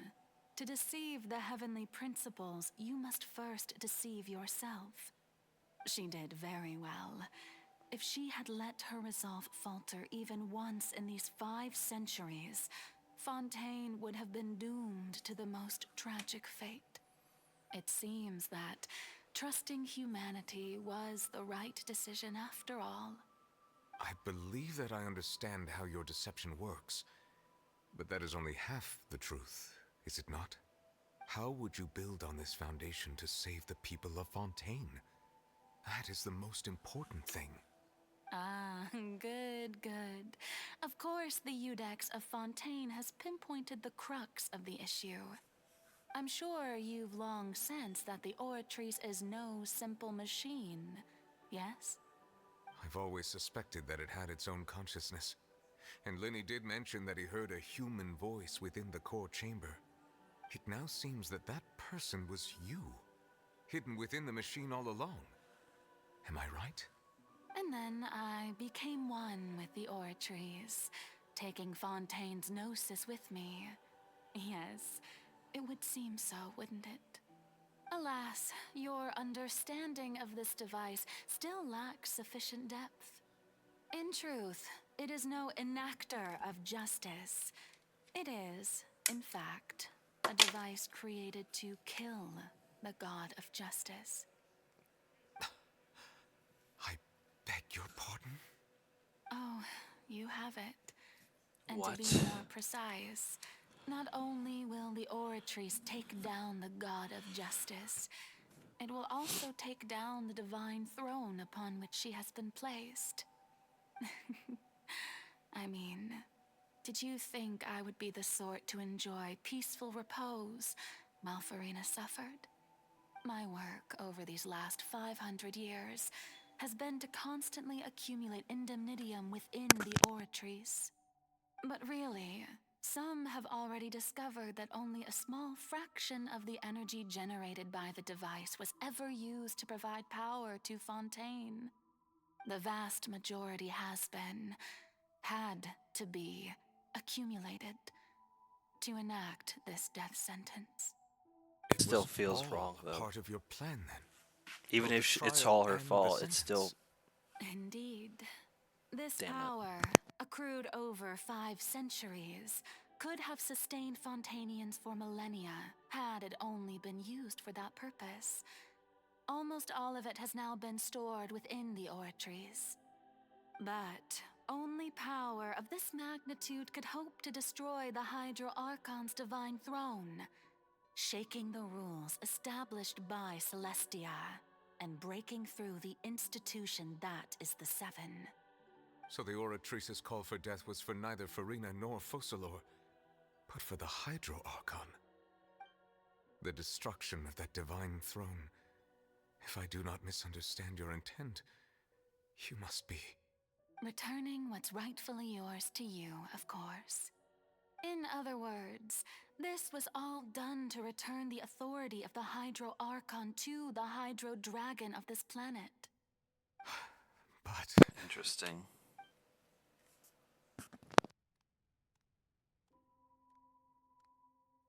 So she's not gonna actually die? No, what? She's just metaphorically Getting dying? sad again, are we? Or is she actually gonna die? The authority of the ancient dragons shall soon be yours once more, O Hydro Dragon Sovereign. And this is the face you make. All you've done throughout the years is just so you can sacrifice yourself at the very end. I've never quite seen it that way, you know. Even now, I'm quite pleased at how well my deception worked.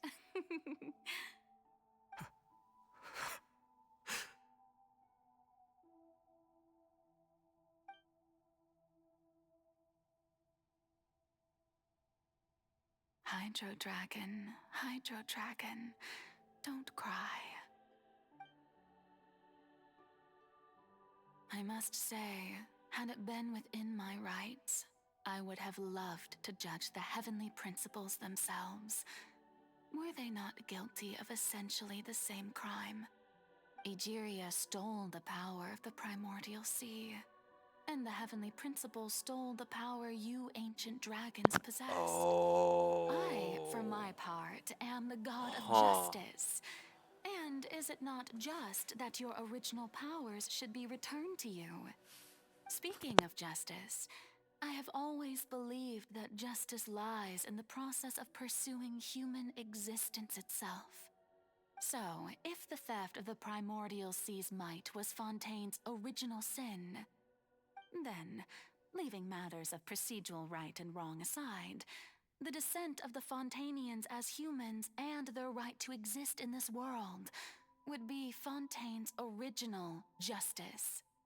In other words, existence was Egeria's justice, and to me, justice is the continuation of that existence. Defying the prophecy and ensuring that Fontaine's people shall live on, that should be the justice enthroned over all others. At this point, we, whether it be myself or all other Fontanians, have shouldered the burden of this sin for far too long. Iudex Neuvillette, the highest judge in our land, when you regain your full power as an elemental sovereign, what verdict shall you pass upon us? So when I was invited to the court of Fontaine to serve as Iudex, I see now that that was your idea too. At last, I now understand the true purpose behind this position. In the beginning, I was uninterested in human existence. But these 5 centuries of living alongside them have gradually brought about mutual understanding between us. And I have even attempted to feel as they feel. You are a devious one, Focalors. Things being as they are, surely you know that I could never declare them to be guilty.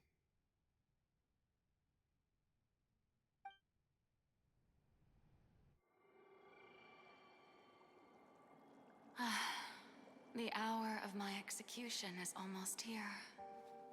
For the sinner, the curtain call has come. I know I may not sound it, but faced with death, I find myself a little Oh wait, afraid. she's actually gonna die, not just metaphorically? Perhaps this is one Oh thing shit. both gods and humans have in common.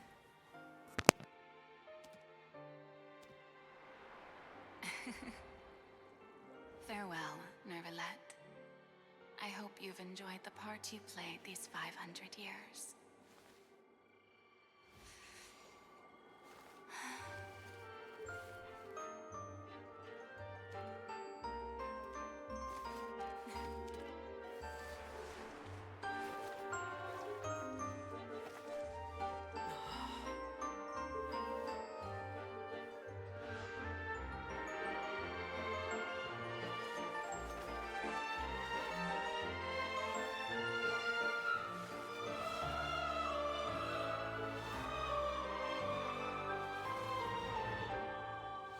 Oh, their eyes match up there.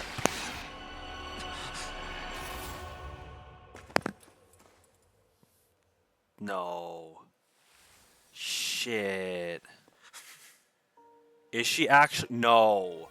Wait, but Farina has to... Don't fucking tell me. I'm gonna be pissed off if Farina didn't survive that. I'm gonna be really fucking pissed.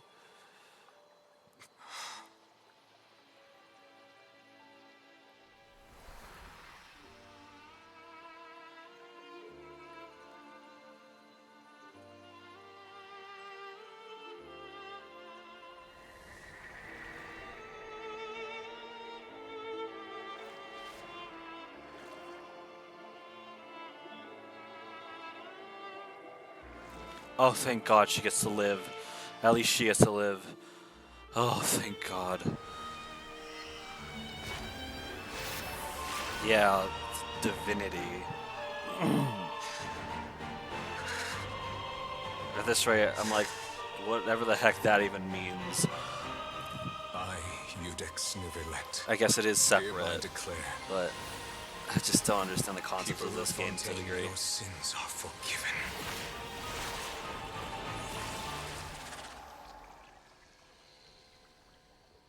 Wait, does that mean the ocean's gonna dry up and we're gonna be able to see what was underneath? Because originally it wasn't like that. Or was it?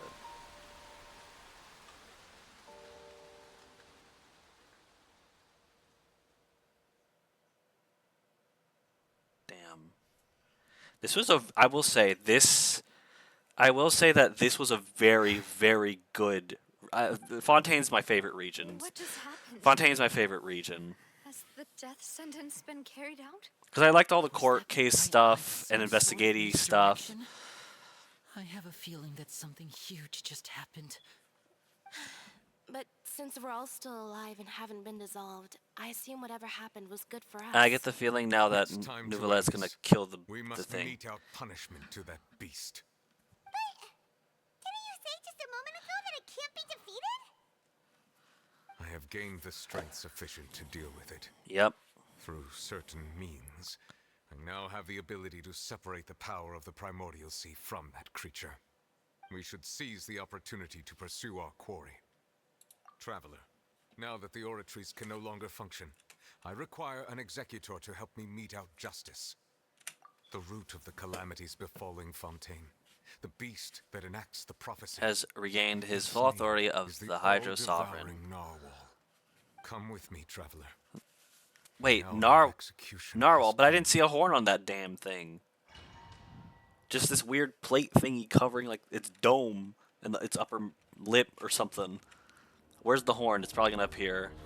I probably didn't even see it, I bet. That was a really dinky horn. Oh! Okay, maybe I just didn't see it. I'm guessing I didn't see it. I didn't notice it, probably. Yeah, we gotta...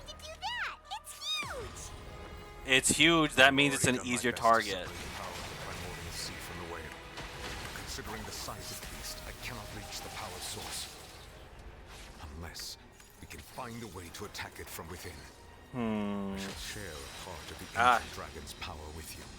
We shall look for an opening together. Okay, so I can't do anything yet.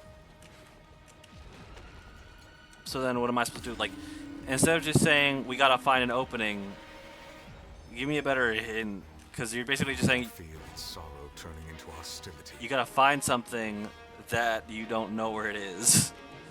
Attack it while you can? What do you mean while I can? Laid bare. This is where you fall. Oh, I can actually hurt it? The all-devouring narwhal cannot resist its instinct to devour. Continue to trigger its hostility, and a chance will present itself.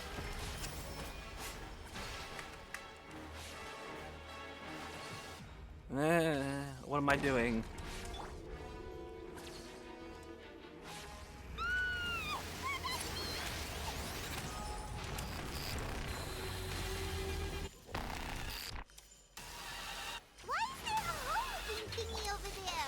What is this? I hate this music. This is like fucking dubstep. I hate it. Oh no.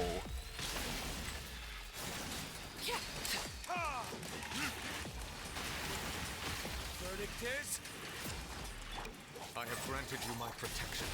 Do not fear. Seize the moment and use... I want to do something first. I'm eating. Wait. Where is it? I don't know what the hell it is with all these video games trying to use freaking. Our bond is strong. Manifest the authority of the ancient dragons. Witness the might of the primordial sea.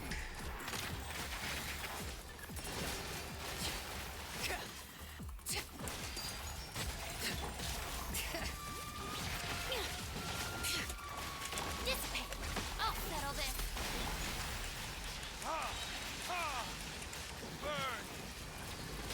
It's just. I don't know how.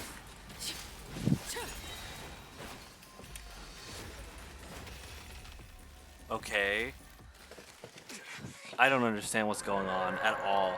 I just see lights flashing. I got warped from one boss fight to another boss fight. I'm hearing scratchy noise, electronic noises that are irritating. What's going on?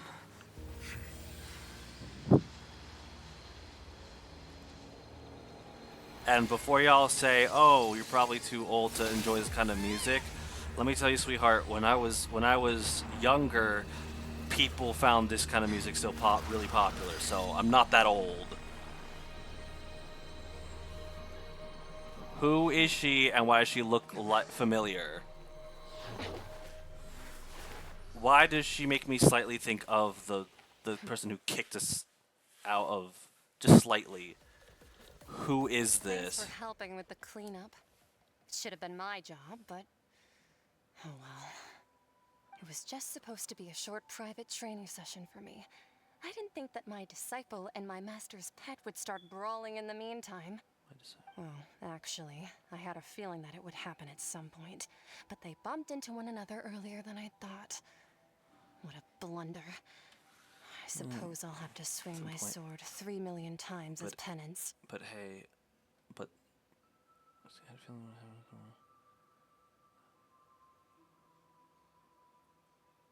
who's the disciple and who's the pet? Unless... What if the disciple is one of us three and the master's pet is the thing?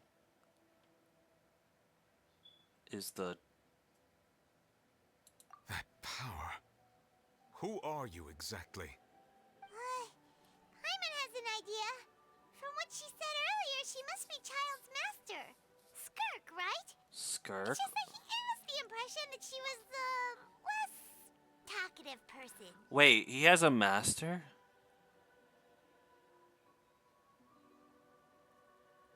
And even his master has a master, which is...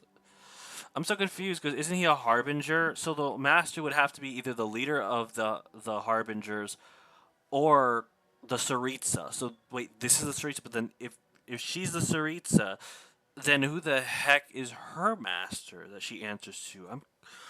I don't understand this. How can Child have a master that's not either the leader of the Fatui nor the Tsaritsa? I don't understand. And how, if it was, because I can understand that if it was the leader of the Fatui, but not if it's the Tsaritsa, because if it's Tsaritsa, then who the fuck, since when did the Tsaritsa have a master? Or maybe there's just stuff we don't know, and that's possible? I'm confused. Right, it's Skirk. I forgot about her. I simply did Who not is have she? anything to say to the weak. But you, on the other hand, managed to defeat the all-devouring narwhal without using power from beyond this world.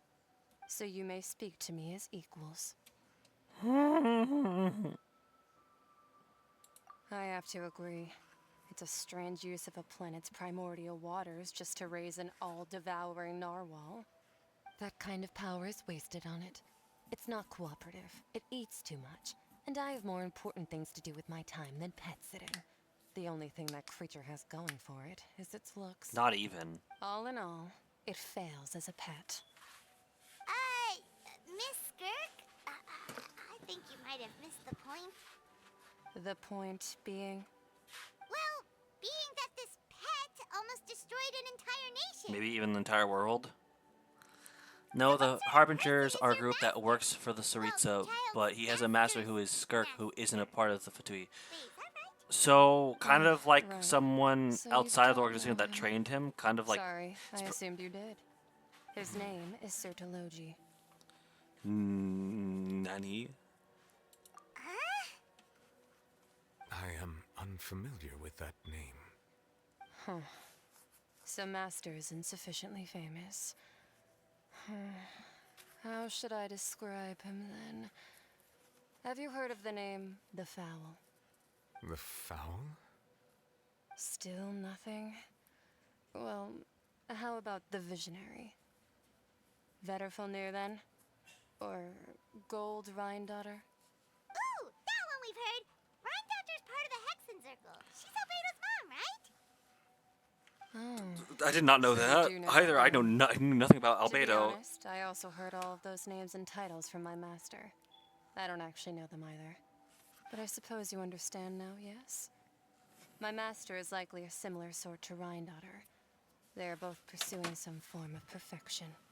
Wait, didn't you also mention a visionary person? Paimon didn't quite catch their name. Actually, never mind that. I believe it expedient to inform you that the all-devouring narwhal used up nearly all its strength fighting you. Such roiling hydro energies will prove difficult for the planet's deep seas to digest. As such, the Fontaine back on the surface has most likely been thrown into chaos. In other words, the prophecy that you've been fretting over should now be in full swing. I knew it, that if we killed the thing, it would happen.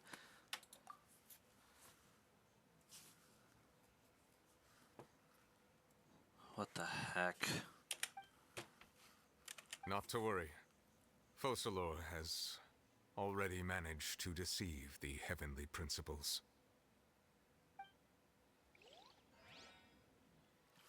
In the end, the people will all be dissolved into the waters, and only Farina will remain, weeping on her throne.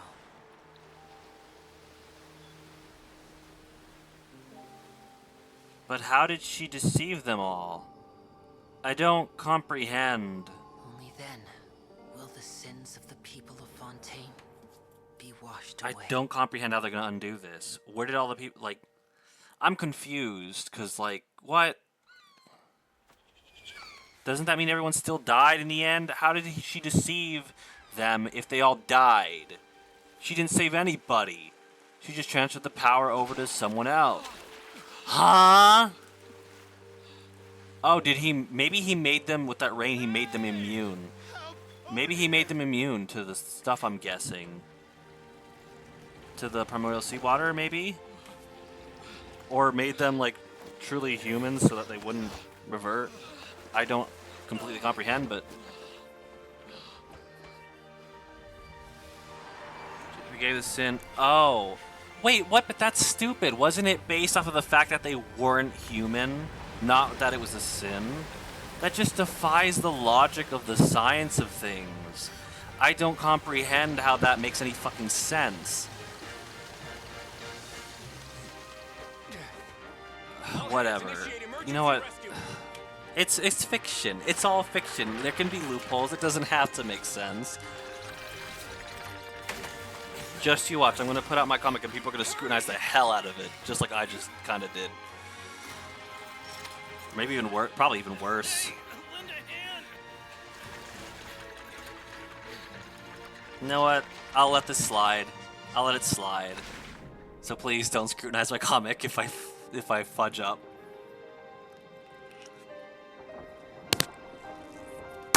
What is he looking for?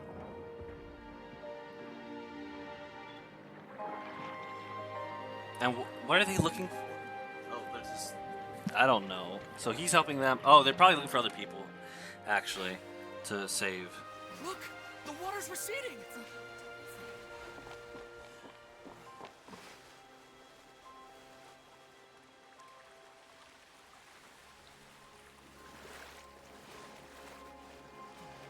It's a miracle! Water's receding.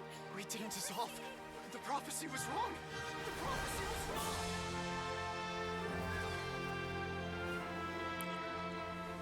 Unless the explanation is that this whether it's considered a sin or not determines whether the natural law of oceanid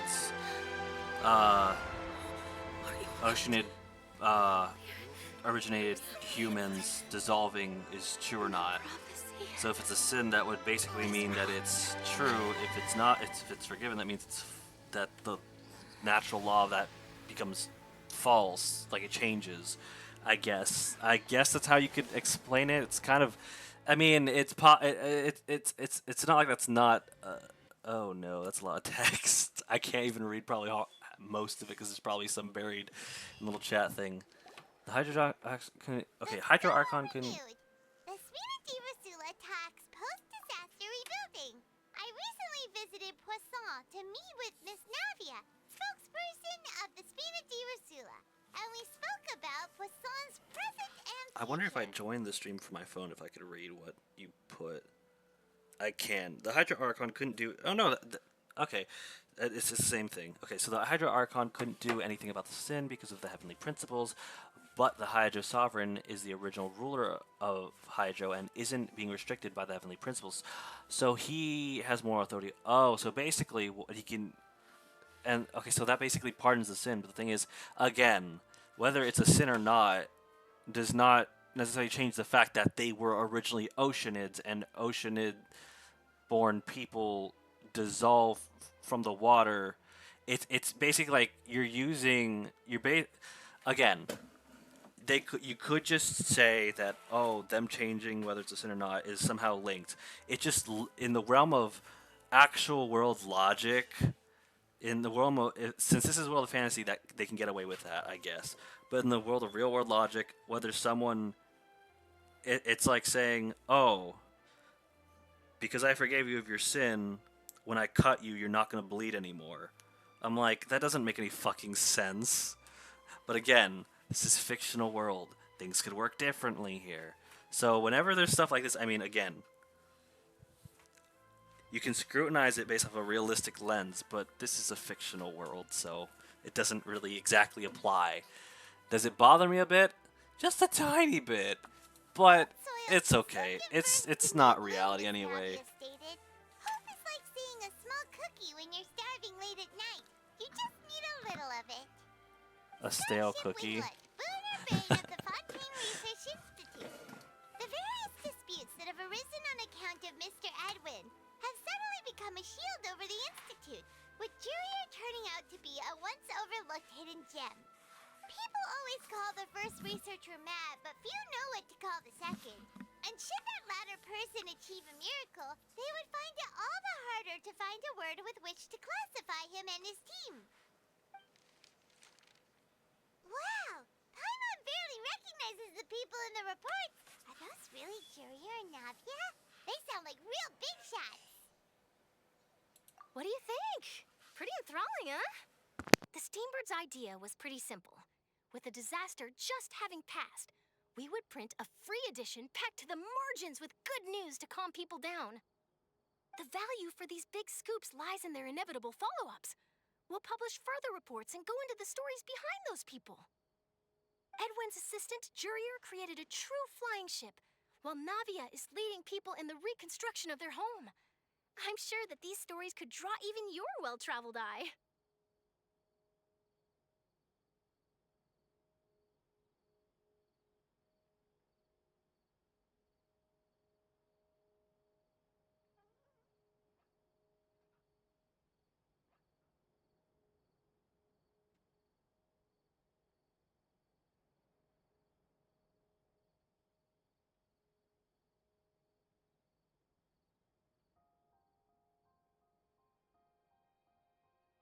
Paimon's curious too! Wait a minute. Didn't we watch everything happen from start to finish? What's there to be curious about? And that's exactly why I'd like you to come conduct interviews with me. You're the best incubators of news, if you haven't noticed. And also, with you around, I'm sure I'll get to see that Duke. Are you sure? Hasn't he turned you down several times already? Oh, this time will be different. Come on, let's head to Poisson first, and then make a trip to the fortress. There are some things you'll only know when you get there.